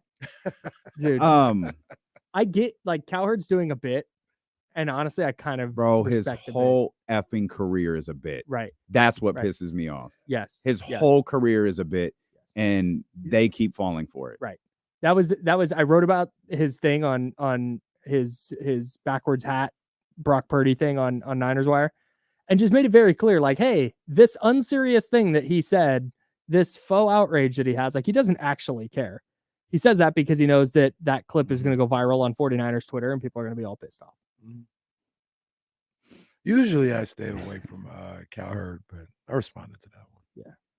You did. He's just Yeah, and some people responded shortly thereafter with nearly identical tweets. It was freaking amazing. I mean, I don't think he's that stupid in real life, but that's just dumb. he's No, carved out a career, but man, it carved out a career of stupidity. I was out on Cowherd when he started talking about the city of Portland that one time. I was out on Cowherd when he told me to move into a gay neighborhood because he knew what neighborhoods were. He said it's so much better if you move around. Like gay people just live in one area. I was like, bro, you will bother me. It's like you believe your audience. You believe your audience is so stupid. They're not even going to take the time to I'm sorry. Like where's that at? Where do you find one of those? Like in the census, it says check your sexual preference. Right. Like, bro, and this was like 10 years ago. He was still on ESPN. Like, bro, you're done. Good Lord. You're done. You got to go. You got to go. I've Stop never- talking to me like I'm stupid. Never liked this guy. Guy's a clown, an Never absolute liked clown. that guy. Who's not a clown and who's very important to the San Francisco 49ers defense is Eric Armstead. Do we have an update on Eric Armstead and No, what it might he's, look like for him? I was actually just checking for that because Kyle Shanahan was talking today. I think right now, actually. Eric Armstead didn't practice the first 2 weeks or first 2 days of this week. It looks like he was at practice today. That's according to Matt Barrows of The Athletic. No word on whether he's going to play or not. He did say yesterday that he expects to play, but God knows what that means. Eric said Eric said that. Yeah, Okay. sorry. Eric said he expects to play. So my guess is he's there. He's at practice today. He'll probably be listed as limited and they'll call him questionable. And then Kyle Shanahan will get asked about it and he'll say, yeah, there's a chance. Every week, every time there's somebody questionable. Hey, does he have a chance to go? Yeah, he has a chance. He has a chance Every time. All right. Asking the important questions. All right. Look, did he have a chance? No, God, no. He's trying to gain a competitive advantage Only by time he calling him said- questionable. One time he said there's no chances with Jimmy Garoppolo. Yo, that's funny. It was true. That's funny. They treated Jimmy Garoppolo like he was Dylan Brooks. Do you see any scenario? God, no. No. It's like, oh my Have you God. seen that guy? He stinks. He By the was way, right. I- He was right. We don't get along very well. This is how I feel about this particular game. The Eagles are a really good team. Obviously. It's not like they're scrubs or anything like that. But the key is whether or not the 49ers can keep Brock upright more times than not Mhm. and give him time to throw. And if they can protect against that Eagles defensive line, which is ferocious. It's very good. It's ferocious. Mhm. But if they can protect, much like they did against the Cowboys, front seven, and Mhm. they were able to keep them up right then. If that happens on Sunday, it's the 49ers running away. It's the 49ers running away. 34-20, Mm. 34-17. relatively easy work. The That's just if they slow down the pass rush. They slow down. If they protect the way they did, let's say in the Cowboys game, it's over for Philly. It's over. Yeah, if they do that, the rain makes me kind of question a lot of this. But if that happens, and I think they can game plan around some of the pass rush stuff. But that's the thing that is, I think,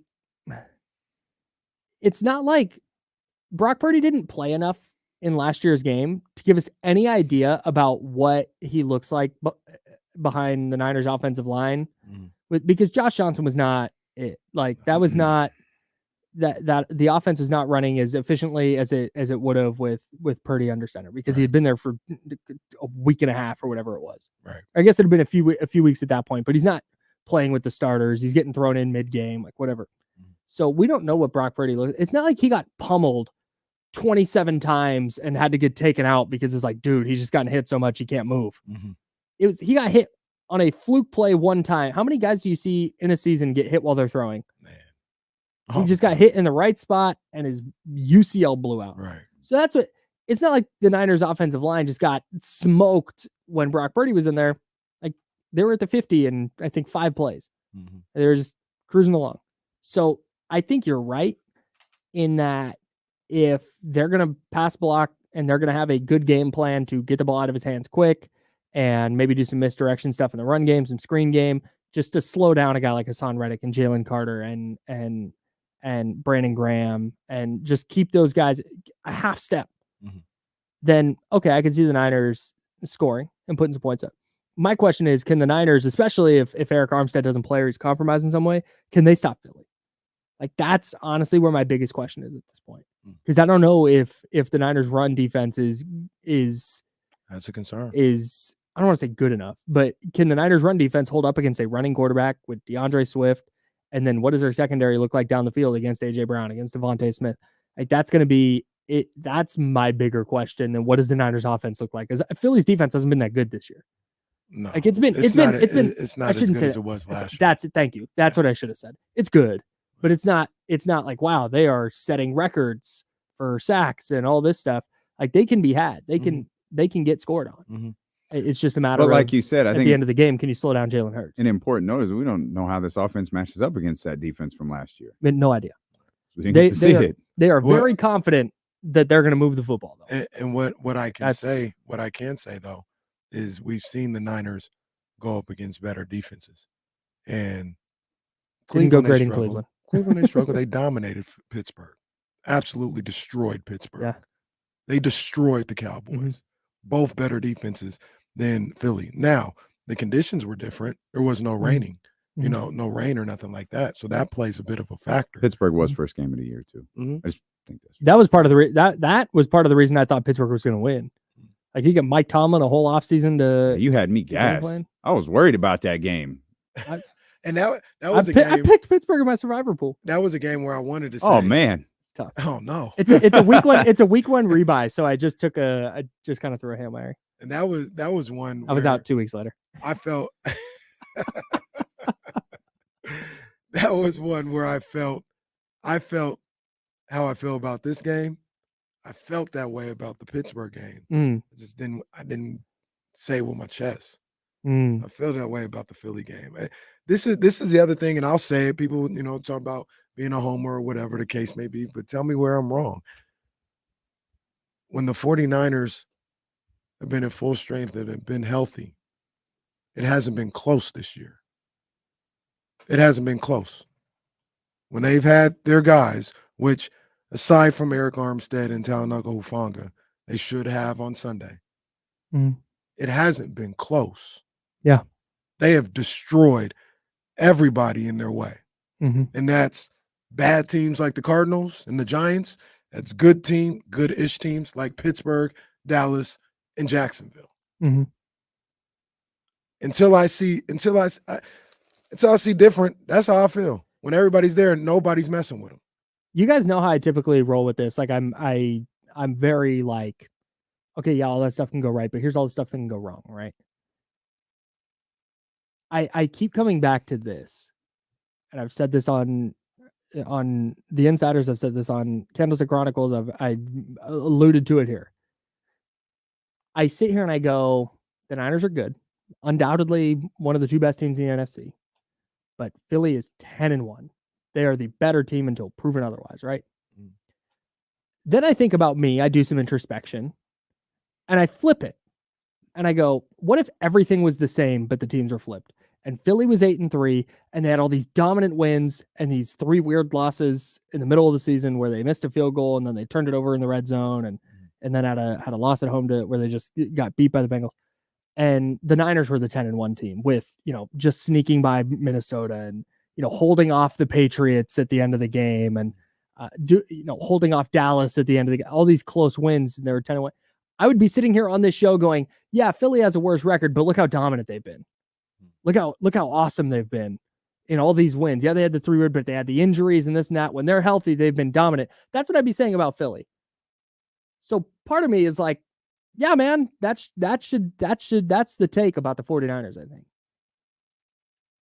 Is that their floor has been lower, but their ceiling has definitely been higher. It doesn't mean they're unbeatable, because I see people in the chat, Rob W, Dr. David, they're getting their feelings when I say something like that. Nobody's saying they're unbeatable. I'm just telling you what I've seen. When they've had when they've played with the roster they're going to play with on Sunday, it has not been close. They've destroyed people. That is what's happened. Yeah. So it could be this Sunday, the Eagles are better and they beat this team or they make them look normal or whatever, and then you tip your hat. And I'll be like, well, you can't say that anymore because they went up against the Eagles and the Eagles handled that. Yeah. I have no problem saying that. But I'm talking today on Friday, December 1st, every time this group that's scheduled to go in to play a game this year, they've destroyed teams. So I see otherwise, that's how it's going to be. The Chatty House commitment to hating the 49ers is something that I respect greatly. It's like, there's been so many games the Niners are going to lose according to them, and then the Niners win by 2 touchdowns, and they're like, yeah, well, that team stinks anyways. Dallas, they were gonna get handled by Dallas, and then they smoked Dallas, and it's like, yeah, well, Dallas is trash anyway. Like, I seriously could, I genuinely respect. It's great. Rob W is right there at 32 Brews. Yeah. And when we was talking about it, we heard about Trayvon Diggs. He's like, yeah, I agree with you, Casey. It's not gonna be that big of a deal. When they play the Niners, it's gonna be da da da da da da da.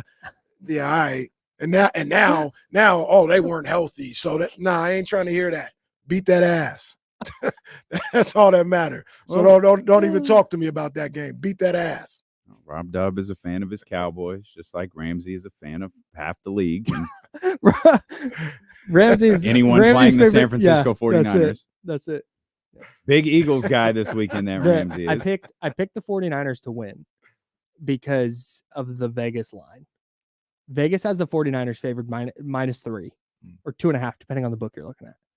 And that, to me, as a person that used to bet on sports, who lost money betting on sports, I would look at it and I'd go, Eagles play. You're giving me 2.5, but the Eagles at home, give me that. Give me those 2.5 points. Right with the Eagles. And then the Niners go win by 2 touchdowns. And it's like, oh, that's how Vegas wins all their money. Like, so that's why I'm taking the Niners. Yeah. Is because Vegas wants you to take the Eagles. And that says something to me. That speaks to me. I don't do Vegas. I don't do that stuff. But I think this game is the 49ers. We'll talk about it. Homer and your Colin Kaepernick hoodie over there. Yeah. It's my guy. My guy. Big Niner guy. My guy D-Lo. Damian Barley. Yeah. Shout out to him. Well, you didn't even acknowledge this. Like, you were like, there's no red in it. Doesn't count. I actually wore red on the shoes. I'm on edge. Forgive me. I'm on edge. I got you. Kyle, thanks for sticking. Kyle's been here since like 3 a.m. So thanks for sticking around. Yeah, of course. An extra few minutes. It's our man, Kyle Madson. Make sure you're following him. Check out all of his great work over at Niners Wire or on the Insiders Monday through Friday here at 10 a.m. on ESPN 1320. We'll come back. We'll talk more. A lot more about this game coming up this weekend, that game last night, and we'll hear from Harrison Barnes at Kings practice when D'Lo and KC return here on Sacramento Sports Leader ESPN 1320. Shaking it. He's getting some cardio in. Love that for him. It's like, oh, Keegan's out. You need me to put up 12 shots tonight? I got you. My favorite thing is when Kenny is on one, because where I sit, I can't see Kenny. I can only see Damian. Where I'm sitting there cutting audio. And Jesse has the sound up so I can hear and listen to the show. And I hear Kenny, he's just on what he's letting it rip and this and that and da-da-da. And I just look over and D'Lo's like this. Hey, lay out. Lay out. Let the man do his work. All right, guys. Shout outs. Have a great weekend. Appreciate y'all. Thanks, Kyle. We appreciate you, Brody. Yes, sir. Kyle Madson, ladies and gentlemen. Take care, man. Tua's doing the Seth Rollins cash-in at the end of the season, Dr. David. Watch. He's going to get past the Ravens, the Cowboys, and the Bills. What's that? That's Tua. That's Tua. What is he doing here? Wait a minute. Here comes Nick Saban with a ladder.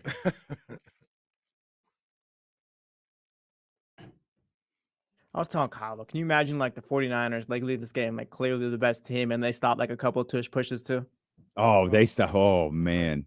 They stopping the that tush would push. be impossible. Stopping the tush push just steals that. Like Just imagine the talk. Jalen loses all consideration for the MVP if the 49ers stop. Like if I was a Niners fan and that happened, like your little sorry team like is useless. Like you guys are weak to us. That would be. I can fathom them winning. I can't fathom them. That's what I'm saying. The tush pushes, like you stopping two of them too in one game. Zach Lowe looks like he's standing for that segment. Getting ready for his YouTube segment. Kings exclusive? Yeah. YouTube exclusive King segment. You guys have answered this before, but who Michigan, who are you always calling Canelo? That's Manny. He's calling Manny Canelo. Why you call him Canelo?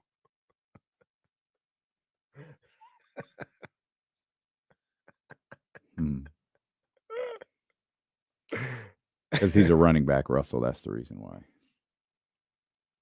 MVP is essentially a quarterback award. Not essentially, I mean, it is.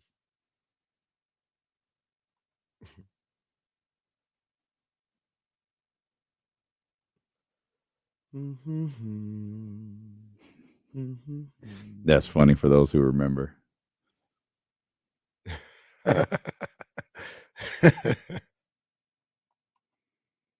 Oh, it's 209 night. The code is on our YouTube page, not our YouTube page, Twitter page.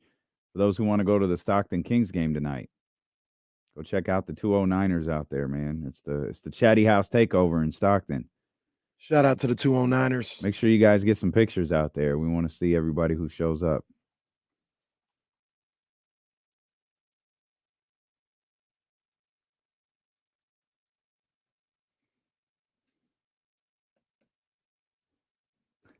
I love how Michigan follows everything with respectfully. That's one of my favorites. I'll retweet that link again just so it's fresh on the timeline.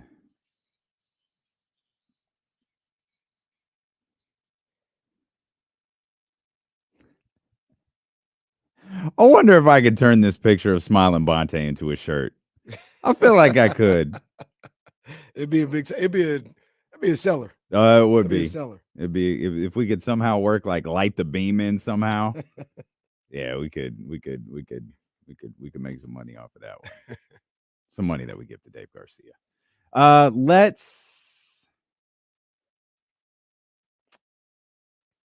don't know what to do. We got sound from Harrison. Let's talk. We could stay with the 49. I feel like we didn't give the Cowboys their just. I thought that was a hell of a game last night. I admittedly did forget it was a full rest game. Completely forgot that those two teams played on Thursday. Watching that, thinking I remembered it later on. No, I did watch it thinking, well, this is a one. It's a really good game for a Thursday. Guys, so really fresh. I was like, that's exactly what I thought. This is a really high scoring game for a Thursday. It's fight and survive. No, idiot. They had a full rest week. Last week was Thanksgiving. I just completely forgot about that. I really do believe that. I mean, they could do that. The NFL could do that. You could have. You need a minute to take your jacket off, y'all.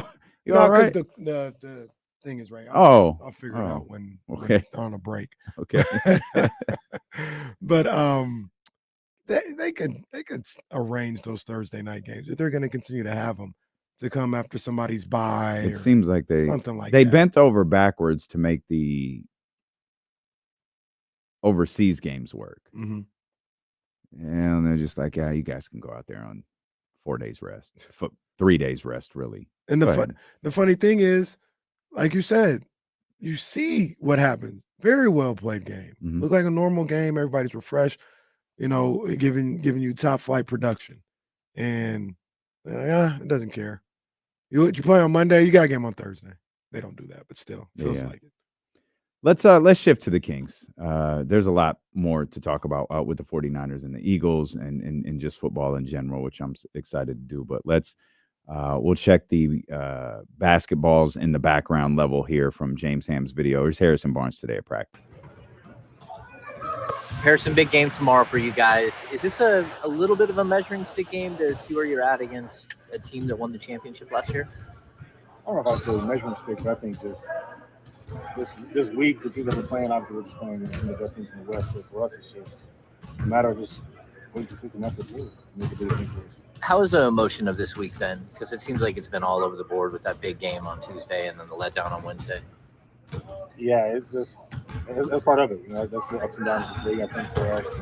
It's just a matter of just refocusing. You can't say, we're one team one day and we're another team the next. I think it's just finding how we just continue to get better in our process, what we can take away from both games, positive and negative, and then just try to come out ready to play now. I want to hit stop right there for those that aren't watching the video. Hopefully those that were watching caught it.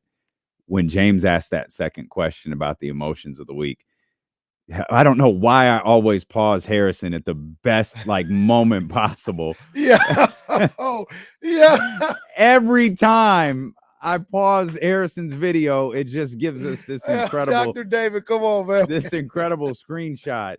But for those that aren't watching, Harrison kind of chuckled and almost regrouped and realized he had to give a diplomatic answer to that, because to me that reaction was he, and I believe every other member of the Sacramento Kings knows that's BS.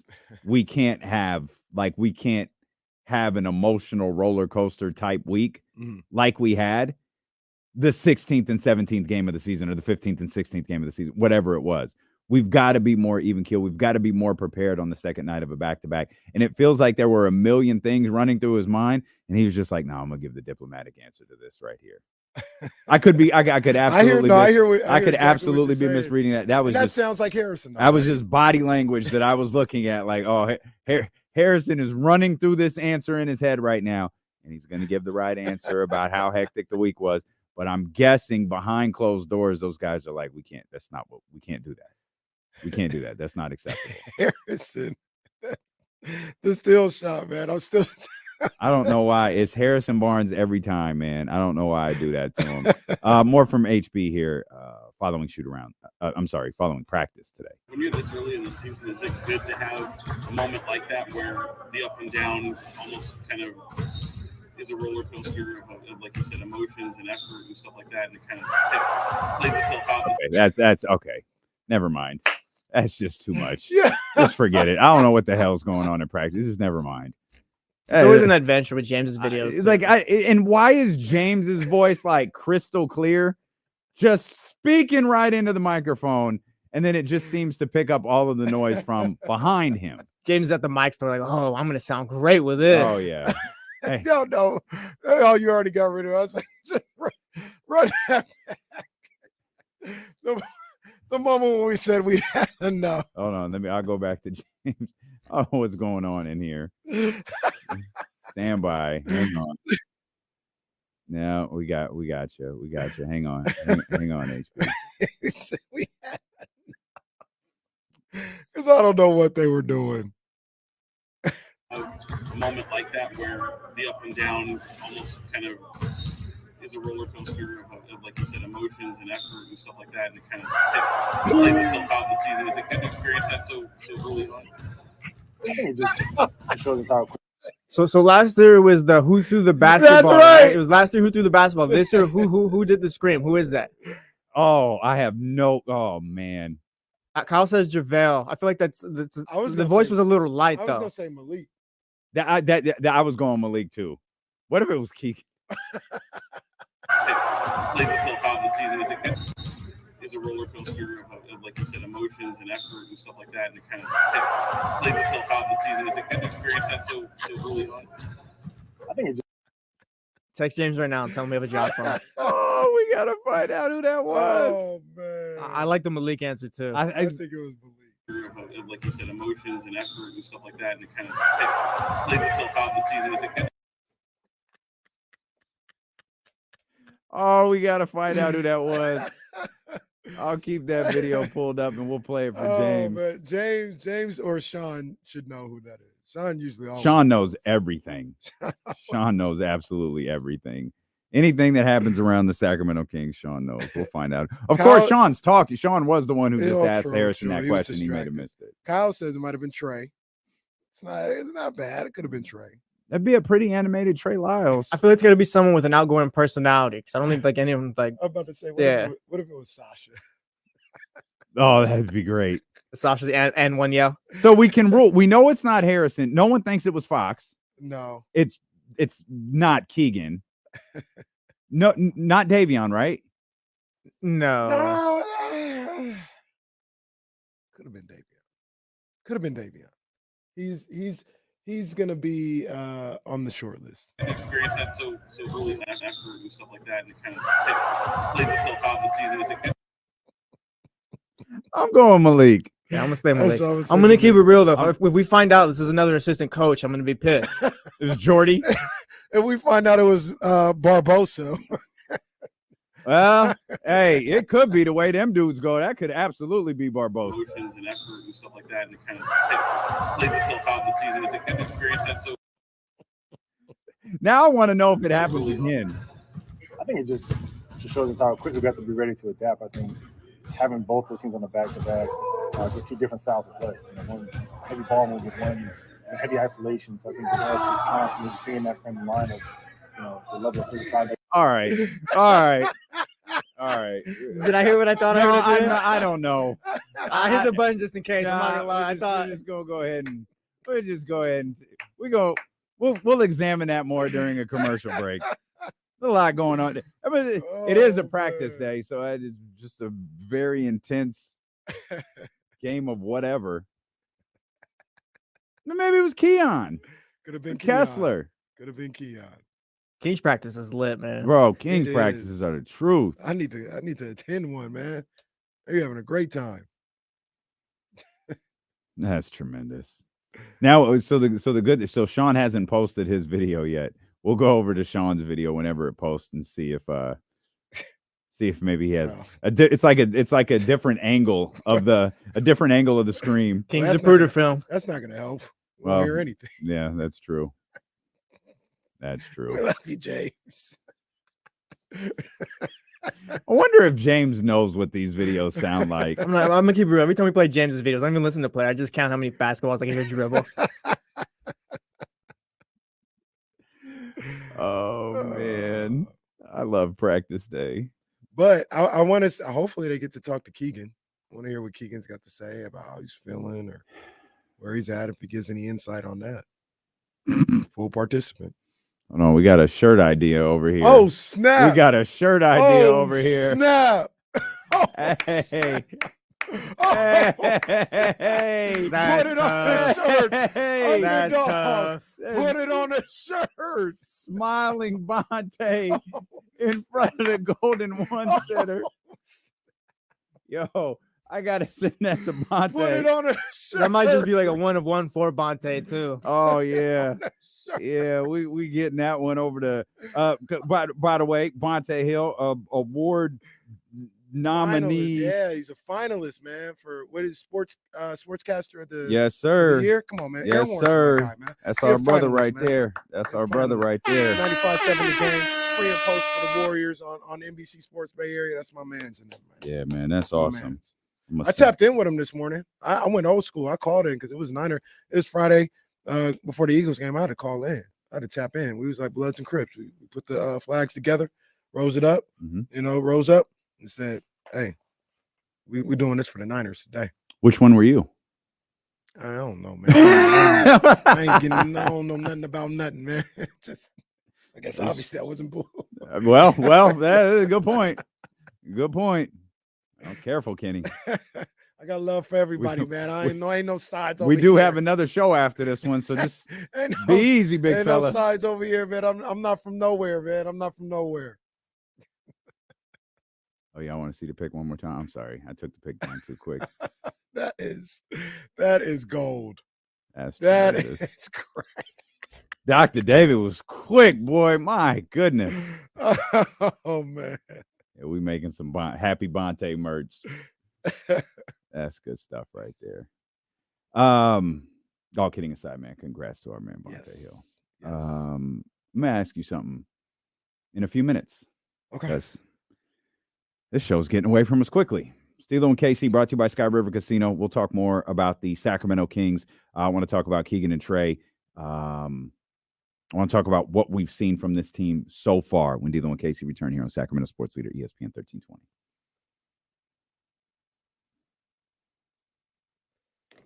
Oh, Dr. David, this might be the greatest ever. Somebody asked me one time, and I absolutely refused to answer. And I refuse to answer to this day. They asked me that because they were like, if you had to be in the game, which one would you be? And I said, fam, no. What are you talking about? No, those are not hypotheticals you do. I said, no, sir. No. Leave that. Don't ask me that. No YG or Schoolboy Q today. Stop it. Y'all knock it off. That's Dr. David and Leezy. Dr. David and Leezy running social media. Man.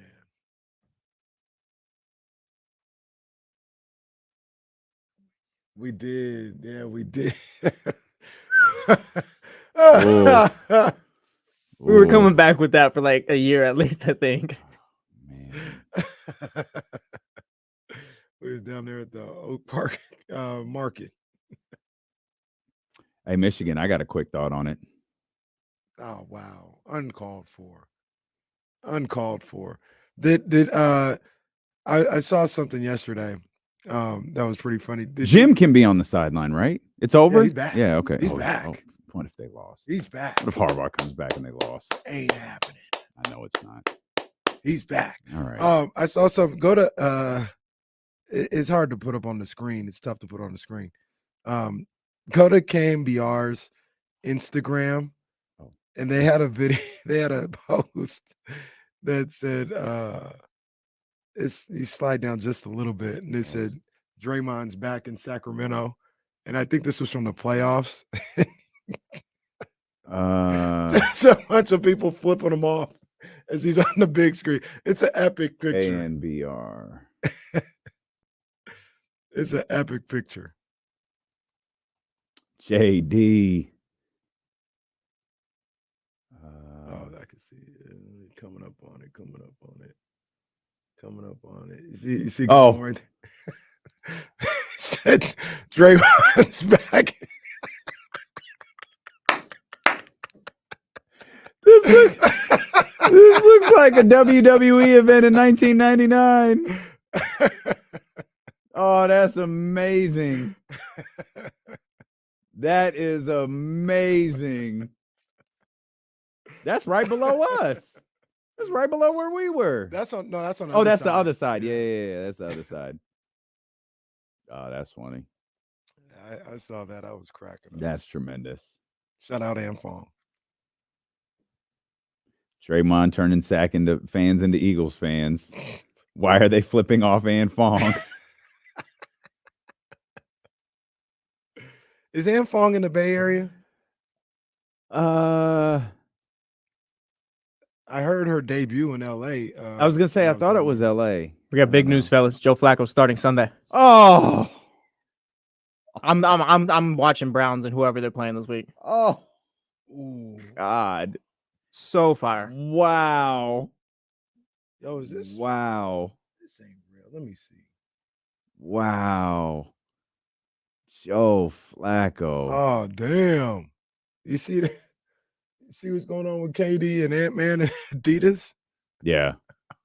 Well, wait, what I saw? What did Ant-Man retort? No, Ant-Man Ant-Man had the tweet. KD responded. Yeah, And then and Adidas. Yeah, hit him yeah. with Someone got fired today. With the burner account tweet, I thought that was funny. Or did Adidas tweet something else? No, Adidas tweeted something from their account. Adidas said your dusty ass is about to retire anyways. Oh, they said that? Yeah. I did not see that. They said you Dusty about to retire soon. Yeah. Anyway. All right, I didn't see that one. That's crazy. Yeah.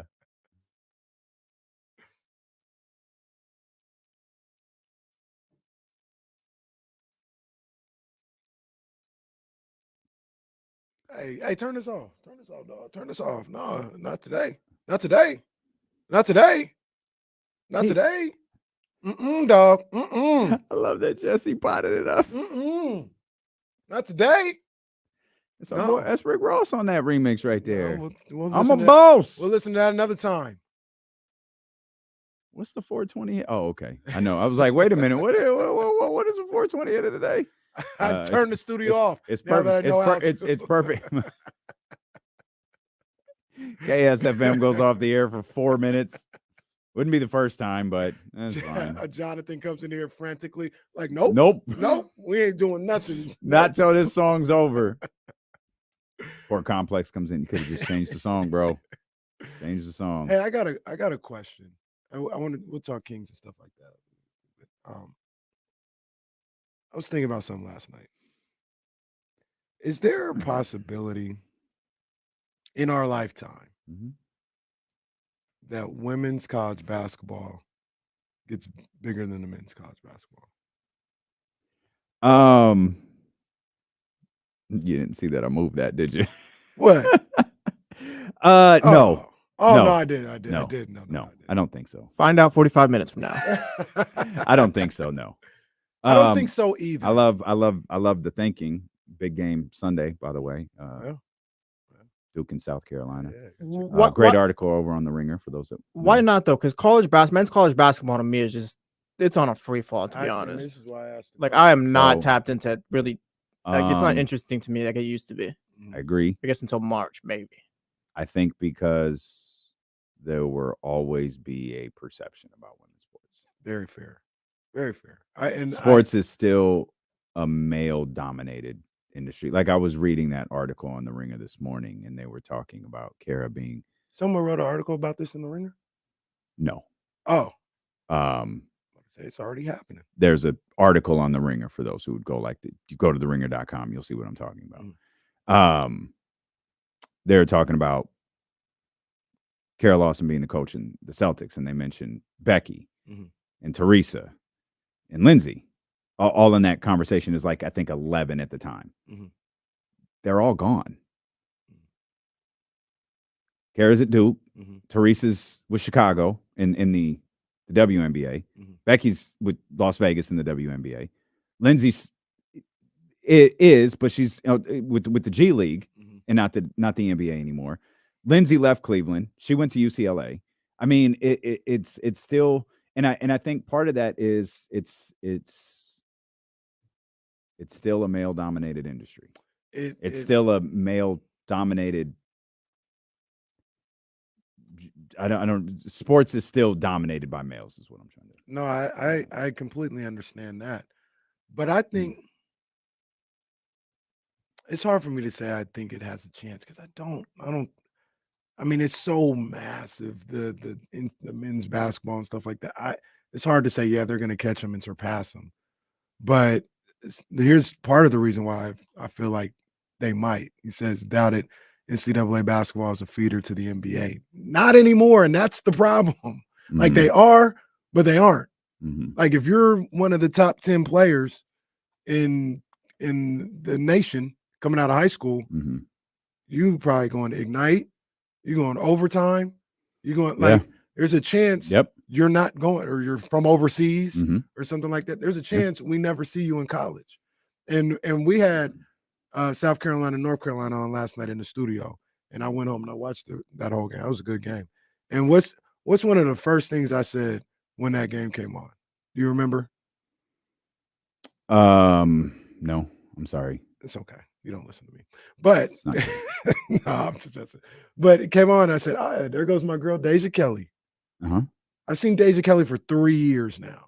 Oh yeah, You know what I'm saying? I do remember you saying that. Yeah. For 3 years, there's a UNC is on. Oh, Deja's on, or now Juju. USC. I know she's gonna be there at least a couple years. Or there's Angel Reese, Caitlin. Like I can watch them and watch college basketball and know I'm going to see them. The coaches, Don, Kara, what's my girl in LSU? Not my girl, but you know what I mean. Kim Mulkey. Like they're there. Girl. That's not 700 wins, Kim Mulkey. What are you doing with her? Not my girl. Not my girl. But they're taking the place of men's college basketball, where right now in men's college basketball, the only one that seems like it really stays is Coach Cal. Like in men's college basketball, you get a job and then you move on to the next job, the blue blood job. You get fired from the blue blood job, then you go back. Like there's so much moving around that you don't have your Coach K's, your Coach Cal's, your Lute Olsons, guys like that. You don't have those guys made up college basketball, men's college basketball just as much as the players staying did. And I think you have all those components are now in the women's game. All those components. And in the men's game, I love college basketball. I don't know none of these kids. I know. Not one of them. Like Bronny's the only one really that I was like, oh, he went to high school and now he's playing at USC. The rest of them, I don't know none of these kids. I still watch because I love college basketball, but they had the ACC, Big Ten Challenge, SEC Challenge, whatever, this week for both men's and women's. I didn't watch none of the men's. I watched South Carolina, North Carolina. I watched Virginia Tech, LSU, because they had people I knew, whether it's the coaches or the players, being a part of it. I feel like what hurts the men's game right now too is they don't really have any stars, and like the Dukes, the North Carolinas, they're not really keeping me like watching anymore. Like they don't have that aura, I think, anymore. And the transfer portal, that hurts too. Maybe we'll see the women's game have more of a transfer portal influence. The Van Lathan, she went to LSU and everything, so maybe that'll be a regular thing. But right now, they stay at the school. Brand awareness for women's college basketball is lacking in men's college basketball, and I don't see it changing. I don't disagree with any of that. I still wonder how many will be willing to watch basketball as basketball the way we do. Again, I'll keep referencing Kara's article on The Ringer. You could call D'Lo and Casey whatever you want to. We've said this for 3 years now. You can feel however you want to. Go read Jason Tatum's remarks and then get back to me. Yeah, men respect people who love basketball. Gender doesn't matter, and that's why I get so frustrated with this conversation. Like the NBA should not be where they're at with women.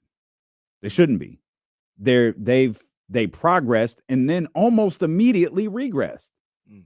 And I'm being taken to task through text messages by one of our friends with Sacramento. Like the NBA has regressed in this regard. And it bugs me. And so, and I don't know if they've regressed because of their own chauvinistic views, but I feel those views are prominent throughout sports, which is why the scenario that you presented about women, especially given what we saw in the championship games, women's basketball surpassing men's basketball is a long shot. I think a lot of things happened in that scenario. You had some people aren't going to like this, but you had the dynamics of you had two stars, mega stars in Angel Reese and Caitlin Clark. You also had the Rocky versus Apollo thing where you had black versus white. And then what did you say? It was San Diego State? Yeah. With all due respect, as Michigan Wolverines was respectfully, it was San Diego State versus UConn. Okay, UConn has like some cachet to it, especially in the Northeast, which is, huge ratings wise. But I think those events played a part in this. Yep. You lose Angel, it's different, a little bit different, because Caitlin is still a huge star. You lose Caitlin, it's different, a little bit different, but the dynamic of those two megastars in the biggest one-off game that you could have played a part in what we saw. Is that the norm? Is that the norm moving forward? Or is that the outlier? I don't have the answer. Right now, I feel like it's the outlier because women's hoops love Caitlin Clark's. Yeah, I hear you. Okay. I hear you. They love Caitlin Clark's. But what elevates Caitlin is an Angel. Angel was the villain in that, remember. Caitlin was the baby face. And that's a great look through life with the prism of professional wrestling, and it's so much better. That's the story right there. And it worked. Can that work? Can that work Sunday when Duke plays South Carolina? See, this is going to fly in the face of what the coach of Duke wants. But that's Dawn and Carol Lawson. That's the story of that game. But that's also college sports. That in its essence, I hear what you're saying. But that's what men's basketball used to be. It was John Thompson versus Jim Boeheim, not them players. And now in the women's games, it's the coaches. It's Don versus Kara. That's the backbone of college basketball. And now it's shifting to the women's game. So I understand, but I think they've got all the elements right now. I hear you. I'll tell you this. I can't speak for Dawn. Kara hates that. Yeah. It's not for her. Ben Howland hated it too. Pat hated it. Pat hated it. Pat Summit hated Pat versus Gino. Hated it. This ain't about me. It's about them. Gino loves it. It's the UConn Genos, and he's earned that. He loves it. Don loves it. Kara, Pat, they hate it. That's not what they're there for. Right. And part of Coach K, and this is the one and done thing. Coach K, it is the coaches. It is, Coach K for so long. You mentioned Calipari a minute ago. Coach Cal. You have so many of these guys leaving now.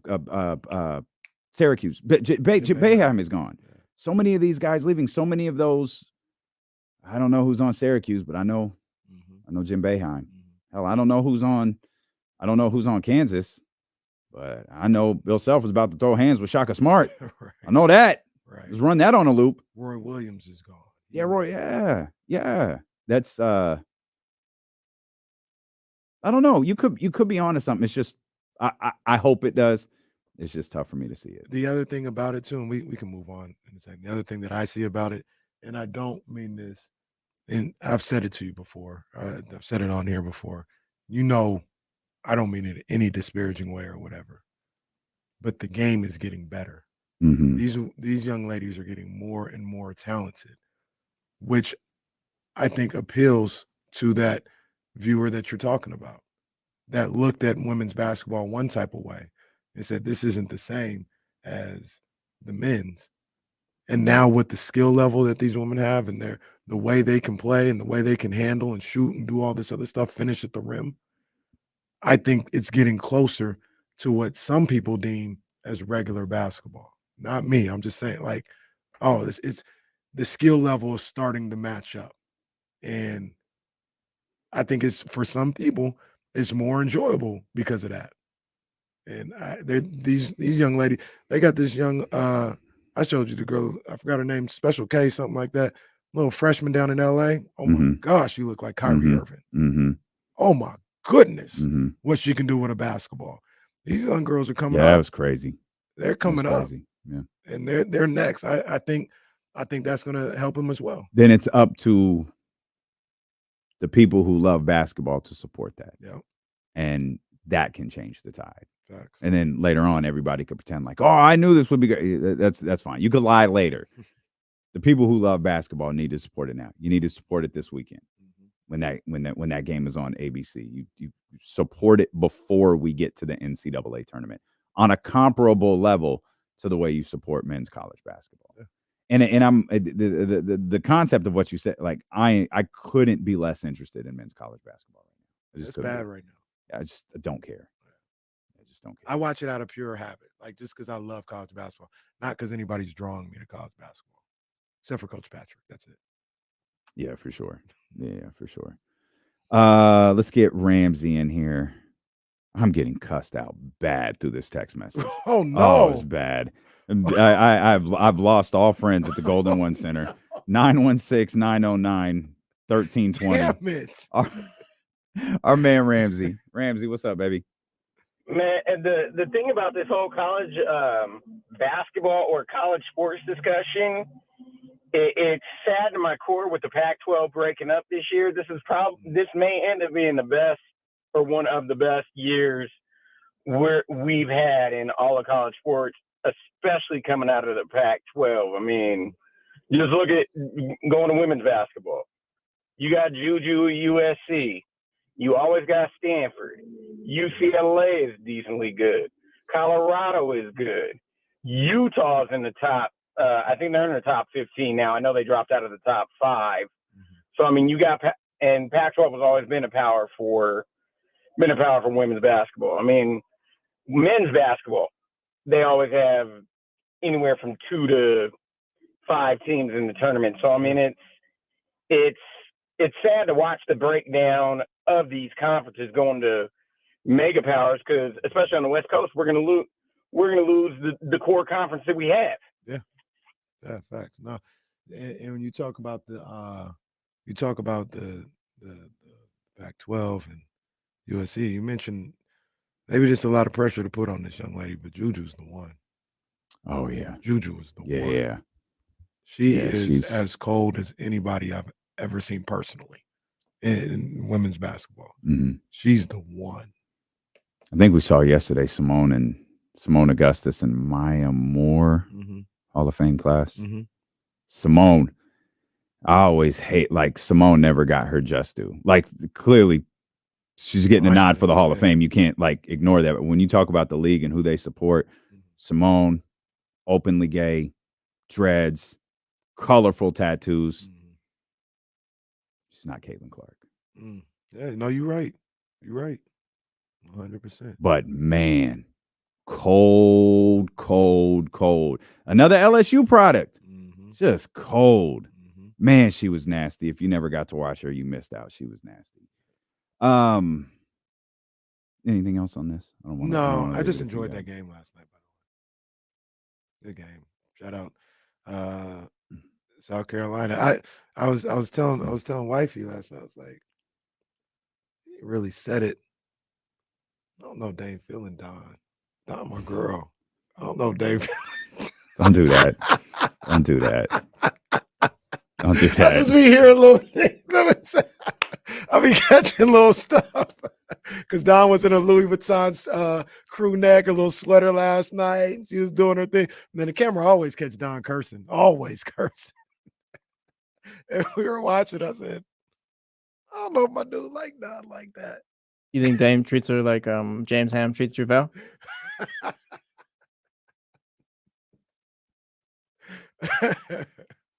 Don is the Eagles fan. She Philly to the core. She is. So Yeah, I got beef with Don today. Matter of fact, I can't even speak on Don right now. Matter of fact, go Duke.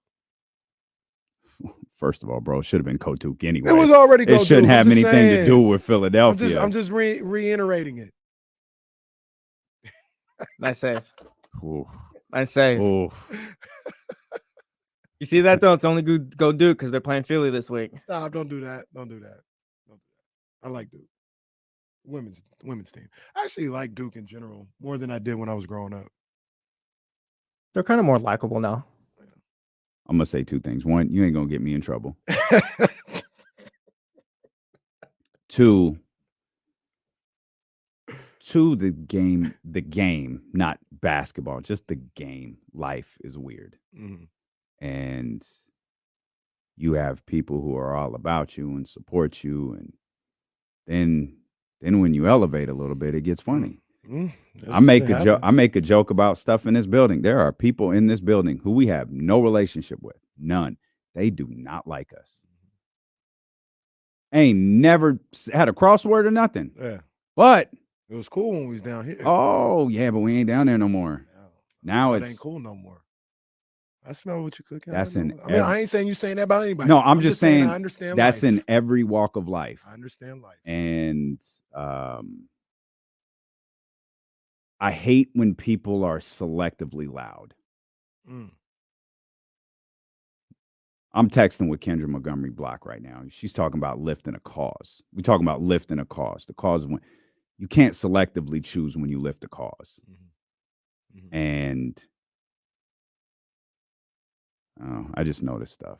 That's all it is. I'll be watching too. That's all it is. I'll be watching too. I'll tell you this weekend, South Carolina can go to hell. Mm-hmm. This weekend, South Carolina is a better basketball team. There's no question about that.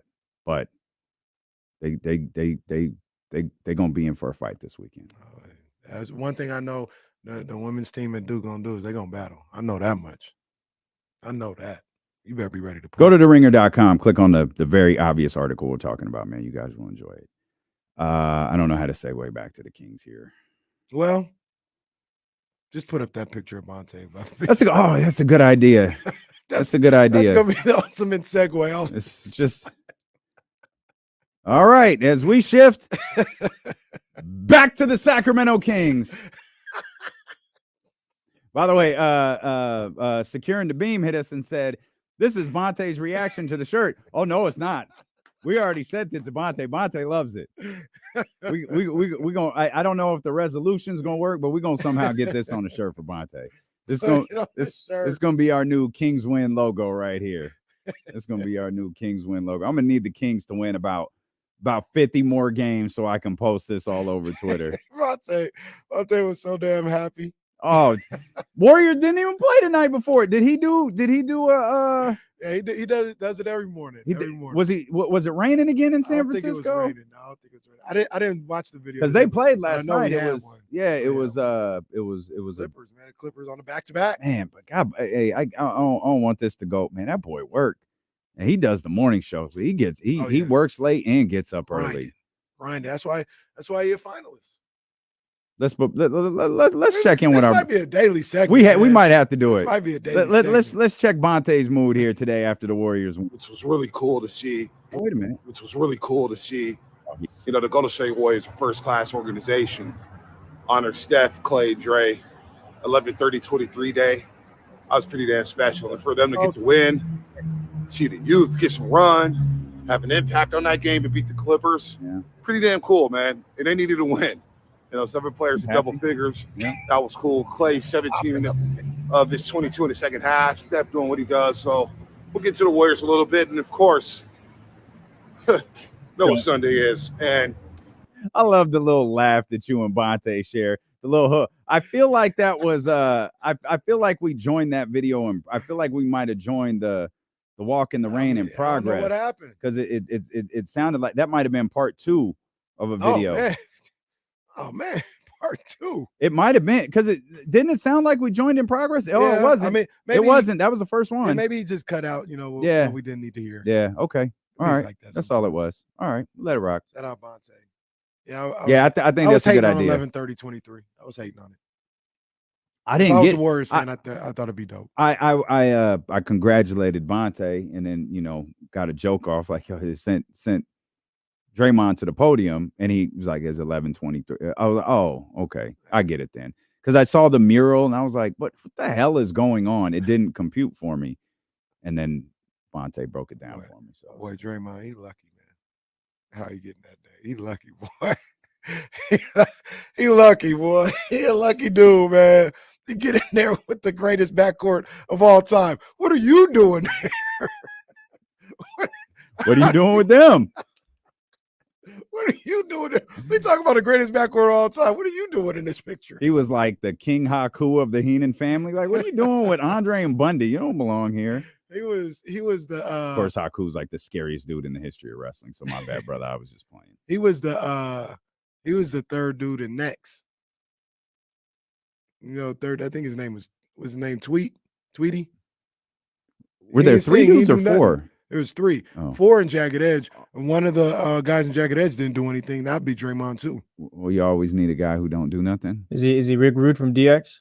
Wasn't Rick Rude part of DX at one point? He was. He was the insurance policy. Rick Rude was somebody before, though. Well, Draymond was before. too. He's a national champion. He wasn't national. So he champion. was the 1997 Rick Rude. He was the DX Rick Rude. We got it. Where his only role was cut the music. We'll come back, man. We'll get back to the Kings. Steelo and KC brought to you by Sky River Casino here on ESPN 1320.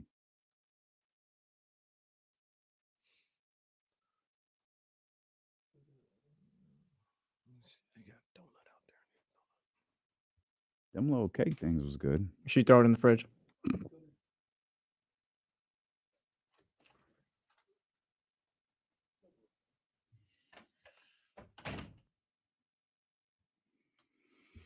Oh, man. Mr. Dalvin. That's pretty funny.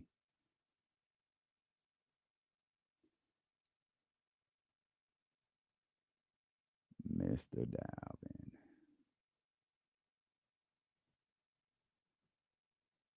Man, you ain't lying, bruh. You are not lying. Listening to Mark Jones is such a treat.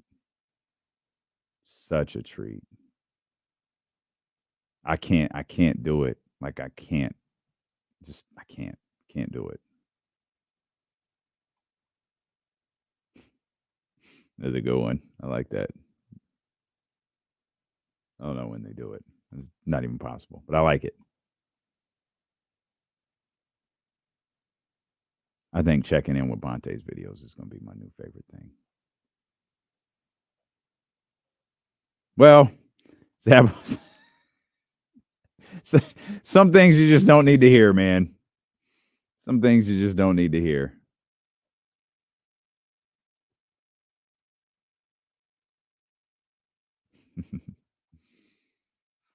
Oh, man. Y'all got plans this weekend? I'm looking at Bleacher Report pushed out something. I'm not gonna read it because I don't care. But it says trade to save Dubs Curry era. I kind of delivered that poorly. Let me try that again. The alert says, the article to get you to click on it says trade to save Dubs Curry era. I'm telling y'all, that Chris Paul contract still makes me nervous. Still makes me antsy because I feel like they're going to be able to do something with it if they don't keep Chris Paul. I think Chris Paul has really helped that second unit, but I think he's day-to-day, if I'm not mistaken, with the lower leg contusion or whatever they called it. Little uneasy, man. Little uneasy. Oh, there you go. What you smoking, John? What you smoking, John Pauls? What you got out there? What you got out there? And what you smoking on?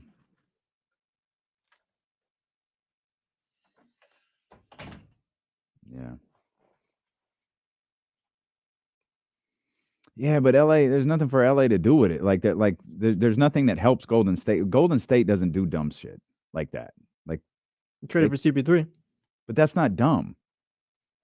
They moved off all of that Jordan Poole money. It's like the Buddy Hield thing. Like that's a huge part of the conversation. You moved off all of that Buddy Hield. Buddy Hield would still be, if it was just play the contract out, Buddy Hield's still here.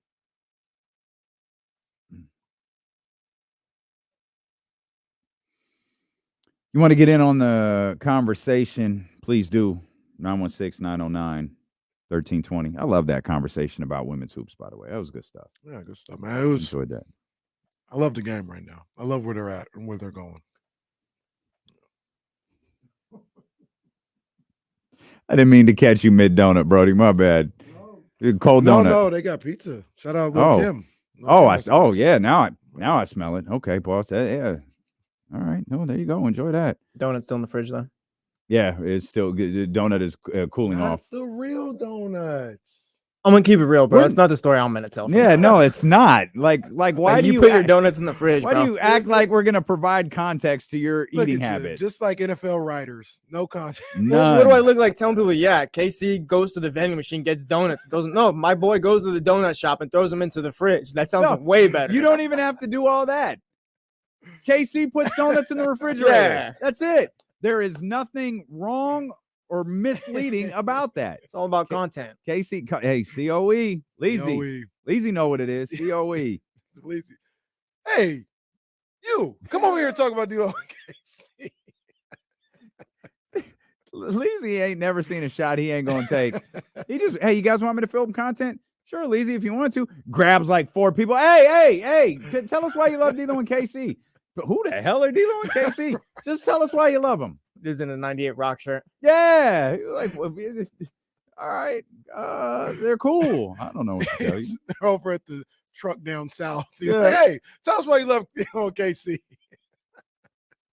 Sorry, sir. Are those names supposed to mean something to me?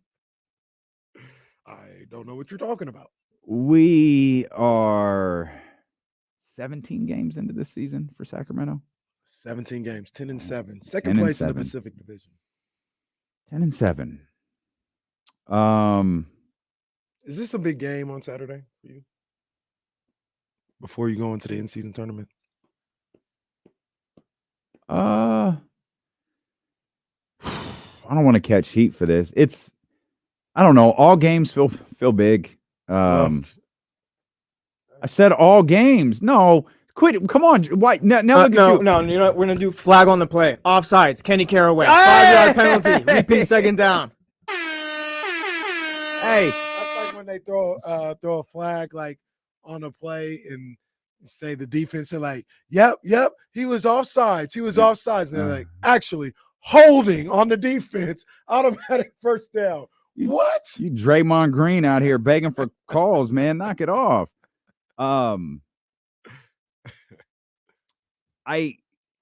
They are. I want them to play well. Like that's what I like. I want to see them play well. But I'm also, there is a part of me that's like, we saw the Clippers beat up Sacramento, then lose to the Warriors the next night. They fought a lot harder than Sacramento did on the second night of a back-to-back. Yeah. We've seen the Kings lose twice on the second night of a back-to-back. Denver is in Phoenix tonight. That's an important note to tomorrow's game. Yeah. Denver is in Phoenix tonight. They travel to Sacramento and play the Kings tomorrow. So now we've got a situation where not only are you rested, but you've got a couple of days off. Yeah. This is about as well, yeah, I won earlier this week, but you're not going to get these many days in a row off. Right. This is going to sound stupid. Is it a big game? Probably not. I'd like to see them win, though, given the circumstances. Probably not. And I'll tell you why it might be. I'm going to get off the fence. It is a big game. Okay. It is a big game. Okay. Because you're at home. You have the Warriors, Clippers, Nuggets in this little 3-game stretch before the play-in or the in-season, excuse me. Mm-hmm. Go 2-1. Go 2-1 in that situation. You know, whenever you break down the season into these little schedules, these little things, you always want to be above 500. And you got an opportunity right now to be above 500. Go win that game. You talk about Denver being on the second night of a back-to-back. Yeah, do to them what the Clippers did to you. Mm-hmm. Jamal Murray, it's his first game back tonight, right? No, he came back. He came back the other night. The other night, yeah, 16 the other night. So I was wondering. I thought this might have been his first night. I was wondering. That's right. He did come back the other night because he hit like a half-court shot at the shot clock. I remember seeing that shot. Did you see Steph's shot? The pregame shot? No, he missed it. He threw a sidearmed, a beyond full court shot. Like he threw it from the tunnel. He did the thing like, give me the ball, give me the ball, give me the ball. They threw him the ball. He just grabs it, chucks it like sidearm, rattles in and out. Then he did something very awkward as he did the fall to the floor, but like face first, like on that carpet that everybody walks on. I'm like, Steph, Steph, oh my God, no. What? That's crazy, right? What? Again, he missed the shot. For those that he missed it. But the ball rattles in and out from what, 95 to 100 feet away? That was like 110 feet away. Was it that far? He is. Well, what's the court? 90? 94. Okay. Oh yeah. So he's probably 100 feet from the basket. Wow. And he just sidearms the joint up there. That's crazy. It's incredible. It's the most incredible miss I've ever seen. That's the best miss of all time. That's how dope Steph Curry is his misses are phenomenal. Wow. Yeah, I hadn't seen that. That's good stuff. Sorry, I didn't mean to sidetrack your point about Jamal Murray, but I just wanted you to see that. Damn. Also, crazy. get off of that dirty floor, Steph. That's gross. Like, sir, get up. Get off of that. Everybody walks on that, Steph. Get up. If Mrs. Kirk get up. That's nasty. I'm probably going to take a shower anyway. But no, I was gonna say Jamal might be on some type of minutes restriction or something like that, because I don't know if he's gonna play 38 minutes or something like that. So, try and take advantage of all of this. You've got a lot of things in your favor right now. You're coming off a loss. You should be pissed off. You got extra days of rest. Maybe, hopefully, you're getting your starting small forward back. They're coming off a back-to-back. Come on, man. I would not be happy if they played well and lost. Jamal Murray only played 22 minutes in their game Wednesday too, by the way. Yeah. I would not be happy if they just played well and lost. Yeah, Jokic played 33 and had 32 and 10 and 15. Well, there's unbelievable. Unbelievable, man. It's that guy. I'm with you, especially with them on a second night of. Was there a stat last year that the Kings regularly got beat when they had more rest? Am I making that up?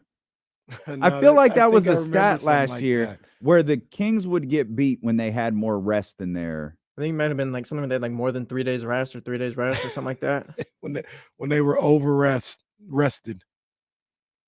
Well, that first game back after a rest is that first game back after multiple days off. Got to get back in the swing of things. That's a scheduled loss. Yeah. There's no games you should win. There's like 70 scheduled losses that we really don't talk enough about. There's no games you should win. Kings going into a back-to-back off of 3 days of rest, just cook. No chance they're winning either game. There is no game you should win. No, just lose. I don't know what Sean's doing today, man. He is not posting videos. Sean, if you're listening, what is going on? Well, let's hear from Domantas Sabonis. This will be an adventure because it's James's video. Jesse, hand on the dump button. Here's Domas. Domas, it's been a pretty emotional week for you guys. It's crystal clear. Just 4K sound here from James. Have you felt that with the big win on Wednesday's game, but it just feels like it's been a roller coaster ride a little bit? Not really. It's games. It's the NBA schedule. We play a game, we win a game, we lose a game. Just move on and try and be better for the next one. Where are you at? You haven't been as consistent as you were last year, just a little bit up and down. Is it just the matchups, or is teams making adjustments? Where are you at with that? I don't know what you mean by that question, but Domas is not feeling James. Oh, I said the same thing. Domas is not feeling James. Don't ask that. James, walk away. Boy, James, throw in the damn towel. Oh, James. Oh, this is a tough media session for Hammer here. Try and play my best every game. Sometimes you make shots, sometimes you don't. Sometimes what we're doing on the offense is different. You're right around now 20 games into the season for your team. What kind of stands out about you guys, and what are maybe the biggest difference you see from what you guys were able to accomplish last year? I feel like we maybe played a bit faster last year, but we're harping on that in practice. We're working on it. I feel like we've been better on defense, but not consistently. So that's where we can't really run out and transition and be ourselves. Also, our offense we're trying to pick on mismatches more this year, which means the game slows down. We're not just playing freely and going at whoever, we're slowing down, making sure we're getting this person on that possession. So obviously that creates it, slow. Obviously that's a work in progress and evolution, which will kind of talk. Is there, you go like 5 games and do they recalibrate that offense, or is it like no, I don't know. We just started doing that like 5-6 games ago, and I believe it's because we're also looking for a head into the postseason, and that's the type of basketball we're gonna have to play sometimes, So the more reps we can get it now, it's gonna be better. And you guys have so much home games in this month of December, and I remember last year how December was such a crucial month for you guys. You guys really kind of created some separation, if you will, in the standings. Do you kind of look at that? I know it's a game by game situation, but do you look at those saying, 14, 15 games, whatever it is at home over the past few weeks, and then what's ahead? Do you look at that and having to capitalize on that? Yeah, for sure. At home, we always have to have a winning record, and like you said, we have 14, 15 games at home. We should definitely be on the higher side of winning games this month. So that definitely is a goal, but we got to go one game at a time. Coach has been complimentary of your verticality. How do you feel like you progressed as a defender this year? I don't know. I just go out there, try to do my job. Every day I do. Every day, every game, you're just trying to do the right reads and make the right reads. Maybe with time it gets easier. I don't know, but I don't know how to do that. So when you guys have lost this year, it seems like you guys have gone down a lot. In the last couple of games, you've been down a lot of these huge deficits. Is there a common thing when you guys are struggling? Like what's happening? How do you explain that?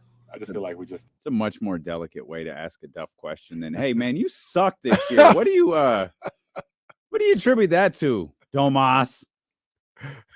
Domas hit him with what the hell are you talking about, bro? He was not happy. Stop doing all the little details, we're obviously fatigued or tired or whatever you want to call it, and we don't do the little things, and then that obviously catches up to us. Our offense is very flowing offense where there's a lot of things are on timing, so if we don't do the little things to get open or whatever it may be, it just throws off everything, and teams are starting to scout us and trying to make us do our counters, so that's something we definitely have to go through, where last year we didn't have that during the season until we got to play.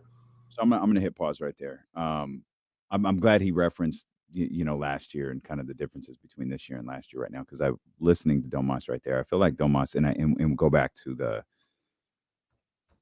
I don't remember if the Houston series, but the last time we heard from him. Yeah, okay. His demeanor feels a little bit different this year in the way he addresses some of this, and I wonder if part of it is because this team is 10-7. The record for what maybe our expectations were and their expectations were doesn't feel acceptable. Now, much like Kenny's vending machine donuts in the refrigerator, there's context that plays a part in this. Story? Well, and that's kind of the story of Sacramento, right? De'Aaron was out for 5 games. Mm-hmm. Keegan and Trey have played one half of the same game together. Alex Lynn is still out for potentially another 6 weeks. They haven't had their full and of course Keegan's missed games. Like, they haven't had their full complement of players. They haven't had their full roster really at all this season. I mean, Trey missed the whole start of the season. Like, they haven't had their full roster at all. So the context to the 10-7 is important. I feel like when I hear Domas talk and really watch Domas talk, context be damned. Like, he is not happy with where this team is at right now. I agree with you. He sounds like he's, I don't want to say on edge, but like almost he's not satisfied, like you said, not satisfied. And I know you probably feel the same. I love it. I love his demeanor. I love how serious he is. I love how he didn't play particularly well the last 2 games, and he's not in a good mood. Like, there's nothing to be chipper about in his mind. That's what makes me think he's gonna go off on Saturday. Because last time we saw him in that mood, he came out killing. I know he's going up against Jokic this time, and it's different than Portland, but yeah, I love his demeanor. I love his demeanor where he expects this thing. They're 10-7 right now. He expects them to be 12-5. I think also as a player too, like the context, like it matters. Like the Kings not being healthy, like that has obviously had an effect. But as a player, I feel like you can't use that. That's right. Yeah. Because like for me, I'm still really high on this Kings team. Like Keegan, he's taking that defensive jump. Offensively, I think we've seen like what he could be and all that. Kevin Huerter, he's averaging a career high in rebounds and stuff. Yeah. Keon Ellis, he became the backup point guard, messed up his knee, I think it was. Now he's been out, kind of getting back and all that. Like I'm really high on what this team can do. It's just they haven't been together to do it together, I guess. Yeah. The Hollinger special. Yeah. Is the John Hollinger special. Well, they're going to fall off the face of the earth because Well, of injuries. And I guess that's why nothing has been written, is because they haven't fallen off the face of the earth. Good point. Like if the Sacramento Kings were 7-10, how many "we told you" columns would there be? Lots. But the fact that they're 10-7 versus 7-10, it's like, oh, they've managed to. Well, we just won't say anything. They managed to. Right. We're going to ignore the fact that. Also, another important part of this, looking at this morning, the Sacramento Kings are 10-7. Listening to Domas, watching Domas, just talking amongst ourselves, no one would agree this has been a good start to the season. Bad start? No, probably not. Good start? Probably not that either. They're 6th in the conference. It's almost as if this, oh my God, the West is incredible thing wasn't actually true.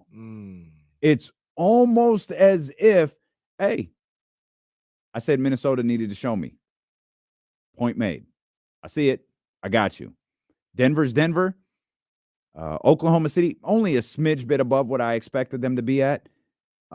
In Dallas, I don't know. They're there. Playing well. They're up there. But you see the Lakers down a little bit. You see the Pelicans. The Pelicans are about where I thought they'd be. The Golden State Warriors are a little bit, they're a little bit below what I thought they'd be. But everyone had the Warriors at this point in the season were going to be 19-0. The Timberwolves were going to be 18-0. The Nuggets were going to be 19-0. The Oklahoma City Thunder were going to be 18-0. Well, the Kings can't keep up with that. Oh, well, look at that. The Kings are not playing well, and yet they're right in the thick of all of this. They're essentially where the entire conference is. Yeah.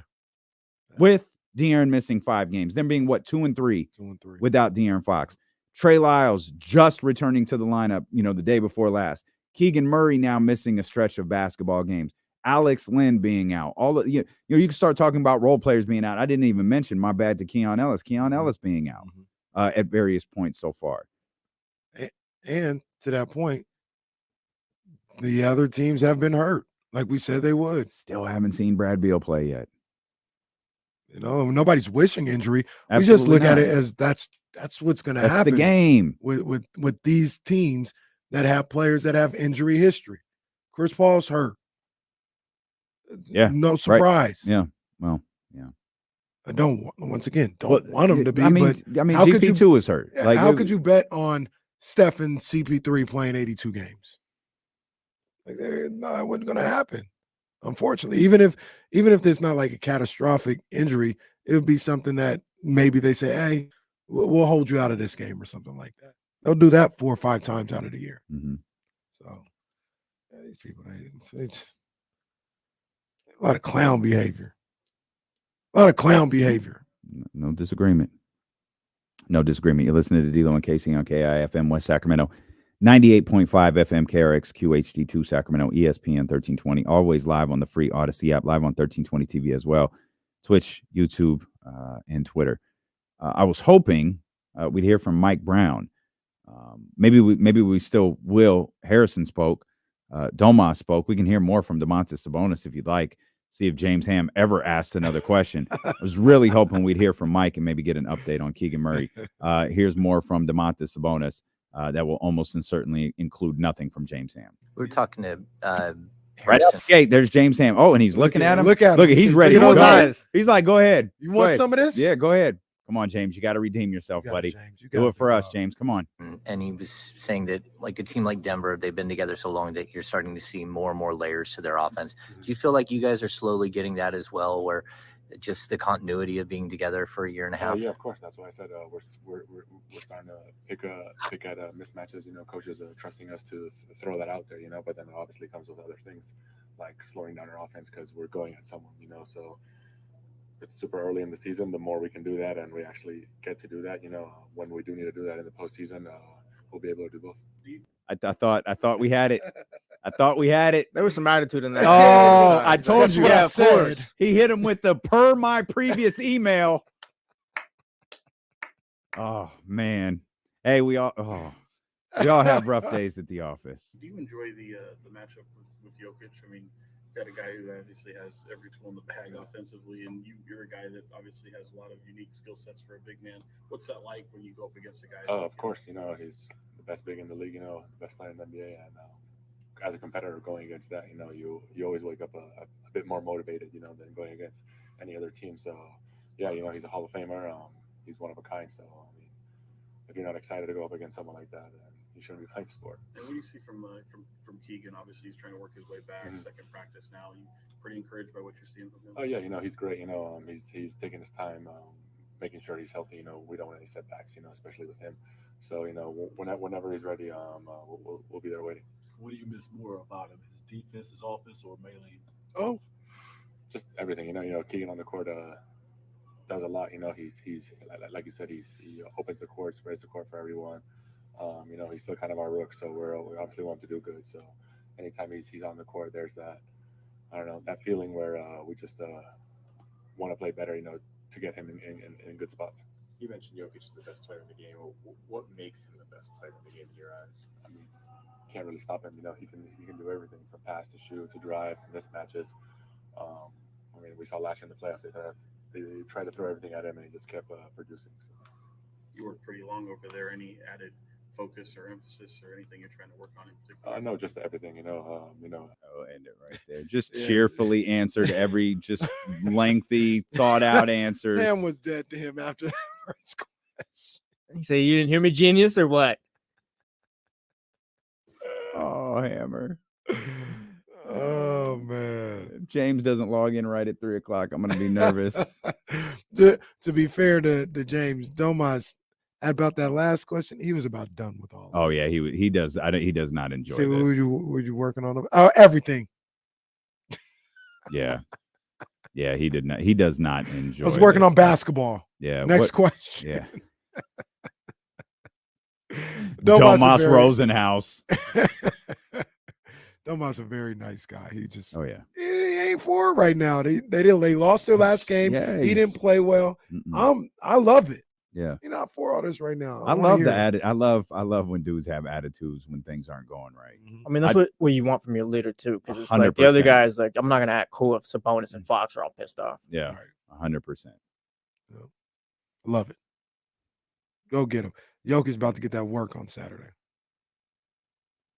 Yeah, just sit this one out, James. Let's see. I'm oh man, I need to. I'm really just hoping Mike talks. I just want to hear from Mike Brown. What you want to hear Mike say? No, I just want an update on Keegan. Oh yeah, I want to hear. No, I want to hear what Mike says about Keegan, because the last time they asked Mike about Keegan Murray, he had gone through a practice, and then and someone asked him about, you know, has he checked all of the boxes. Mm-hmm. And Mike was like, "Oh, absolutely not." And it was the first time I thought, "Oh, wait a minute, maybe I was assuming he played. Maybe he's not." Mm. And there was something clearly there, because he didn't play in either of those two games against the Warriors and the Clippers. I just want to hear his delivery and where this team is at with where this medical team is at with Keegan Murray. This is because again, he went through a full practice today. For those that missed that, this isn't the first full practice he's gone through though, which it's like I think Kyle might have been onto something. See how he responds. Maybe have no idea. Maybe the last time he did this, it didn't respond very well. Maybe the idea is, okay, been a couple more days of treatment. Let's get a look at this now. Another full participant in practice. We'll see how you feel in the morning. Yeah. No, you're right. Hopefully, if Mike talks about it, it's not like in a Kyle Shanahan way. Yeah. We don't even know if anyone will be here tomorrow. What did he say about Eric Armstead? He said, yeah, he might be okay. Well, and I get Kyle. Like, I don't know what we expect. I don't know what, you never want to. I'm far happier if Mike dodges the question or dances around the question than saying, yeah, Keegan looked great today. He checks all our boxes. We expected him to play. We expect him to play tomorrow. Something goes wrong and he doesn't play tomorrow. That then it becomes, no one will say this tomorrow, but the negative of a player being soft starts to build and questions being asked start to build. Downplay it. True. Downplay it until I'm perfectly okay with that. Yeah. I'm perfectly okay with that. We'll come back. We'll talk more Kings. Talk more. Actually, let's shift to football. We obviously get James made it out of the Golden One Center. We'll talk to him at the top of the 3 o'clock hour. Give him some of your cold donuts. Maybe that'll cheer him up. What? Don't stop. No, you're not. I'm looking. I didn't call for a play. I just looked. See if I was on the same. See if I was on side. You know what? I'm calling a flop on you, bro. That's a $2,500 fine and a flop tech on you. I was looking to see if I was on side. It's Luca Caraway over here. Yeah, what you flopping out here. You are begging on this Friday. Will you stop? I checked with the line judge to make sure I was on side. Coach, get them together, coach. I can't deal with this. Man, it's a tough isn't day. That the worst when the referee? I know we got to go, but the receiver checks with the ref to be like, "Am I on sides?" And he goes, just give him a thumbs up, and then throws an offside flag. It's D'Lo and KC, brought to you by Sky River Casino here on Sacramento Sports Leader, ESPN 1320. Begging for calls out here. Come on, man.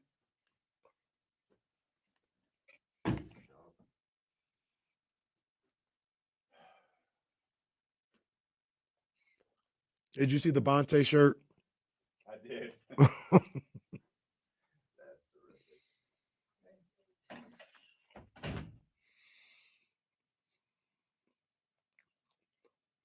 No 13th round today. Ryan Garcia tomorrow. I don't know if I'm gonna watch the fight. No, I'm gonna watch it. I'll be around.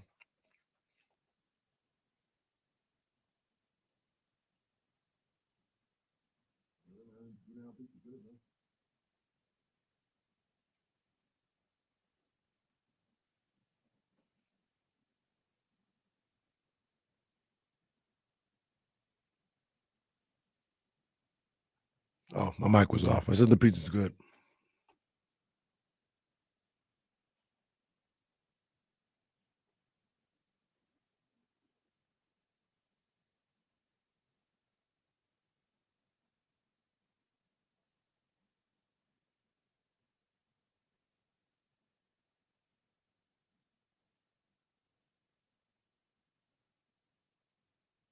You guys don't mind me.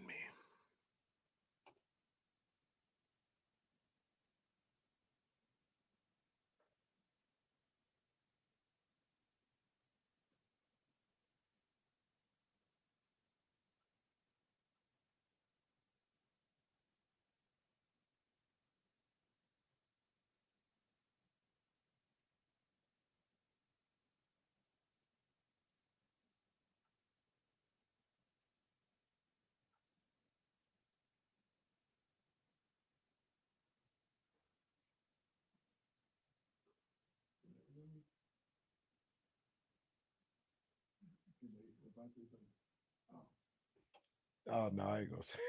Good thing.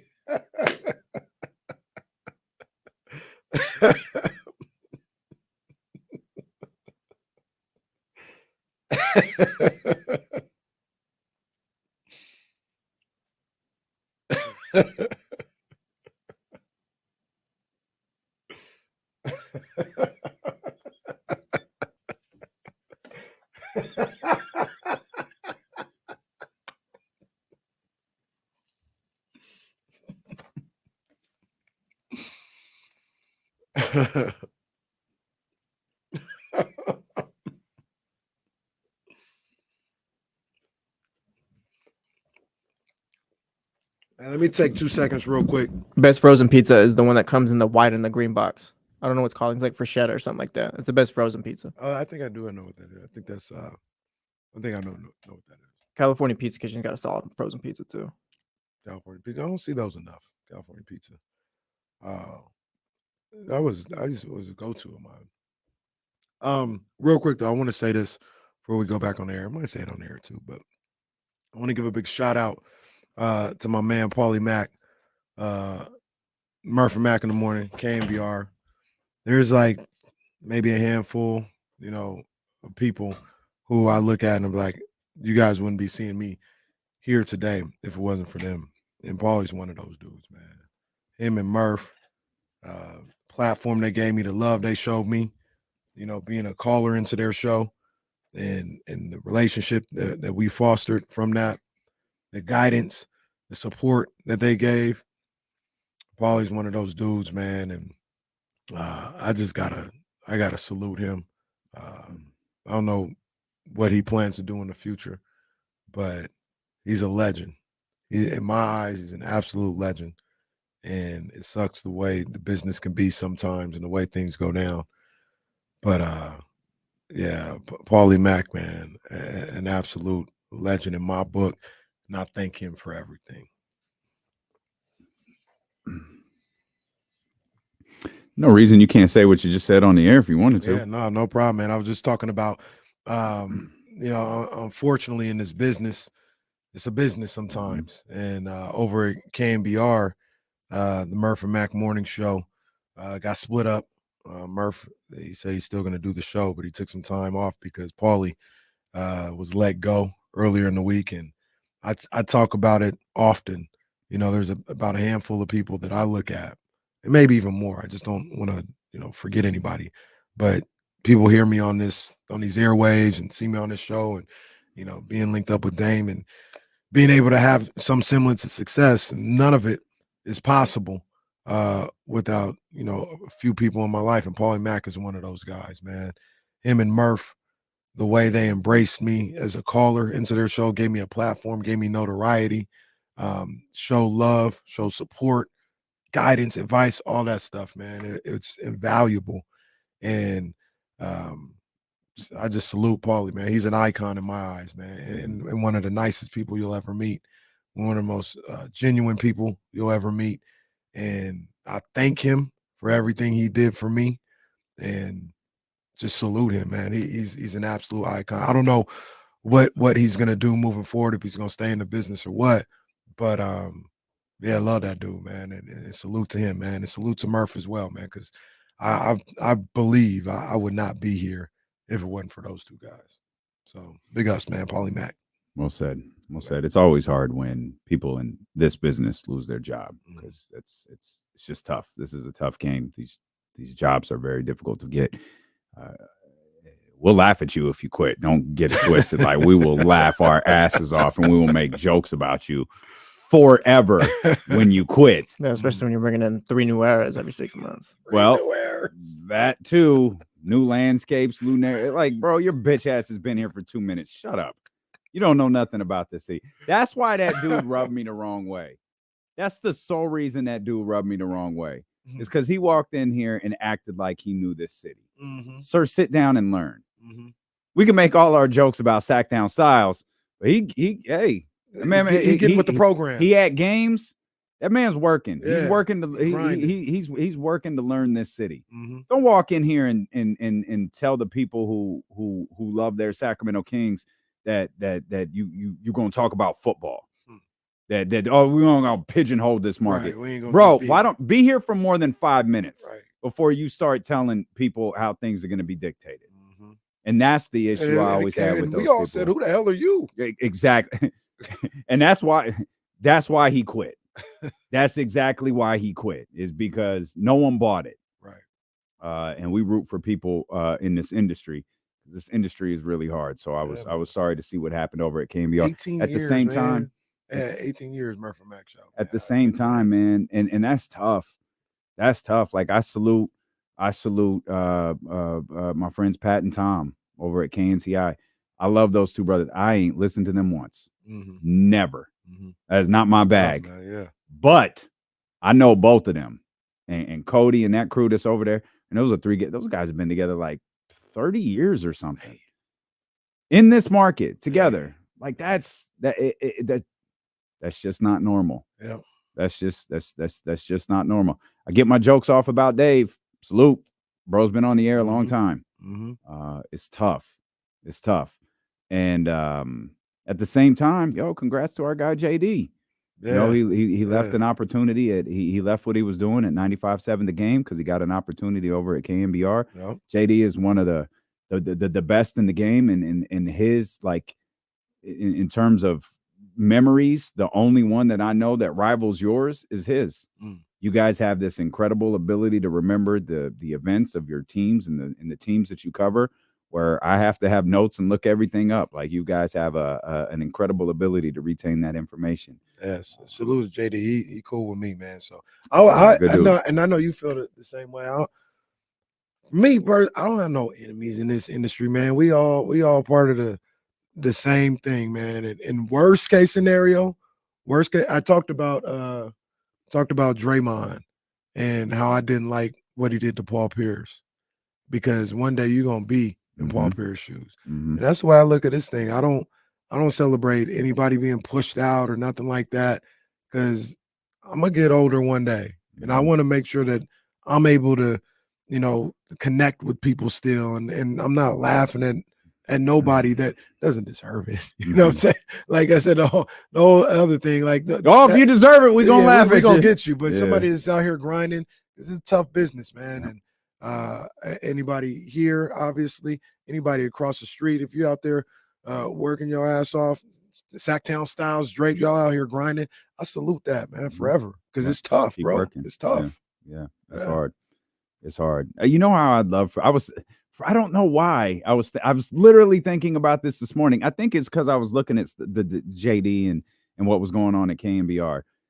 And if D'Lo and KC isn't going anywhere for a really long time, but there's going to come a time where this ends. If we get the opportunity, I think the perfect way for this show to end, like whichever, Somebody die on the air. Well, that would just like set us through the roof, right? Put our mics in the middle of the ring. No, it's got to be something like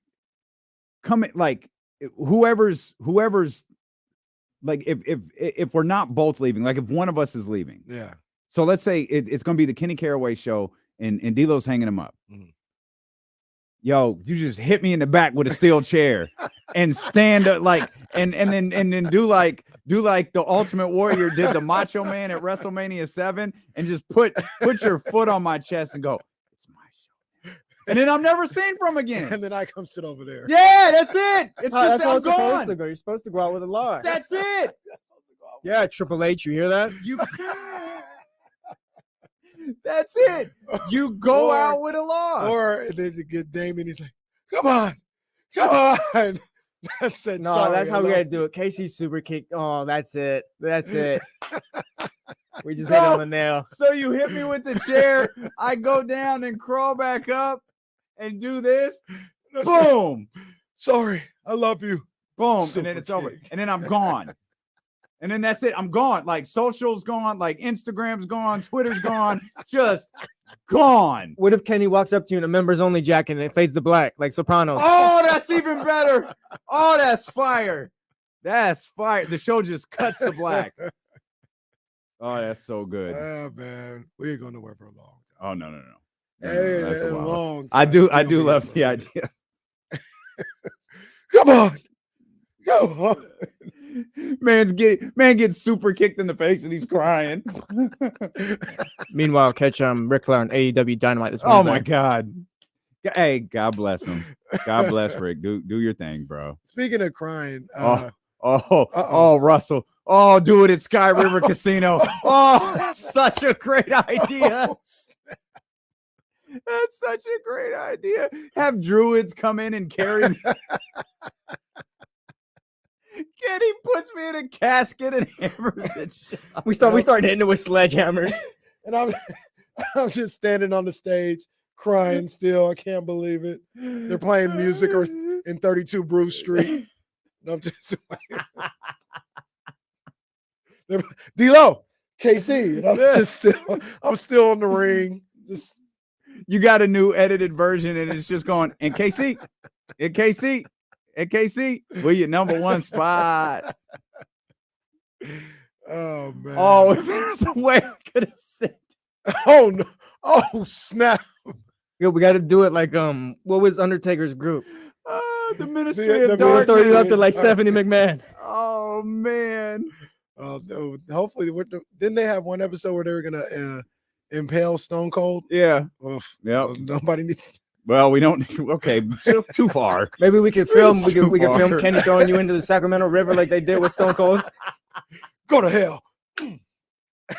Oh, that's such a great idea. This just keeps getting better and better and better. This is why we work through these things on the air. It's just great ideas. Great ideas. Look at the happy family on here. I saw that Angel and Kim back together. He's happy. waving to everybody. Welcome back, Angel. With no acknowledgement that she's been gone the No, last 2 weeks. it's like wrestling. Yeah, just hey, we blew up Vince McMahon in a limousine. He's back. It's wrestling. But somebody was talking about crying. Oh, Ric Flair. Speaking of crying,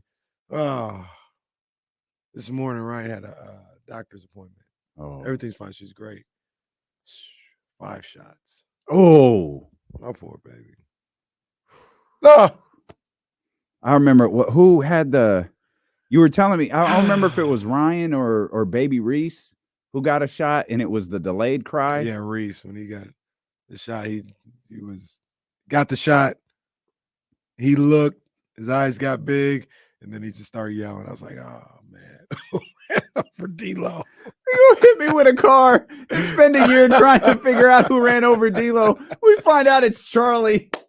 Charlie ran over D-Lo. Gonna take the hood off. He says I did it for KC. It was Charlie O all along. Oh man. I tell you what, though, if this day ever comes, we are so ready. Oh yeah, we're ready. It's gonna be the best ending of all time. Oh, we're ready. Yeah. And look, they ain't gonna just get rid of one of us. They try to let me go. I'm coming in the studio. I'm getting on the mic. They ain't gonna just let me go and I disappear. Oh no. They gonna have that conversation with me. I'm like, hey, I'm here. I'm getting this last show off. Yep. Yeah, that's I'm facts. not fading into Bolivian, No. as Mike Tyson said. No. Again, this is we ain't going nowhere. We ain't going nowhere for a while. We got 2 stations to run. We ain't going anywhere. Hey, speaking of, did Mad Dog ever retire? No, man. Dude was on TV like 2 minutes ago. What you mean? I think Stephen A. Well, this is Mad Dog said he was gonna retire. I think Stephen A. did the Hillary gig with him. He he had to do like different things that the First Take crew said. What? This is the dumbest thing I've ever seen. That show sucks, bro. So bad. So bad. Oh man. Oh, look at that on the bottom line. Shout out to air horns for Luca. He's out tonight for the birth of his child. Oh, I saw that. Yeah, I saw that. Congratulations. His first, right? Yeah. Congrats to Luca. And thoughts and prayers to Detroit. Who's got it worse right now?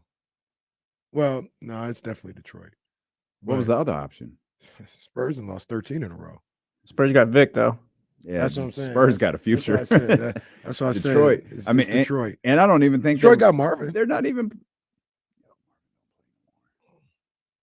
I heard Jaden don't play. Jaden doesn't play a lot.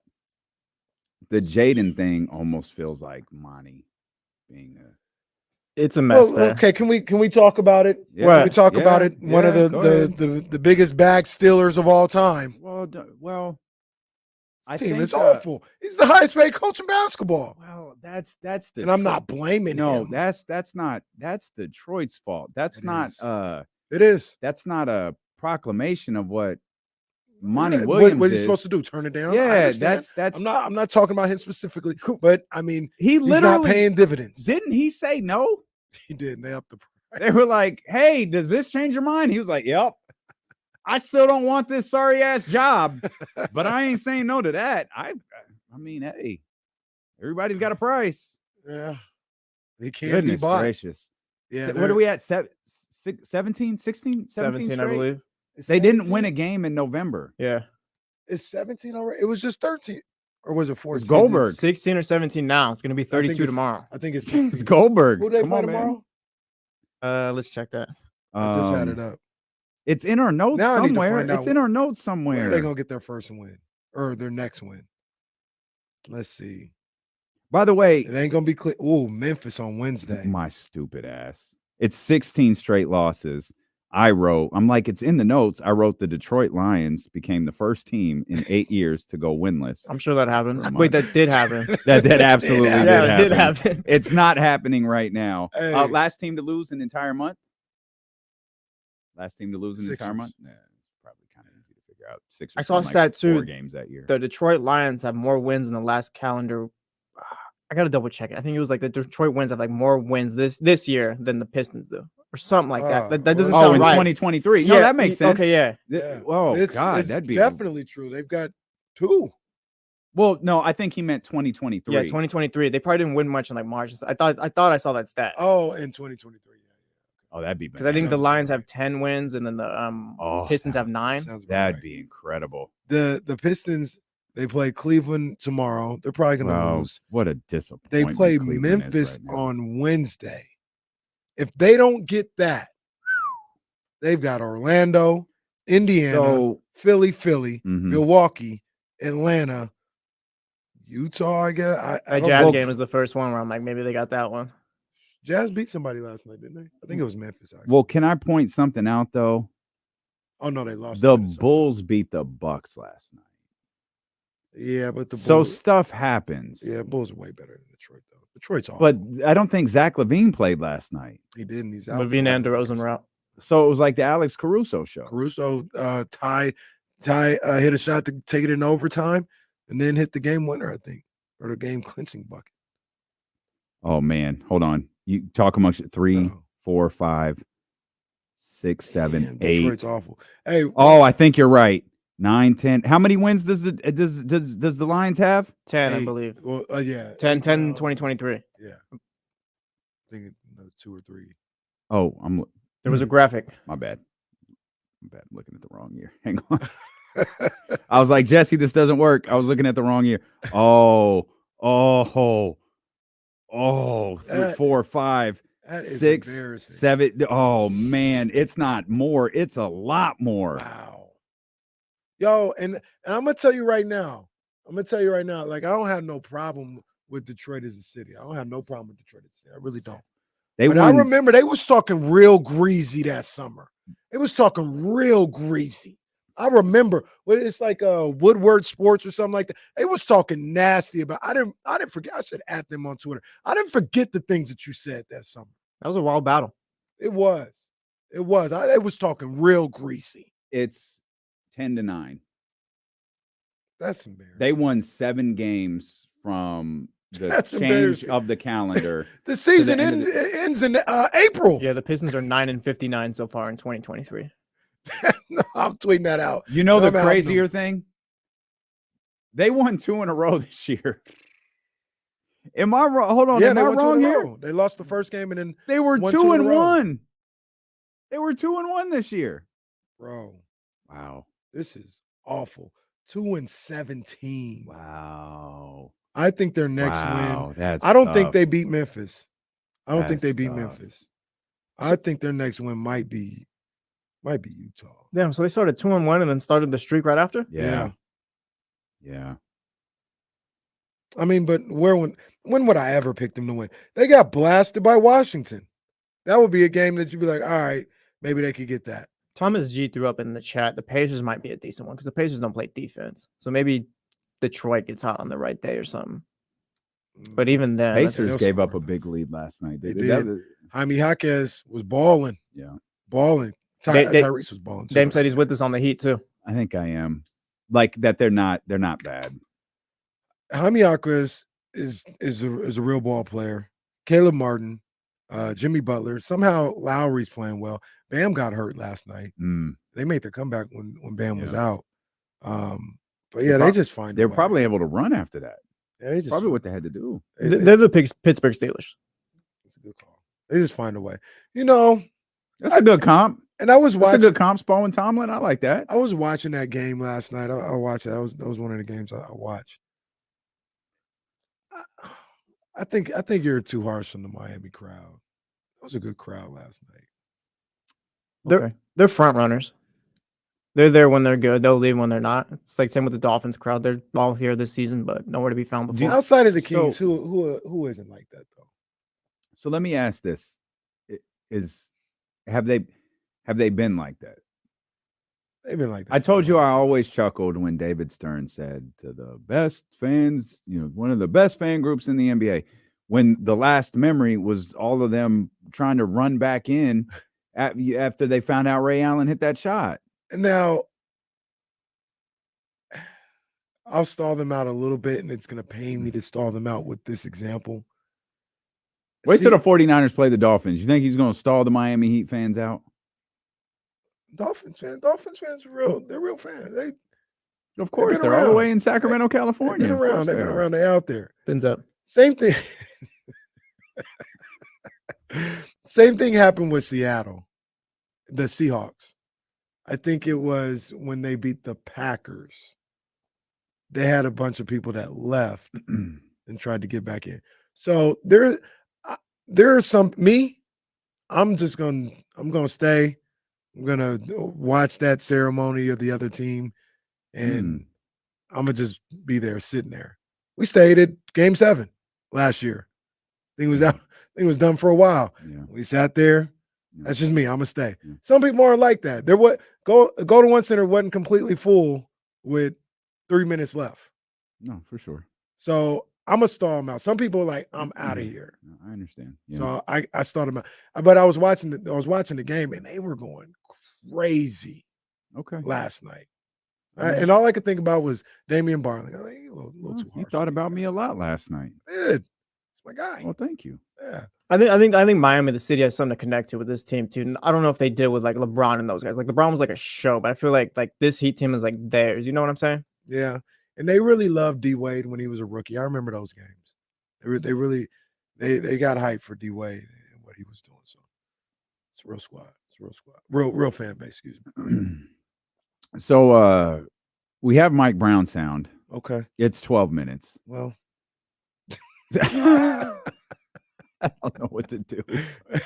We need to check it a little bit to see what Mike Brown. This is a high quality 4K video from our good friend Sean Cunningham over at Fox 40. Here's Mike. I know you pretty much wait for the medical staff to give you the green light on Keegan, but you have 2 practices with him. What's maybe the most encouraging sign with him right now? You mean I had 2 practices like the time before, like Over the practice? Yeah. Oh, I couldn't tell you if he made it through the whole first practice or not, but I think he made it through the whole practice today. So I guess that's encouraging. Yeah. I don't know.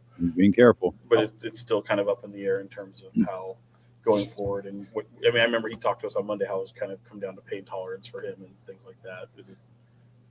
Yeah, I haven't talked to Keegan. I haven't talked to the medical people. So for me to kind of speak on it he got through the whole practice today. I didn't, just like I don't know if he made it through the whole practice before, but like I couldn't say, well, he looked this right. To me, he looked the same both times. Mike's a genius, and I'm gonna tell you why. Mike's a genius because you know that those trainers and doctors are coming up to him. Hey, here's what Keegan said. Don't tell me. I have to go speak to these guys first. Keep me an honest man. Tell me when I'm finished. That way I can go out there and say nothing. That's Mike is a genius. Yeah, I don't know. Mike I can't tell you. I don't know. That's right. That Mike, plausible deniability, baby. Although I find it hard to believe, not saying he's lying, but if I'm the coach, I'm just, hey, King, how you feel? He didn't talk to That's not even what I thought you were going to say. I was like, you didn't notice he. Oh, no, that's the other thing. I don't know if he finished the whole practice. What?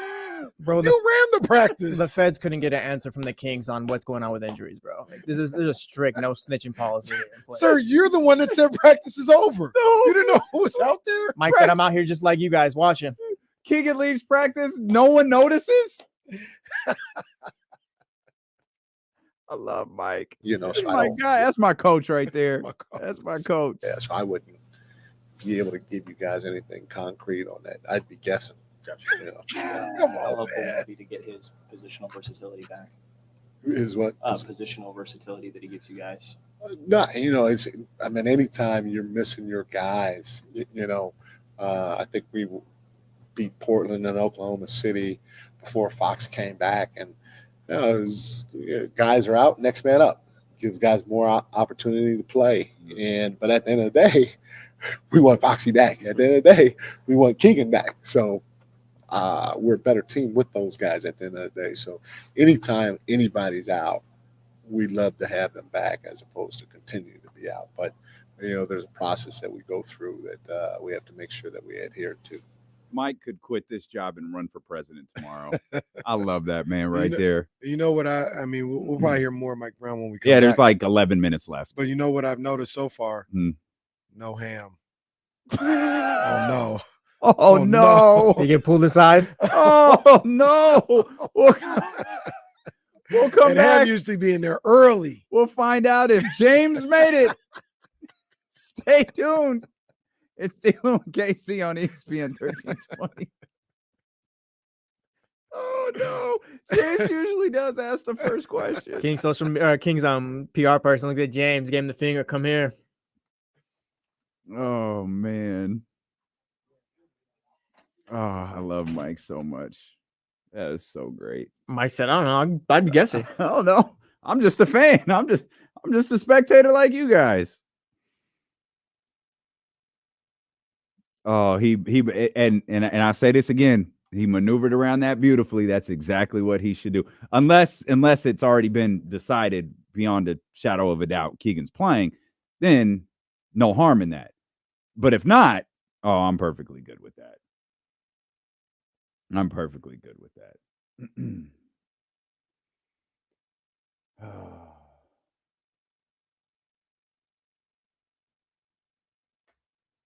What is this? What is it? What's this Tyrese Maxey? Oh, he's questionable. Oh, I thought Tyrese Maxey got hurt. We got the Joe Flacco ball on ESPN 1320, by the way. Oh, it's Browns versus Ravens? Yeah, Browns versus Rams, yeah. Oh, Browns. Oh, okay.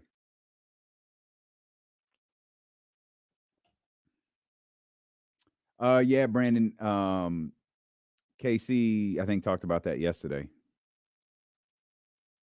If we're talking about the same thing, it could be wrong. I think this was yesterday yeah. during the 213 break. Yeah, he talked about that yesterday. The new insiders. Oh man. Bro, what? People do that. I don't do that, but people do that. What is the I think. What's the idea of that? Unless I'm getting it mixed up with something else. Oh man, that's tough. That is tough. Sent to the clown cave.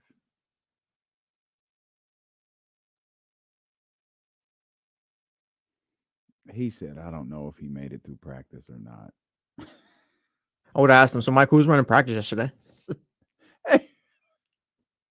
Hey, okay, Mike, if you don't know, could you direct me to your supervisor? Do I need to talk to like please? Jay Triano or something right now, Mike?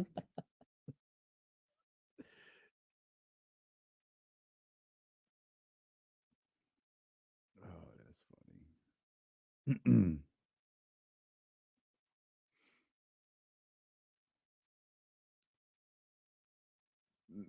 Mrs. Fox, so do you navigate? Does he navigate the ice cubes? Yeah, I think you just like eat around it. And then they just melt and it just makes the ice cold or the milk colder. Fascinating. I don't know what's going on out here.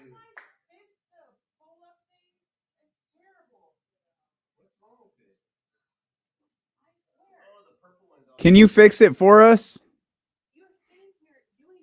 I'm talking to our audience. I'm trying to make us money. I'm Damn it, we're working. Oh, look. Oh, not so yeah, easy. yeah. It's a challenge now. Yeah. Huh. No. How come I can't? Oh my gosh, it's falling over. It's almost hitting Look, D-Lo. what are you doing? It's not as funny now. Wow. Megan is gonna have your ass. Look, look it. It's not supposed to do that. No. Oh, Kim. KSFM's never going out to another event. Wow. It's never going to. What do you mean, you guys? I'm a radio show host.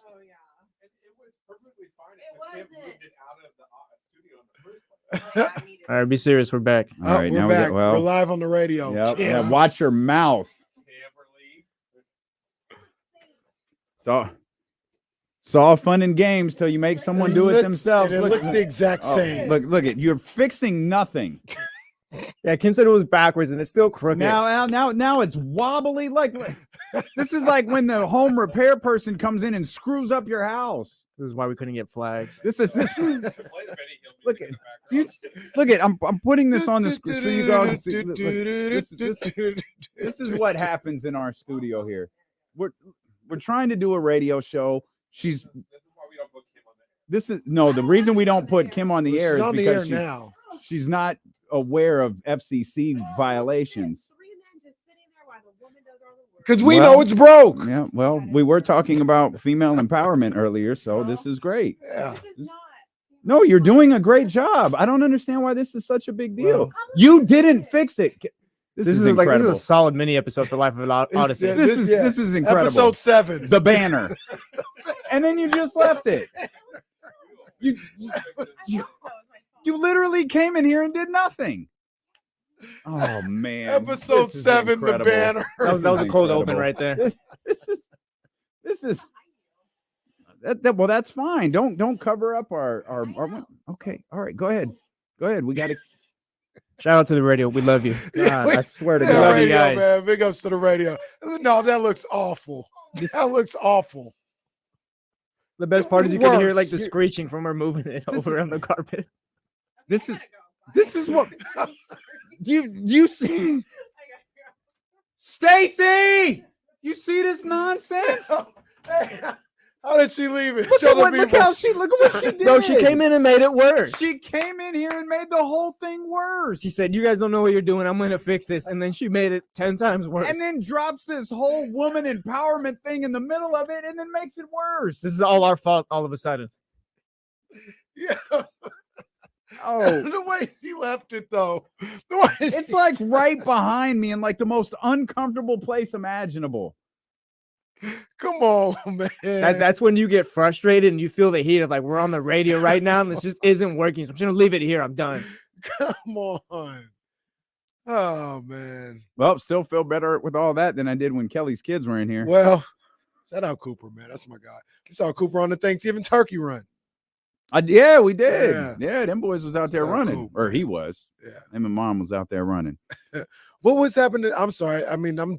What happened on the break when Miss Fox was in here saying her husband puts ice in her cereal? Ice cubes. Yeah, ice cube. Yeah, ice. So Manny, you know Manny. Yeah. He said, "Does anyone put ice cubes in their cereal?" Never heard of such a thing. And I was like, Manny, like what? And then Mrs. Fox said, "My husband." And she said he does it to make the milk. I've never heard of that. Then I started asking questions. Do you eat around the ice cubes? Like, what about when it starts to melt and now you have water in the cereal as well? Throw it in the fridge. I don't know. I don't know. I don't know. Melting makes the milk get colder though. Yeah, but there's still remnants of water. But why does the milk need to be cold for cereal? Sometimes it's not cold enough. Cold-ish. Maybe someone left it out when they got their bowl. What you talking about? Warm milk? No. You take the milk out of the refrigerator. What are you talking about? It doesn't need to be colder than the refrigerator. I agree. It's cold enough, but it's still cold. Yeah, like it doesn't need to be colder. No. It's not a beer. Like, my goodness. It's almost like someone throwing their donuts in the fridge. Huh? Well, hey, shout out to Jesus Christ. Not even like centered either. It's not. Sideways. It's just here. No. I don't know if he finished practice or not. We got TC on the line, by the way. Okay, let's go to TC. 916-909-1320. What's up, TC? Hey, what's up with my two brothers? What up, TC? How you feeling, man? How you feeling about this weekend? Talk to me, man. Man, I'm feeling good about tomorrow night, man. We gonna beat Denver for sure. Oh. Jokic, it's a bonus to the bounce back, and we finna get ready for Monday. Look, Kenny, you want me to talk about that Sunday game? Yeah, that's what I'm talking about. Clearly, you're not feeling good. I think you'd rather have Sirianni, wouldn't you? You'd rather have Sirianni. Hey, look, I like Sirianni as a coach. Dude is super funny to me, though. But look, check it out, man. Niners need a win, man. 24-13, man. If they don't pull it off like that, man, it's going to be a long day for Brock. Hey, I got the Niners winning 24-13. They got to win. Look, Kenny, look, check it out. Like, hey, I'm with you, Jesse. Look, check it out. We got to win. If we don't win this game, bro, all the talk about Super Bowl, Brock Purdy, he got hit out the game early. We're still Super Bowl contenders. If the Niners don't win this game Sunday, bro, handedly, I'm not talking about by 3 points, a lucky win. If they don't win this game handedly, bro, the talk has to stop about Super Bowl, we're better than the Eagles and all that. Check it out. The Niners win 24-13, Kenny. I'm going to give you that. And the Kings win by 7 tomorrow. 7. We're back to 7. Hey, TC, I'm here too, dog. No, you good, TC. Bye. That man didn't take a single breath in that phone call. 17-13 ain't going to do it, Kenny. 34-31 ain't good enough. Was it Mitch Wisnowski? Yeah. No, ain't going to. Nope. Can't be him. Hey, Jake Moody? Can't win that way. Hey, I'm going to tell you right now, this game on Sunday is nothing more than a fun game. It's what it is. It's a fun game. It is. Boy, is wild. What you want? So like this NFC, like number 1 seed, like Super Bowl contenders. Like these are the top 2 teams in the league right here. I think the number 1 seed is already done. I think the Eagles. Wait a That's minute. the thing. It's not done if you guys win. Wait a It's minute. not, but I mean. But you told me you think Dallas is beating Philly. I do. So how could the number 1 seed be done? I if mean, Dallas it's not done. You're asking the Niners to run the table. You know what I mean? Well, And there's Detroit. they can. Detroit's There's a Detroit part of too, this. yeah. Dallas is a part of this. Dallas and Detroit play each other, so I think one of those will knock the other out. It's probably true. So, yeah, I'm not conceding it, but I was seeing somewhere, and it matches up to what I think. The Eagles got like a 75% chance of being a number 1 seed today. To me, this is a measuring stick game. Like all the talk coming from I want to see where the 49ers are at. I want to see what this looks like with Brock Purdy and all that. Well, I know where the 49ers are good. The 49ers are good. I know what you're saying, but I know what you're saying too. Yeah, it's fun. It's really fun. We're talking. The We get in 49ers here on aren't going to Monday. miss the playoffs. Not gonna miss the playoffs, and you're not winning no championship on Sunday. I got you. I understand. And that's all I'm worried about. It's a weird stance to take, but I completely understand what you're doing. Yeah, it's all about the Super Bowl. It's all about the Super Bowl. Maybe I'm a little scarred because they beat the hell out of the Rams, and when they needed to, they didn't beat the Rams. So I lived through that. I think? Week 17 was great. I would have rather had the other win. So there's nothing coming out of this game where it's like we'll go either way, I guess. Like say Philly handles the 49ers, like 49ers just aren't there right now. There's some messages that can be sent, maybe, but it's nothing to me.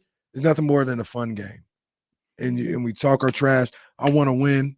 You know, I want the Niners to win super bad. Mm-hmm. You know what I mean? No McLovin, super bad. I want them to win.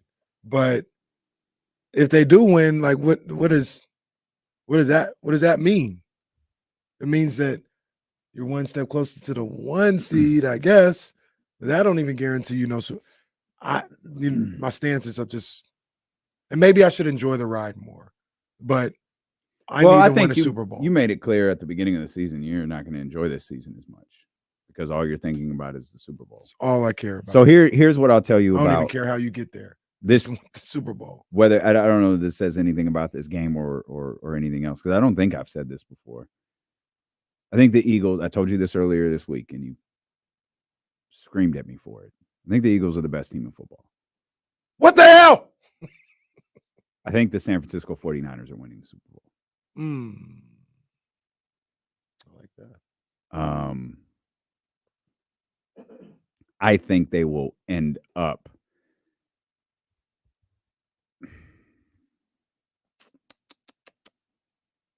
I think when the regular season's over, it will be a consensus that the San Francisco 49ers are the best team. So that they have to win. They have to win Sunday for that to happen. In the scenario I'm speaking of, I don't think they can lose to the Eagles and the consensus be they're the best team in football. Like they have to win. They could finish with 3 losses and Philadelphia finish with 2, and I could still feel that they're the best team in football. To Jesse's point a minute ago, measuring stick. Yeah, to a certain degree. I'm really rooting for San Francisco to win this because I feel like that makes for an incredible final stretch of the season Mhm. for San Francisco, for Dallas, for Detroit, for Philadelphia. And you talk about, you know, the perception. Jesse was talking about the perception of the Dallas Cowboys earlier. I thought they had a hell of a win last night. I thought that was a real quality win. It's also, I don't, is the Philly game's not on a Thursday.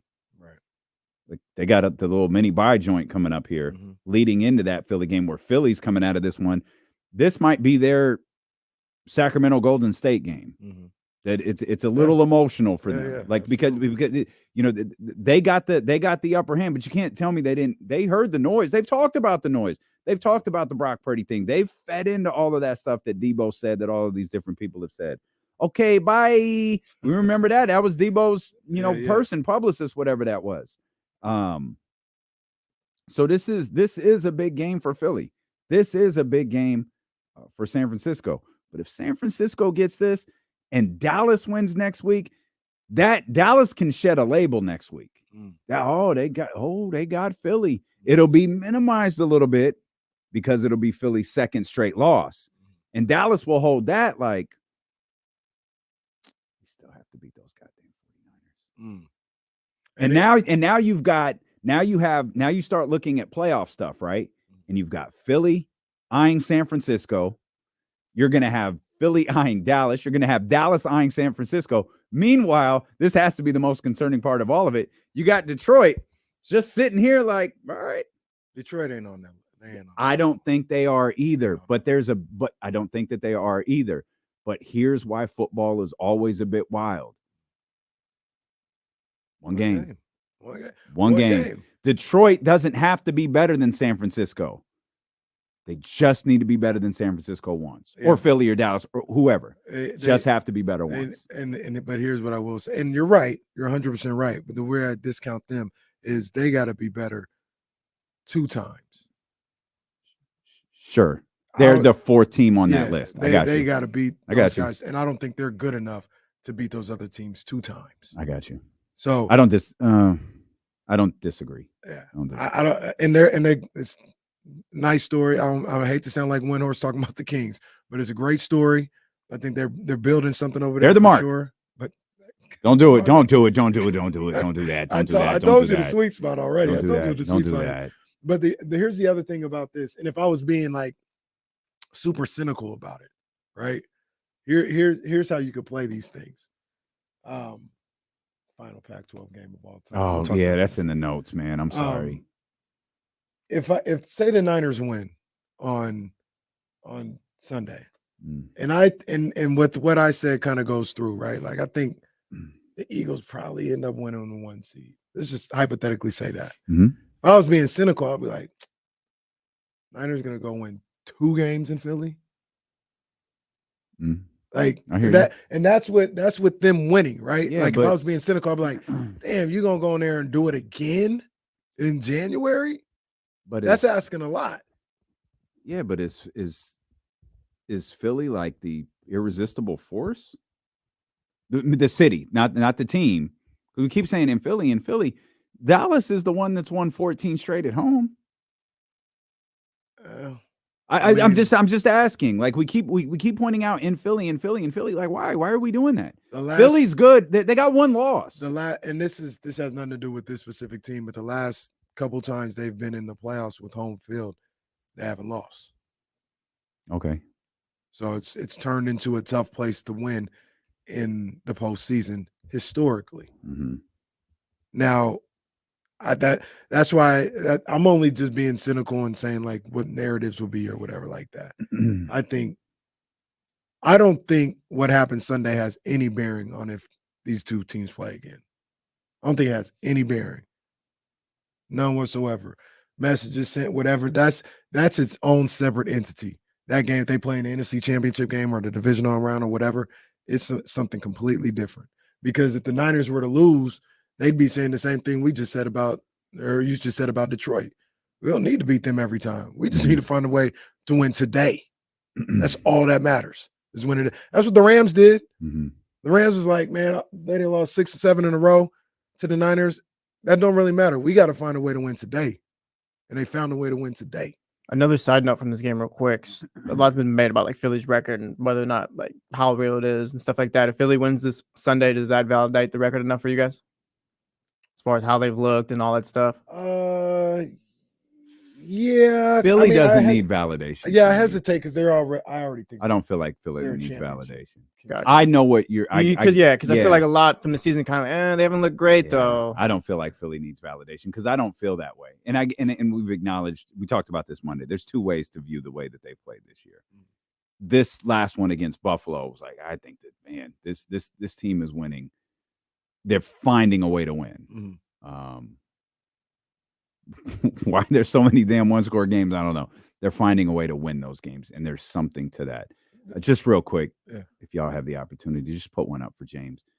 It's 3:03. He hasn't logged in. Domas might have got him. Sabonis may have got him. We're not sure. Got it. See, look. Miles caught it. It's 3:03. man. Still no James. Oh no. This is one of the scariest things we've ever gone through. James still in the principal's office apologizing right now. Oh man. James is in like the bowels of the Golden One Center. Oh, wait a minute. Wait a minute. I thought Domas had him like Cuz had that reporter. Hey, can you imagine if the screen popped up and it was Domas in the video? He's here. He's here.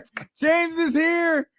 You're listening to D-Lo and KC on KIFM, West Sacramento 98.5 FM, KRXQ HD2 Sacramento, ESPN 1320, always live on the free Odyssey app. Boy, we were worried about you, James. We weren't sure if Domas pulled you aside, maybe like threw you off the top of the Golden One Center, or just he was not feeling you today, James. Oh no. So you felt that too, James? You felt that? Well, of course, yeah. So I mean, like, look, standing 2 feet from me, of course I felt it. I did come back. I came back around and asked him another question later. Like he said, we got it. I don't know that it. I don't know that the question came across wrong, or maybe it did, but I asked it of Mike later, but in a different way. Like the energy, the effort, all that stuff. That's been consistent with Domas. But let's not act like he hasn't been all over the board productivity wise. Hey, Domas, you've been ass so far this season. Like, what's up with that? No, he's been good in like 2/3 of the games, but let's not pretend like he didn't have a bad that Alperen Şengün didn't like get over on him, or that like some of these other guys that typically wouldn't. Valanciunas has had a couple of good games against him. Kevon Looney's had some good games. Like the big kid for the Clippers, Zubats. Well, probably more importantly, what's in his mind is the last 2 games were tough, and I think he knows that. Golden State. I don't think the Golden State one was like bad. It wasn't the production we normally see from him. The Clippers was. That's not a Domas game. That's tough. Like you're not racking the rebounds. You're not assists. Like nothing. That was a tough game for Domas. Yeah, I don't think I was like out of line with my question. I'm like, is it something like I think I asked Mike very specifically? Is it something that you guys have to figure out as a team how to get him like better looks, or like what is it that's happening? Has the league kind of figured out some of this stuff that you guys are doing? And maybe that's it. Like they're just trying to limit him, and the easiest way to limit the Kings is to limit Domantas Sabonis. And then, from there, they try to figure out how to slow down De'Aaron Fox, but for right now, like you can't tell me. I mean, this is a guy who had, I think it was 66 double-doubles last season, and he's already had like 4 or 5 games where he doesn't have a double-double already. And that's just unusual, right? So yeah, he wasn't, I don't think he fully was on board with the question. For sure, he was not. I can confirm he was not. In fact, all of us, we can confirm he was not on board with. He was not on board with James Ham. James got to ask the tough questions. That's why he's James Ham. Got to. That's why he's James Ham. But the thing that we talked about as well is, I mean, Domas, after not playing well, not having back-to-back 2 good games, not in a good mood, much like Mm-hmm. after Houston. And we like that. Yeah. We like that. We don't want you to just be like, oh, everything's all good. We want you to be pissed off. Once again, a great saying. I hate where it came from. I want you to be pissed off for greatness. Like, if you're not achieving that, I want you to be on edge a little bit. And this is the second time we've seen Domas following subpar games where he's just not here for any of this. And I love it.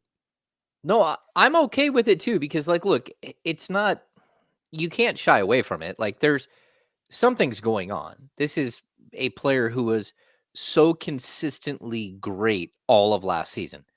Like, if he had a bad game, it was 16 points and not 19, right? He had 11 rebounds and not 15.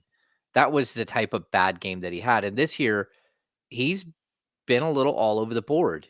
And not only that, but he's had some centers that shouldn't have big nights against him put up huge nights. And so, I don't think there's anything wrong. I just think that everything is not working properly in this offense yet. And, again, they've got to figure it out. Like, his numbers across the board are down, and it's only a matter of time before he figures it out. But I thought it was even interesting. Like, he talked about how, in the past they were just trying to get their offensive flow. They weren't worrying about doing things like isolating players, isolating bad defenders on the opposition.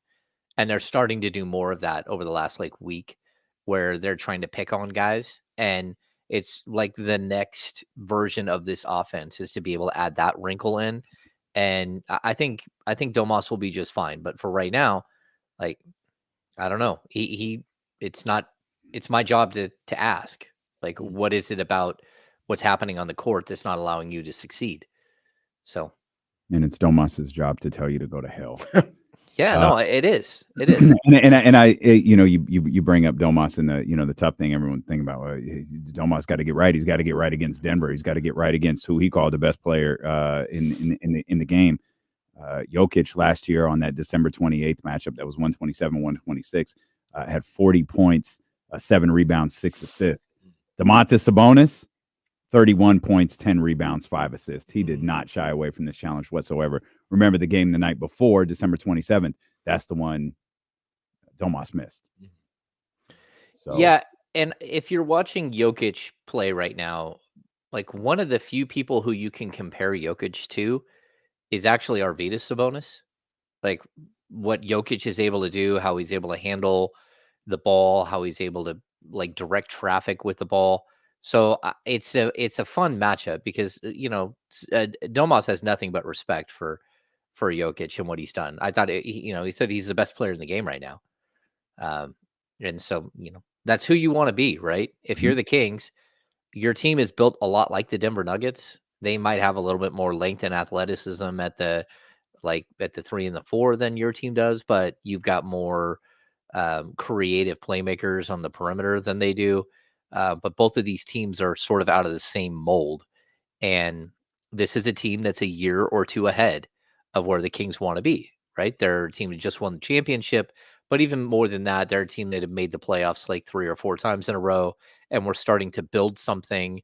And that's who the Kings want to be. And so if you want to be that, number one, take notes. But number two, go out there and try to beat the best, right? Yeah, for sure. James, since the head coach has no idea whatsoever, do you know if Keegan Murray finished practice? He didn't.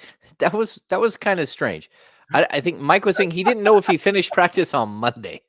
That's still weird. I would. Mike, so could too. you direct me to someone who might know?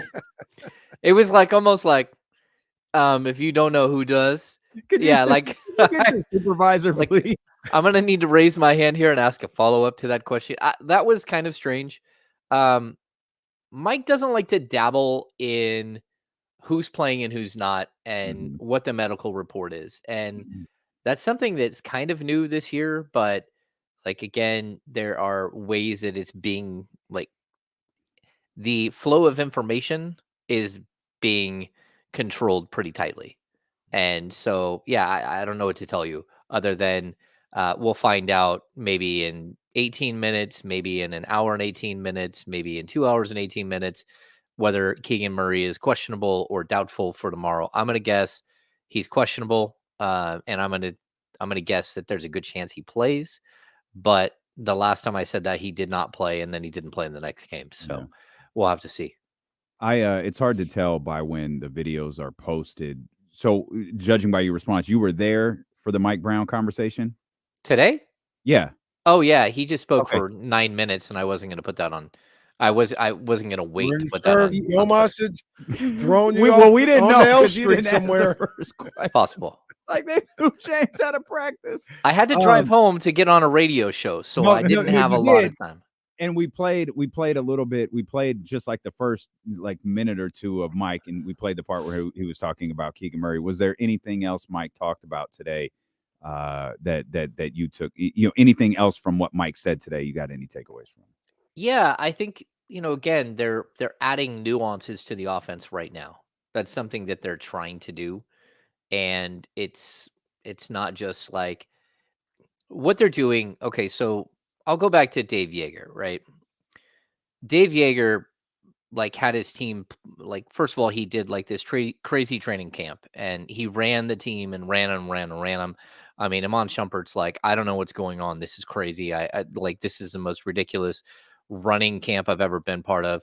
They get to the regular season, they run. The whole time Mike is telling us we're running because we're not very good at basketball, and we're just trying to outrun our opponents, and basically we're using a gimmick to try to win games, right?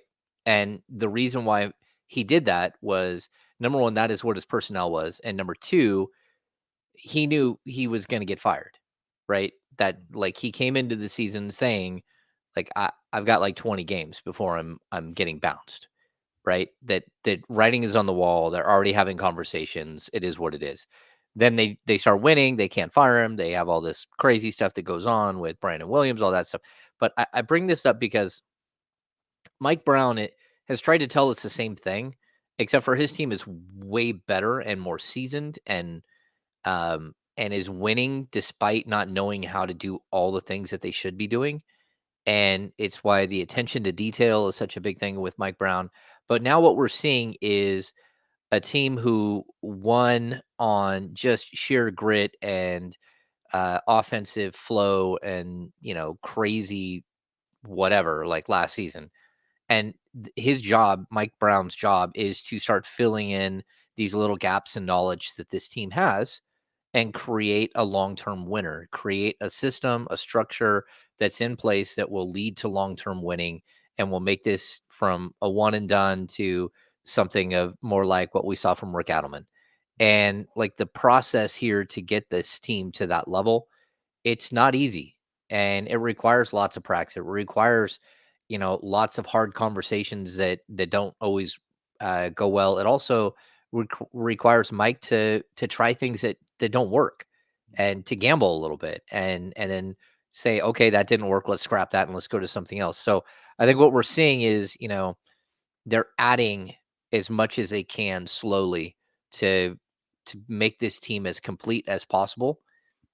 But everyone has to understand that there's going to be hiccups. There's going to be ups and downs because not everything that they're trying to institute, that they're trying to add to the offense or the defense is going to work the first time or the fifth time.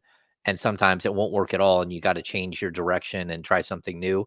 But that's part of taking a team from a really good team and trying to turn them into a great team and trying to, again, fill all of these little gaps in knowledge until you get there. How long do you think that's going to last?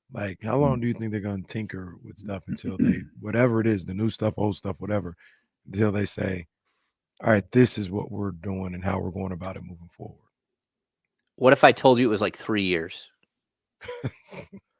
No, I mean, that's as long as they're winning, I don't care. No, I mean, that's the answer though, right? You're going to keep trying new things and you're going to keep trying to develop a team until everything they do is even the conversation that we had with Domas about the Nuggets. There is a clear pathway where you can see how they have so many wrinkles on top of their standard offense. There are all of these extra things that happen when you're playing the Nuggets that only happens organically through playing together for years and growing together as a unit and having guys come and go from what you're doing that either work or they don't work, or it works so well that they go get paid somewhere else and you can't afford to keep them. But that's where the Kings are at the beginning of that journey, right? They're the Princeton offense that Pete Carril ran. Like, it didn't just flow instantly. It took a little bit of time. And even when it started to flow, there were all of these wrinkles that were added, like the counter to the counter to the counter that we've talked about. The Kings are they're in year 2. And even that, like, I don't even know if you can consider all of last year 1. The fact that that team just like basically got together and started winning games, it hid a lot of a lot of the nuances of the game that they weren't doing well. And now it's Mike's job and his staff's job to continue to do patchwork until they get it right. You think that's part of what we're seeing? I think Casey asked you something similar to this a couple of days ago, like with the rotations and how it feels like he's still kind of trying to find the rotation. Is that, but with the context being Keegan's out, and before that Trey was out, and then there was a stretch De'Aaron was out, and like this team hasn't had their full complement of players yet. And is that, the tinkering and all of that stuff, is that part of the constantly evolving rotation Mike has right now? Yeah, I think so. Plus, I think there's something to trying things, right? So you look at like JaVale McGee, you put JaVale McGee in the first half against the Clippers. And the reason why you did that is because if you watch what happened to the Clippers a couple of days before, Reggie Jackson, DeAndre Jordan, like, just crushed them. Like, the pick and roll was like they couldn't stop it. And that's why, DeAndre Jordan scores more points than he had since like 2019. And so, like, Mike's got to try that because it's something that just worked. And you have one of the best pick and roll guards in the league and one of the best pick and roll finishers in the league. And you got to see if you can get on a run and have that happen. It didn't. And so you went back to the Trey Lyles and Sasha Vezenkov mix. And once again, it worked. Right. So I think that there's a certain amount of tinkering that's always going to happen within a game and within a week or within 2 weeks. And it's going to be situational. It's going to depend on who you're playing. But that's why coaching is so difficult. You have to keep everybody engaged because you don't know if you're going to need Kessler Edwards for 10 minutes. You don't know if you're going to need him to step in and defend a Brandon Ingram or Andrew Wiggins.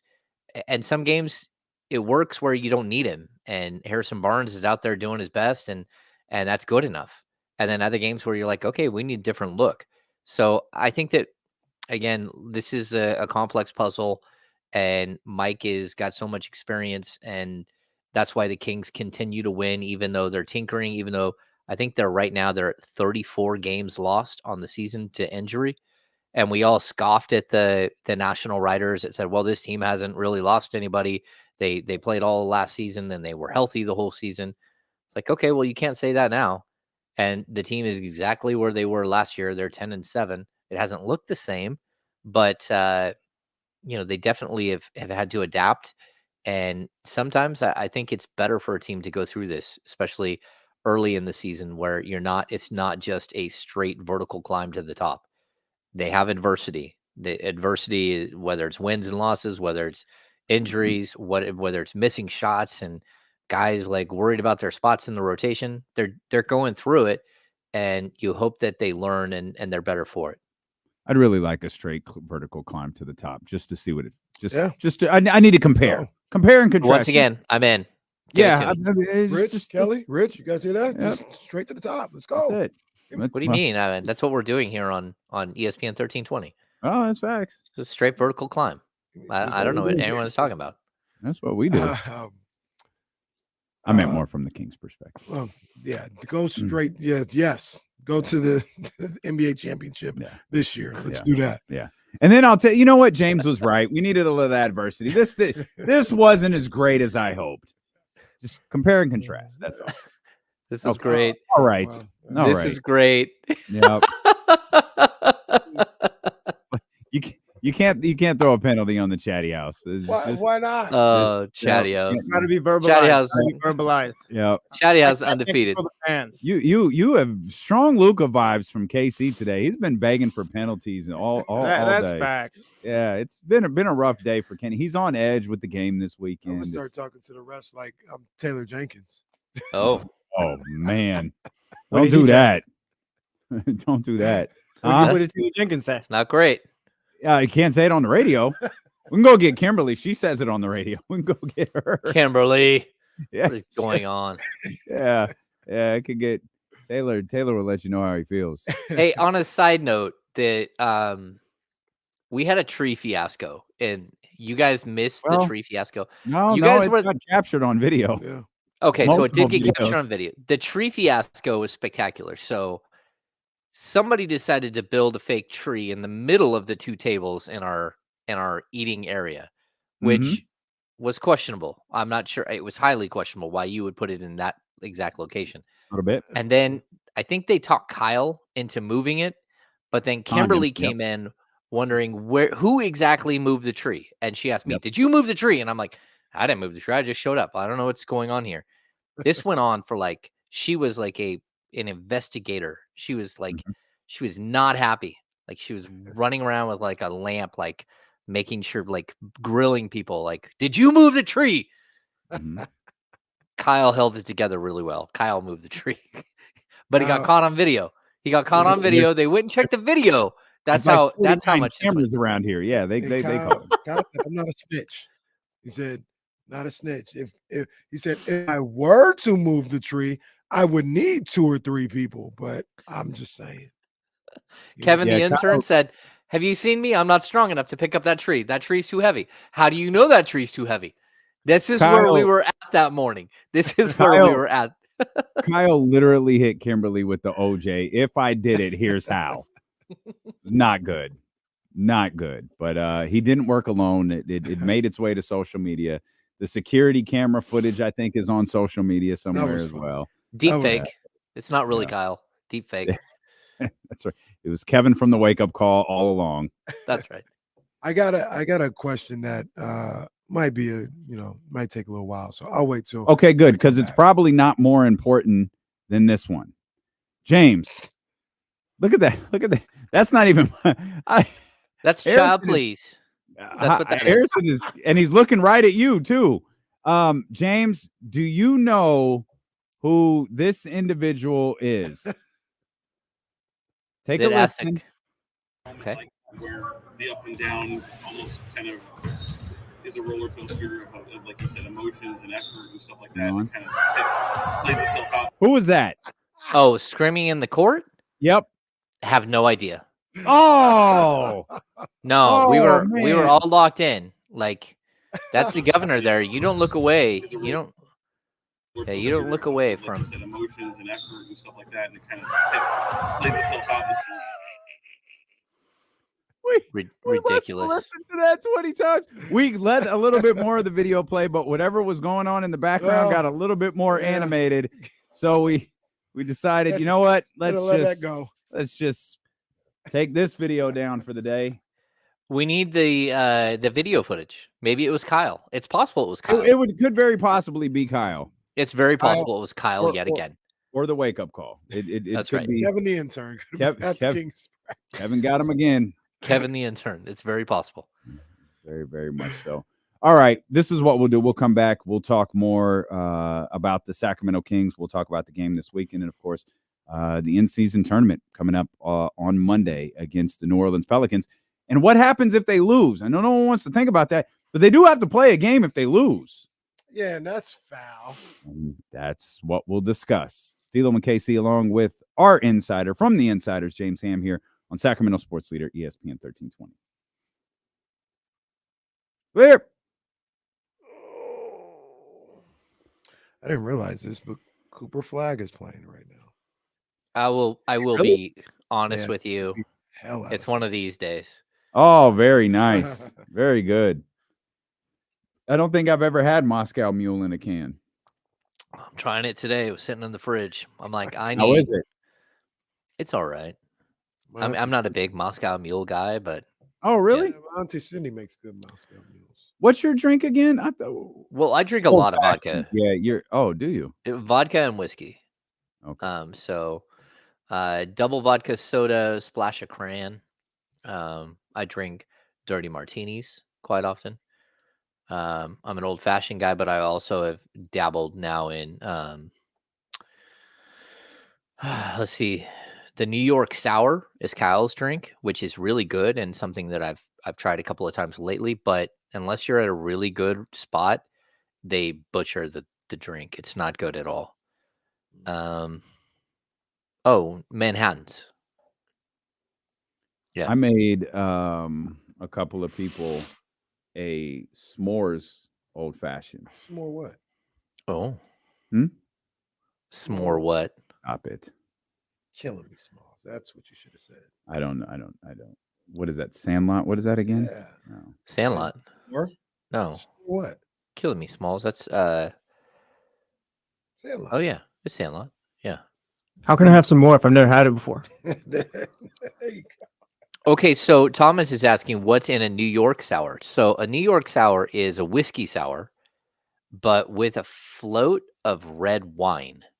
So a true whiskey sour has an egg white foam to the top, Mm-hmm. and then after that they'll drizzle a red wine. So whether it's usually like a cab, they'll drizzle it on there. So I don't know. Yeah. Okay. I think I have a picture of a New York sour that I got at my spot. How do you do the egg thing? You just whisk it like. Yeah, How either do that or you you get- shake it like Shake a it. lot. Yeah. Yeah. So let me see. I had never had one, and then Kyle ordered one when we were out for like a team lunch, and then my spot made me one. What's the? Do they flavor the egg white at the top, or what's it taste like? No, egg white is just like basically like foam It's a on a foam. latte. Okay. Yeah, and that theirs with the red wine they made like they drizzled through. I got you.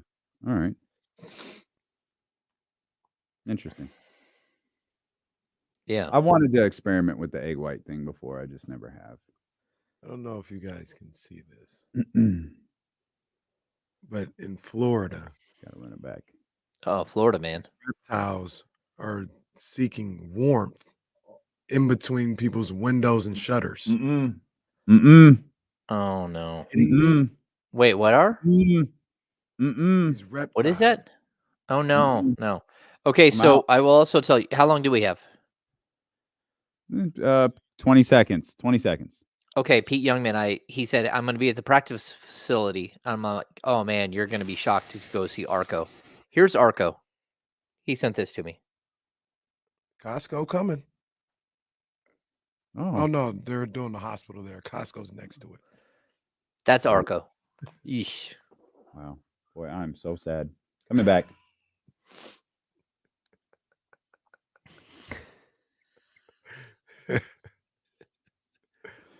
It's getting testy in here, boy. Oh my goodness gracious. Hey, I got 3 things, and I think it's gonna seamlessly go into the Kings in the in-season tournament. Is this a 3-part question? 3 You're statements. like trying to one up John Dickinson and his 2-part questions. I don't know what's happening. 3 statements. Number 1, I just want to. I'm gonna miss you, old friend. Pac-12 football plays its final game tonight. Yep. Final game ever. Oregon versus Washington in the Pac-12 championship game. Damn, you guys don't understand how sad I am that the Pac-12 is gone. This is terrible. So, final game for the Pac-12. I add one thing to that. Yeah. We're on the doorstep of college football changing forever. Yeah. No, you're right. Championship week is this week. When is this? Who's going to Shit, really care about it? They'll be championship week next year. It just won't matter. They should get rid of it. Probably should. Maybe they will. Maybe they will. I don't care about championship week as much as I cared about last week. And I didn't recognize it like that was the last great Ohio State Michigan game we're going to see. All this is Auburn, changing. Alabama, all of it. The kids are going to be able to eat a little bit, so that's cool. But other than that, all this is changing for the worst, in my opinion. Like it's not going to be good. They went overboard. They didn't need to do this. No one asked for what they gave us. No one. Hey, 4 is not enough. Maybe 8 will work. Oh, how about 12? No. No. Why? No, not that. Exactly. But the kids. You know what's strange is that they always threaten this in like European soccer. They're always like, "Oh, we're going to make a super league, and you're all going to get left out, and we're going to make a super league, and it's going to be the best of the best, and we're going to play each other every week." And then college football went and did it. They just like ruined it, like because every time the super league falls apart, it does. It always falls apart. But no, college football, college sports in general. They're like, oh no, let's drive this thing off a cliff. Terrible, man. Terrible. RIP to the Pac-12. Second thing, did you guys see where I believe this is real? I really do. LeBron said he's gonna miss a Lakers game if it falls on the same day of his son playing. Perfectly okay with that. I have no problem with it. Just newsworthy, yeah. Boy, they try so hard with LeBron between this Maverick Carter nonsense and this story. And I get it. It's magnified because the Lakers are struggling right now, and LeBron is acknowledging the Lakers are struggling right now. Beat down last night in Oklahoma City. That man's son went into cardiac arrest. If he wants to go watch him play basketball for a week, the hell with the Los Angeles Lakers. I have no problem with that at all. I totally agree. And if the Lakers lose all games when LeBron's not there, hell, that's the price they have to pay. That's what it is. You knew what you were getting into when you signed up with the James family. That's right. And if Rich Paul and Adele get divorced, it's not LeBron's fault. That's right. It's not. You don't have to say LeBron's agent. Are they married? They're not married. Are they? No, they secretly got married. That's what I think that the latest is like this last week. Adele, she's dropped some hints. Oh, well, good for them. I love I think that's like a secret thing. But again, it's not LeBron's fault they got married. It's not going to be their fault if they got divorced. LeBron's agent divorces Adele. Next on First Take. Wild. Ass out of here. And lastly, this is where the Kings may become involved or whatever. It was reported that the NBA just saw its best November ever in attendance, drawing a record average of 18,206 fans per game. In-season tournament, question mark? I think so. Adam Silver killed it. Whoever's idea this was, it's the beam for the NBA. I like that. Hey, good call. Yeah. It is. Like they killed it. Like this was spectacular. I thought this isn't gonna court work. really separate. I thought they made it different. It did not. Oh, by the way, there was no, oh, by the way, you knew the second you walked into the arena, you knew the second you tuned on the TV, you knew right away, whether you were familiar with the days or whatever, you knew the second you saw the court and the jersey. Oh, it's something's different. This is different. Yeah. I totally agree. I think just a home run. What a crazy home run. Even like to have your players talking about De'Aaron Fox saying like this is great. Like a point differential, whatever. Like we're all in. Everyone's in. Like they didn't expect it to be this good, but the quality of basketball early in the season is better than it has been in a long time. Yeah, and the people who put together the rules and all this other stuff, perfect job because it worked all the way literally until the final minutes of the in-season. So games that quote unquote didn't mean anything or blowouts or whatever still meant something. It always meant something, no matter who was playing, no matter what part of the game it was, for all 4 games. And I wasn't sure. I thought, maybe once a team clinched or something like that, the other games wouldn't matter. But then you remember, hey, these are real games too. Like it's not just it's a regular season tournament. Game. So it's a real game as well. Like you said, they knocked it out of the park completely, and it's not done yet. So and part of it not being done yet, it came out yesterday. The Kings, if they lose on Monday, they're gonna have to go on the road regardless of who they play. Why? I don't know, but That that's the way doesn't it's make set up. sense because they're a higher seed than I know. the Than Phoenix Suns, and the Phoenix, I Phoenix know. Suns. But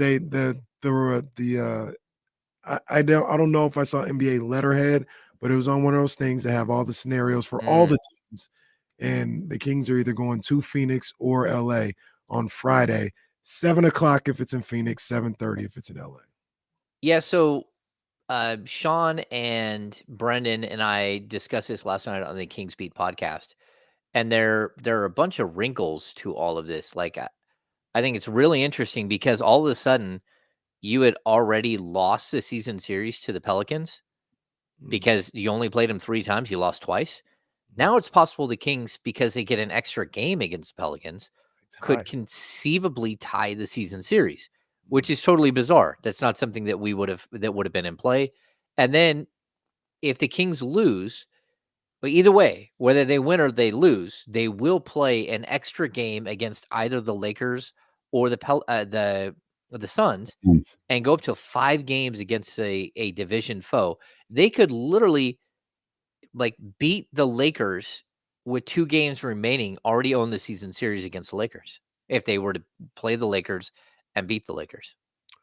What I'd was rather the they thing beat you were the asking Pelicans. yesterday? And we still couldn't figure out, like, we couldn't figure out, like, because we said somebody was already losing a game or something.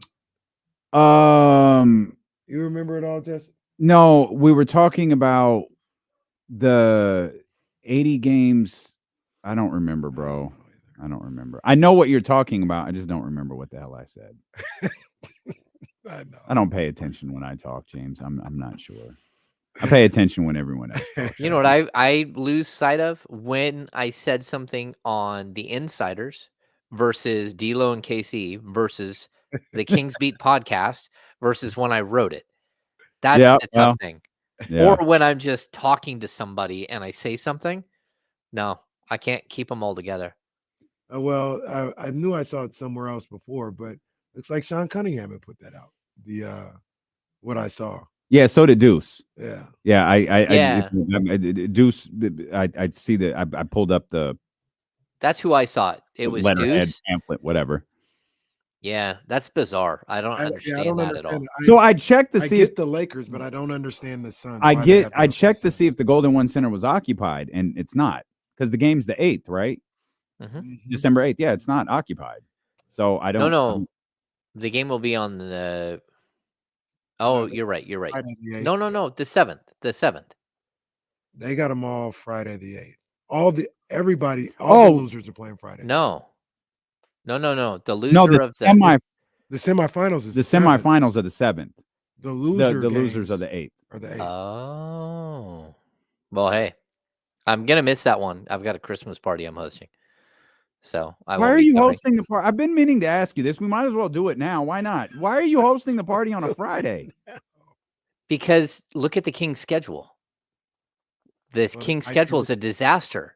I can't have a game on Friday, a game on Sunday, and host a party on Saturday. That's too tough.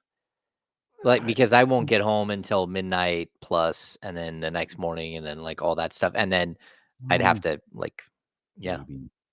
Well, why not? What are you cooking? What's going on? Well, wait a minute, James. The Kings don't play the 9th or the 10th. No, they could play on the 9th. Oh, they could, but that's right. Okay. All right. Yeah. Well, no, they're not. Yeah, they could. All right. Forget Forget to it. keep that out. Yeah, I'm such a All right. complainer, Aldrin. I mean, that You're could right. be the party, though.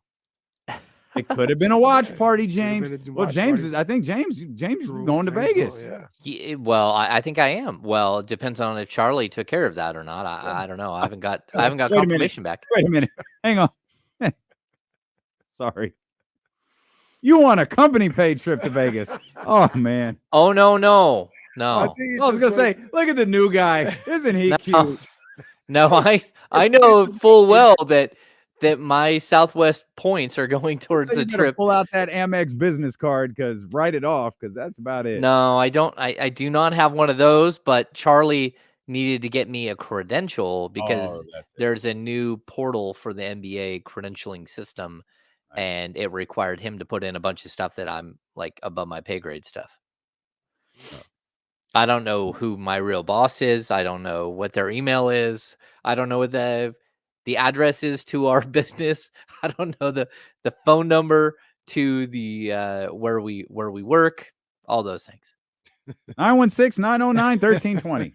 There it is. Or they can call us at 916-909-1025. We got you. It They doesn't just matter. call you in the middle of the show. Hey, hang on. We got the NBA on line 1. Yeah, Jesse patches him through. Hey, what's going on? Does James Ham work there?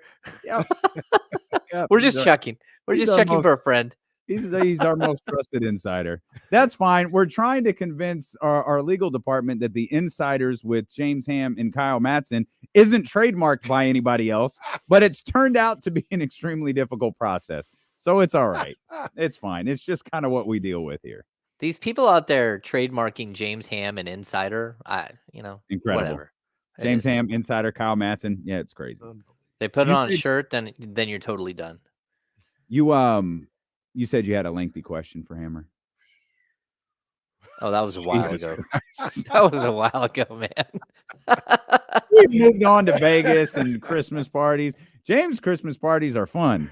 It was something with, obviously it was something with the Kings, but I do know. So James, we talked about earlier because of Sabonis when he cursed you out with his eyes.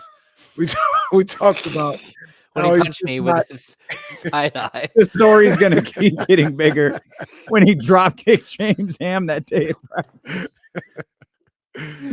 James out there like Draymond. Oh, geez. I didn't realize. Now I'm gonna have to go have a conversation with Domas in the locker room tomorrow. I'll be like, "Hey, bro, I wasn't trying to start anything.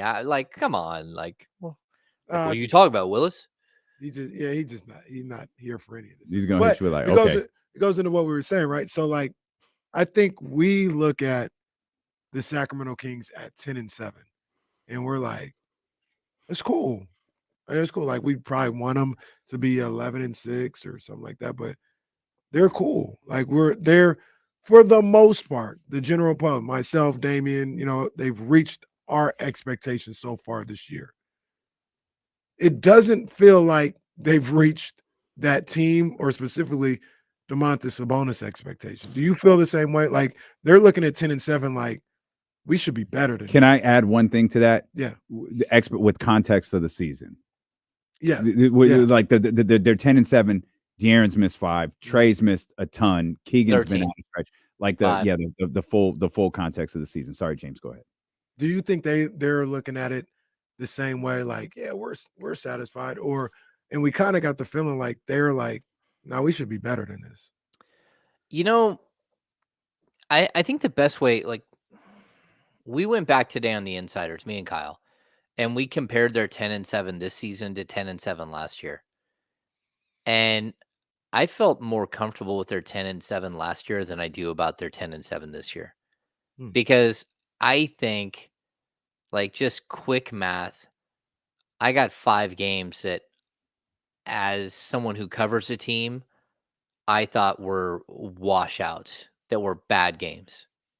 Kyle has a different description of what a bad game is. But for me, you go to Houston, you lose the first one, that was a bad loss. You lose the second one, that's a flat out hideous loss.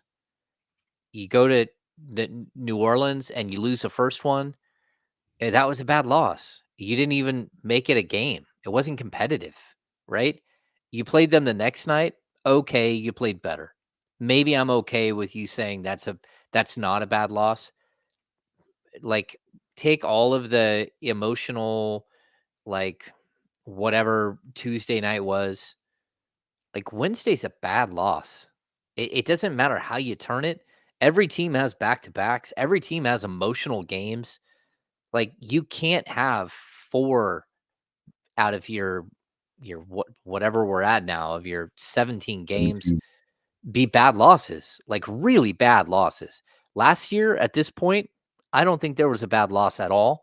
And then I will even tell you that throughout the season, there might have been 4 bad losses total. And that's something that's different. Go ahead, Kenny. No, I just want to pause because the caveat you had probably should be factored into that. About the injuries. They didn't have these injuries last year. I agree. They didn't lose any of the starters for an extended period of time.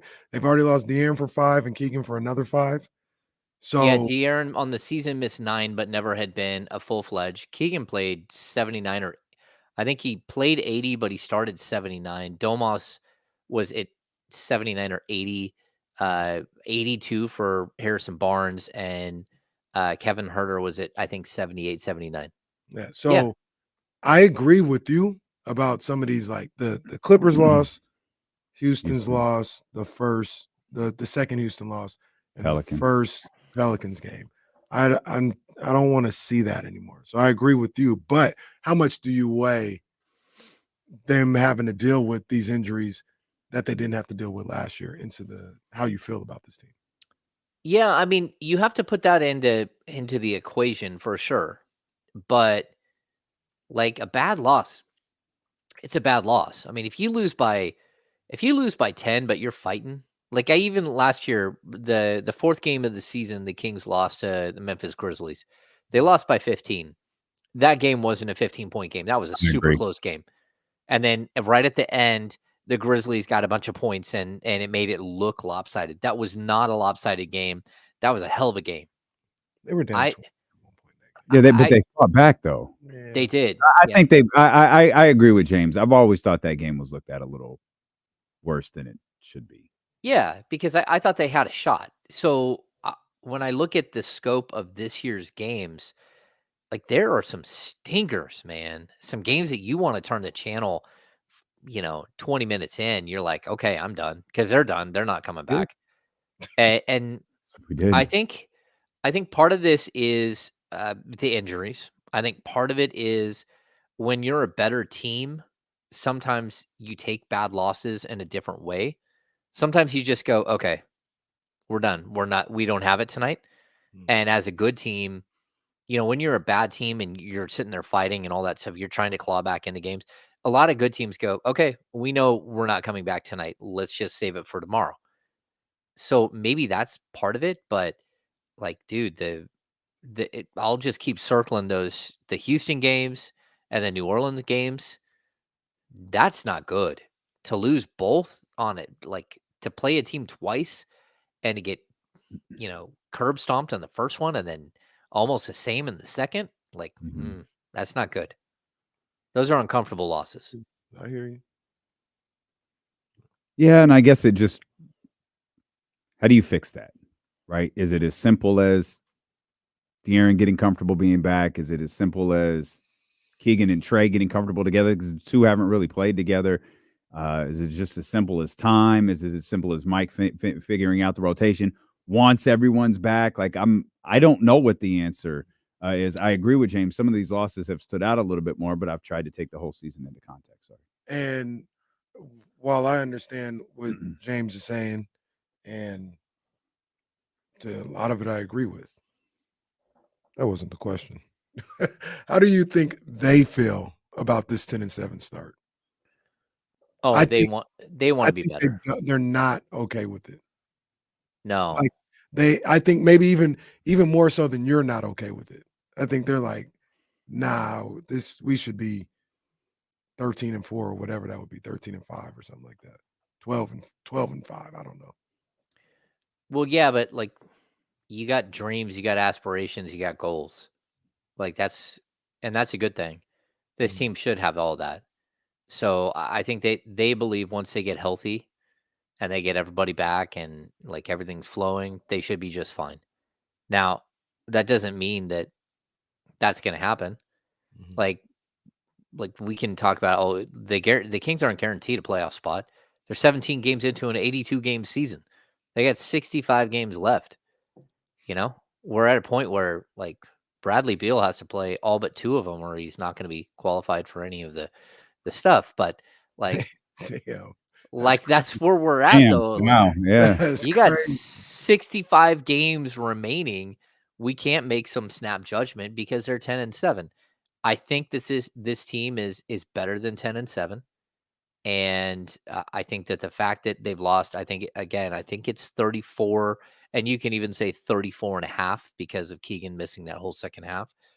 Like, that's a lot of games to injury already. and I would like to tell you, oh, we can just take out Alex Len's minutes. Yeah, Alex Len showed us that he's equal to or better than JaVale McGee without any question, and he knows the job. And I he don't was like the playing. way you said that. He was playing really well when he Yes, got hurt, and he was in your rotation. Keon Ellis, the Kings had gone 6-0 with Keon Ellis as a major piece of the rotation after he played really well in the Houston game, and then boom, he rolls his ankle. So like these are things like you can't just dismiss the fact that a player isn't really part of the rotation, because the players that we're talking about at the time they went out for injury were part of the rotation and were part of the thing that was helping win games, especially like Keon winning 6 games in a row with Keon Ellis playing substantial minutes. Like, okay, that's big. So yeah, the Kings have definitely had the injuries have impacted their overall record, but by how much, who knows? Whether it's 2 games, whether it's 1 game, whether it's 4 games and they should be, 14-3 or something. I don't know. I don't know if I buy that. You know what I love is like you or Sean, the guys, in some way, shape, or form asked Domas, Harrison, and I think De'Aaron about the emotional fatigue of the Warriors into the Clippers game. And the only one who acknowledged it was the rookie. Sasha was like, oh, yeah, we were wiped out. Meanwhile, all the other guys is, hey, you gotta perform, man. It's an 82-game season. You have these, these games. You got to be ready. No roller coasters. No, none of that. 1 of 82. Yeah, 1 of 82. Like, meanwhile, the rookie's like, whoo, man, we was that Warriors game kicked our ass, boy. And the way he says it, his delivery is, well, we were emotionally empty.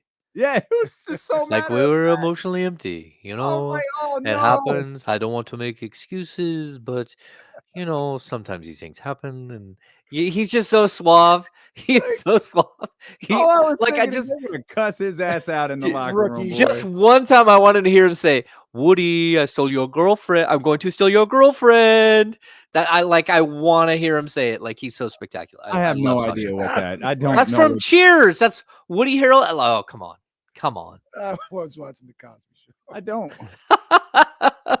Okay. Well, I guess on that note, we'll just be done. The show is over at this point.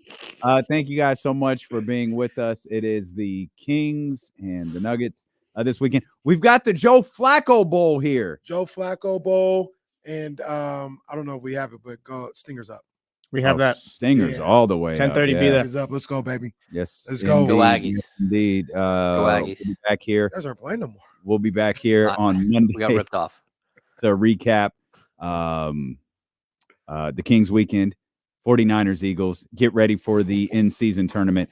Make sure that you're locked in beginning at 10 a.m. with the Insiders here on Sacramento Sports Leader, ESPN 1320. Vamos, all my teams. Good stuff. Good stuff. Oh, sweet. All right, y'all. Have a great weekend. 209ers, David Jackson. Drew, you guys have a blast tonight. Yeah, Dave Garcia, you guys have a blast tonight, man, at the Stockton Kings game. Post pictures so we can see y'all. And, we'll still be here. So we're going to go do another radio show. Hey, Monday morning, we're opening one of them their gifts from Jiffy Lube so we can show the good people what might be hiding. Mm-hmm. Look at that. Look at this. Fucking, you got it. I swear to God. What is happening in there? Fucking Kimberly. Kimberly. Live on the air made a mess of all of this. She go and move a Christmas tree or something? Look at this. What is happening? Come on, Kimberly. Water your plant, Kimberly. Water your plant. Live show next week, next Thursday. Yeah, man. We'll talk a lot more about right that. now. It's gonna be a watch party. Oh man, it's gonna be a watch party. A Kings watch party. Man, I hope so. What a week next week will be. Goodness gracious. All right, we love y'all. Have a great evening. Have a great weekend. We'll see you on Monday.